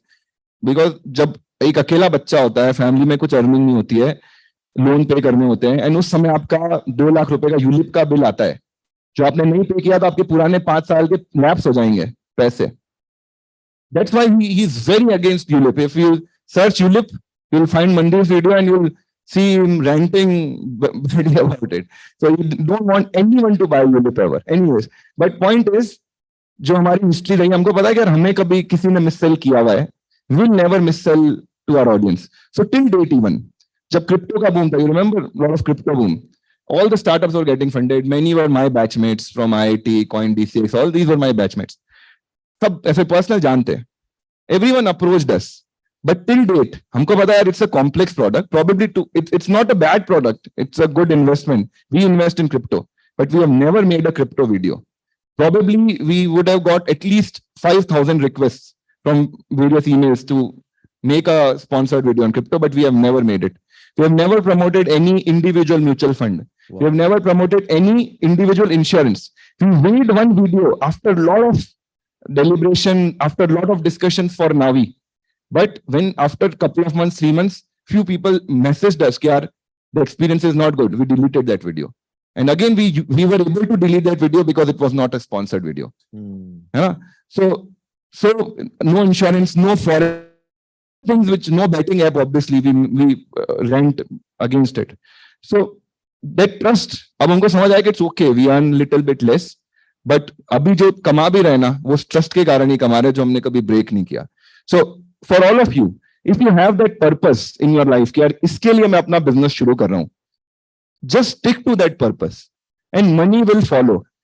हमें भले उसमें 3 साल लगे, 4 साल लगे, आज अभी हो सकता है हमसे कई क्रिएटर्स 10x कमाते हैं, इट्स फाइन, बट हमको पता है यार ये हमारा पर्पस है, that's why we work, that's why we wake up and that's why we sleep soundly every day, that हमने किसी का कुछ बुरा नहीं किया है, that's completely fine.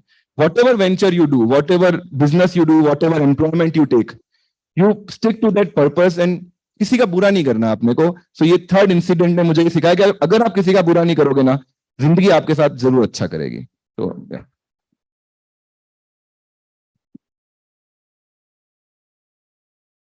Crazy story, yaar. I think this is an insurance videos. I keep telling you, that's the video that jo main dekh ke I found. I met Mandeep recently and I could see the passion and the hate towards. So मुझे लगता है अपन ने story बहुत लंबी सुना दी है. Let's take some. कितना time है? We have how much time? I wanna discuss the. Yeah, percept वो बोला. But if it comes through a question, that would be let's try. If we can do two things. 10-15 more minutes, so you can. Okay, so we have 3 stories for you, which are I think stories बहुत लंबी चलेगी हमारी. We are supposed to do this in 15 and then teach you something about marketing in the next 45 minutes. But we have 3 marketing stories for you. Either we can maybe tell you at least one, or we can take Q&A, like questions. Acha. Okay. Cool. It's a story about perception and how today, a lot of startups today, they take marketing decisions sitting in a boardroom. They would sit in a fancy office in Bangalore and they'd be like, "Yeah, kuch funny banate hain, let's create something funny." Oh, let me ask you a question. Piछle 2-3 साल में, especially in the Bangalore circuit, what are the ads that you remember? Cred? Wow. Okay. But Cred is a great example, right? Cred made these funny videos. But did you use Cred after that? I didn't, at least. I don't know how many of you used Cred or after that ad, like how much that ad didn't make me use any new feature in the Cred app. It didn't. If my dad looked at that ad and he was just wondering, and by the way, he has had credit cards for the last 15 years. The prime audience for Cred, right? My father. He's like, what do I do with this? Like, what is the benefit? Just paying my bills. That my manager does it. Then why am I looking at the ad? I feel there is a shift happening in the ecosystem where when we think of marketing, we think of कि यार अच्छा एक meme बना देते हैं. Let's make something funny. Let's make people laugh. Let's do something which is interesting. That's not marketing, right? And this is exactly the mistake that most startups do today. They are too far off from their consumers. If you ask a marketing team, have you gone on ground and talked to your consumers? The most probable answer is no, or the answer is yeah, I did it, but like 6 months ago. Most of them don't have an idea, and there's something which is very interesting in HUL. There's a reason I love Hindustan Unilever. I read this book called The CEO Factory. Have anyone read that book in the audience? It's a beautiful book. If you haven't, it's that one book which I would recommend all of you.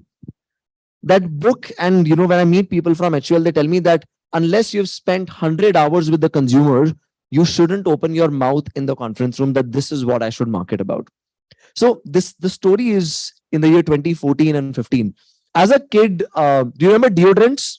I'm sure a lot of you must use deodorants even now as well. Which is that one deodorant when you were growing up that you remember, which had like really, really fancy ads? Axe. I'm so happy people said fog as well. But Axe is that one in 2014. Axe was, perceptionally speaking, the biggest in the market. If you ask somebody in the street which perfume or deo do you know, they would say Axe. Axe is the coolest. They used to have these ads where this boy is running and 10 girls are running behind him. No clue, but everyone thought that Axe is the biggest brand. Do you know in 2014, Axe had a market share of 9% and Fog had a market share of 13%. And everyone thought Fog is some random Indian brand. Nobody cares about it. So this is what I call marketing when it's done through an agenda. What Fog did is Fog went out and realized that, yeah, we are selling a lot, still people don't talk about us, right? Why are people not talking about us? Maybe because we're an Indian company, maybe because we're not cool. We're like, how do we change this perception? And that was the start of a very, very incredible campaign. Do you remember Fog's iconic tagline? Kya chal raha hai? Fog chal raha hai. You know how that tagline was started? So Fog realized that they are a very, India's not a price sensitive market. It's a value sensitive market. Fog was priced at 180 rupees and Axe was priced at 150 rupees. Very interesting. So now technically speaking, Fog is more expensive than Axe. So you should buy Axe. That's what our Indian mentality says, right? Save the 30 bucks and you know, do whatever you want, but save the 30 rupees. That's our middle class mentality in India. However, because Fog had a water-based formula, it could last twice as long as Axe. So technically it was a 180 rupee versus a 300 rupee, which is 2 bottles of Axe. So in 2014-15, they realized that we are more value sensitive. Okay, then let's go to markets who understand that this is 10x better, that the value proposition of Fog is 10x better. So we'll get tier 2, tier 3 towns mein. Ab, मुझे नहीं पता कितने लोग छोटे शहरों से, but in a small town, you have this local market where you go to, where probably the person knows you by your name or definitely identifies you, right? And you know, you go and ask, अच्छा भैया कौन से चावल क्या चल रहा है, right? What is, अच्छा biscuit कौन सा आजकल नया आ रखा है? And you know, they probably, so that is how they came to the tagline, because they went and the people asked the shopkeeper in a tier 2 town, they were like, कौन सा deodorant चल रहा है? They were like, Fog चल रहा है आजकल तो. And that one insight is how they drafted the entire marketing campaign, and that's how the line came in. क्या चल रहा है? Fog चल रहा है. Such an interesting story. And after that, Fog was not just the market leader statistically, but also perceptionally. The fact that I could roughly sense 50 to 60% of you say Fog. And if this was 2014, probably none of you would have said Fog, because no one thinks Fog is big. And this, by the way, it's a story which continues in other startups as well. And we'll talk about that. But whenever you're marketing, please don't market thinking and assuming things. I think it's the biggest mistake that people do. Go on ground, talk to consumers, identify the exact problem statement that you're solving. Every problem statement is not to make a funny ad, or every problem statement is not to, I don't know, just put 20 billboards. Sometimes a problem statement is unique and it needs to be solved in a unique way. So this much बहुत ज़्यादा thought जाता है in making a campaign which truly impacts the business. And this is, by the way, in other businesses as well, right? Like you were telling me, you know, talk about. Yeah. So last story, I promise. Last story relating to that on ground. So this is 2015. My first startup called Creo. So we launched the website, and since it was in Jodhpur. Anyone from Jodhpur or Rajasthan here? Probably okay. So some of you might know a college called MBM. It will come in that is the story. So हमने Jodhpur में we started this website. Website पे तो कोई नहीं आया. There was no SEO anyways. The name was QRIYO. So it's very difficult to even pronounce now. Most people call it QRIO anyways. So we messaged all of our friends and relatives in Jodhpur. Both the co-founders, IIT Bombay, my senior Amudit, both were from Jodhpur. So we had big families, 1,000 people. We messaged everyone that in our startup, you will get all the instructors, yoga instructor, academic, dance, music, guitar, you will get everything. So almost 50, 60 of them, okay, betas, bhej de. Ab bheje kahan se? So we had 0 teachers registered who can go in 2, 3, 4,000 rupees for a month to teach whatever, guitar or academics to kids. So we thought that college students will definitely do it. And there was one big government college called MBM.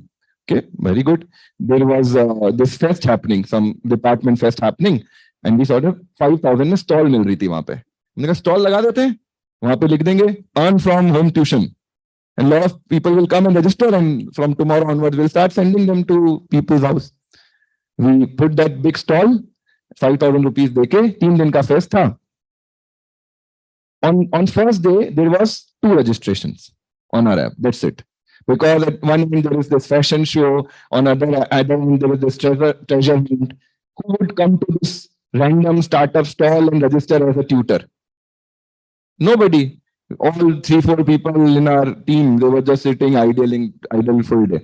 ऐसे नहीं चलेगा. We need tutors. So we did something really wacky. That was the time 2015 when you remember Maggie was banned, right? Anyone remember that era? Maggie was banned and actually it was selling in black. Okay, so it was banned because of whatever potassium reason, कुछ तो था ज्यादा कम, but lead हाँ, लेकिन बच्चों को तो चाहिए थी वो, उनको फर्क नहीं पड़ता lead है उसमें क्या, हमको तो खानी मैगी, स्पेशली हॉस्टल वालों को. So वो 5 रुपए की मैगी 10-12 रुपए की रैंडम जगह पे मिल रही थी. So next day I had this idea कि let's remove all this branding, let's write login in, we will keep that one laptop there, login in our laptop, go to our Creo page, invite all your friends. There was this invite all plugin, invite all your friends and we will give you a Maggie. लोग 12 रुपए में कौन करेगा, आएंगे अपने account में login करेंगे, अपने 500 दोस्तों को इनवाइट करेंगे पेज पे. Nobody will do it. But यार चलो ट्राई करते हैं. We put this poster and within 10 minutes there was 50 people lying to do this. One by one people came, logged in their system, invited all their friends, logged out, we gave them a packet of Maggie. Next people did the same, gave them a packet of Maggie. And within couple of hours, our page had 3,000 likes. And all of those likes were from that college audience because that was the college, इनका ecosystem सबको पता चल गया, Creo नाम का कोई चीज है, MBM में पता चल गया, GCRC, जोधपुर की whatever colleges, everyone knew about it. We got a lot of people registered on our website as tutors. And from next day onward, we started sending them. So the first strategy was made on, again, in a boardroom. That was not even boardroom then, 3-4 people. हमने सोचा कि यार ये तो बहुत cool है, लोगों को पैसा चाहिए. But on ground we realized नहीं, लोगों को पैसा नहीं, लोगों को तो मैगी चाहिए. मैगी पे फिर उन्होंने जो हमको चाहिए था वो हमको मिल गया. So yes, if you do anything, just talk to your audience. The social media is a very good platform. Since we too are here because of social media, it's just that we all have different businesses. So currently LLA's majority revenue comes from its products, like our digital products, courses, our services, our consult, our app. We are also in line to launch a stationery line and a tea and coffee brand, all these things. It's a distribution platform. So whatever you will do in your life, be it a job, be it a business, be it startup, if you have that social following, it will definitely help you out. How, where, you will not know. But since you have some time right now, you have thoughts, and outside these walls, a lot of people want to know कि यहाँ पे क्या चल रहा है, में क्या चल रहा है, हैदराबाद किस कॉलेज में क्या चल रहा है, what you do. Even they have some interest in your daily, everyday life, how placements happen. So whatever you feel like, pick up a topic, pick up a niche, start writing about it, start making video about it. Maybe like 10 minutes a week, 15 minutes a week, give it some time. And you will build an audience, and that audience will be useful in future.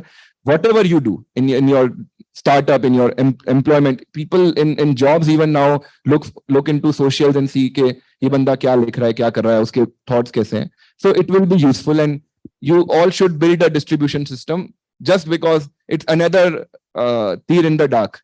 कहीं तो लगेगा, कहीं तो काम आएगा. नहीं भी आए तो कोई बात नहीं. अच्छे follower किसको पसंद नहीं है तो. Amazing. So that's it. If we have couple of minutes, 5 minutes, we can take 1 or 2 questions. No. Sure. One question. One question. Okay, one question. Baki will take outside. You know.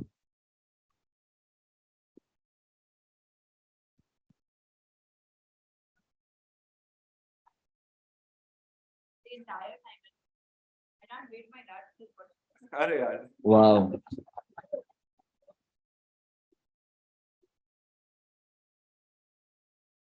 Question, quick question.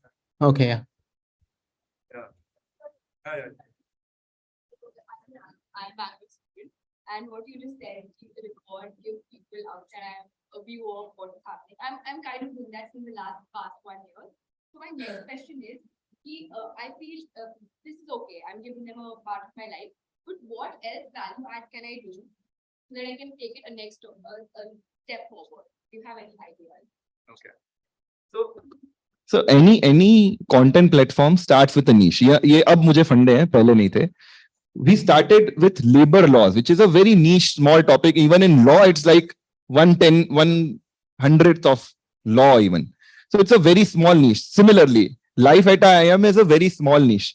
So you build that audience, which is your regular viewers. They are constantly hooked to your content because what will happen in your life? What's your name, by the way? Ria. So what's happening with Ria's life? What's happening at IIM? They continuously watch your content. Once that habit builds and you identify your core audience, then you can grow horizontally. For example, for us, our primary audience were employees because we made labor laws content. What was the next step? For the same employees, we started making personal finance content. So you have to identify your audience, do some survey. Again, you going into the market and talking to your audience is far easier on social media. You can put up these polls and surveys and check out DMs and comments, and you will gauge what your audience wants. And then just add one more thing which also interests you. So that's how you grow horizontally and keep on adding new things. There's still a lot of people say, what is jinko nahi pata hai, labor law advisor kuch hoga law ka. It's primarily a finance channel now, that's it. But I guess you got the point. No, I think he's the content creator here, but I think just keep going is what I'll very generic advice, but I'm sure you'll figure it out, and great advice. So nothing to add. I'm sorry, we are running short of time. Like, do reach out to them offline. That's it. All right. Because of the time crunch, okay, I'll quickly just grateful for two things. First, thanks a lot for coming unprepared. The conversation wouldn't have been so engaging otherwise, I'm sure. And second, thank you so much for the honesty. It was incredible. Thank you for your time and effort. It was very, very engaging, very, very motivational. Thank you so much. The memento, please. Thank you.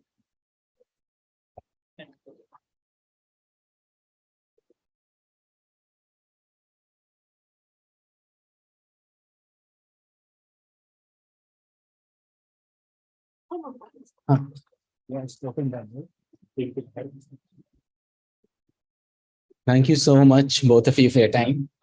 I made this very cliche video wherever I go. If you don't mind, it will take 10 seconds. Yeah. It's a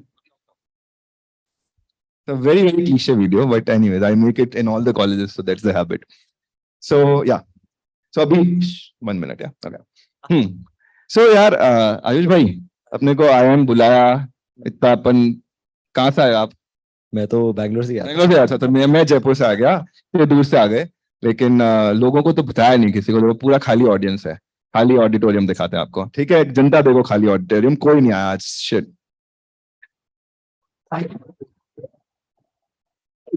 thank you so much. मतलब लोगों का सपना होता है जिस college में पढ़ना, और वहां पे आके स्टेज पे हम दोनों बोल रहे हैं, literally goose bumps, and you were an amazing audience. I hope हमने कुछ वैल्यू आपके लिए इस सेशन में ऐड करी होगी, कुछ ना कुछ आप छोटी सी चीज लेके चले जाओगे तो बहुत अच्छा लगेगा हमें। और बस आपके लिए 2 लाइन बोलता हूँ कि सूरज को दीपक दिखाए नहीं जाता, सूरज को दीपक दिखाए नहीं जाता, मेरी पंक्तियां अच्छी लगे तो ताली बजा देना बाद में। सूरज को दीपक दिखाए नहीं जाता, परिंदों को उड़ना सिखाया नहीं जाता, सूरज को दीपक दिखाया नहीं जाता, परिंदों को उड़ना सिखाया नहीं जाता। मशवरा क्या दे तुम्हें, तुम खुद ही माहिर हो, मशवरा क्या दे तुम्हें, तुम खुद ही माहिर हो, जो रास्ते बनाते हैं उन्हें रास्ता दिखाया नहीं जाता। Thank you. Thank you so much.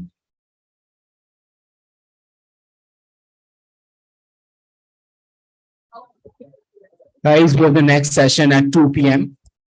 So please come back soon.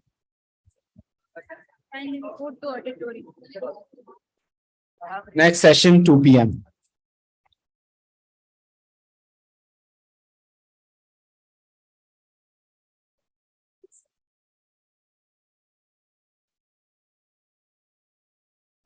Where is Satya? Okay, he has to be escorted. He's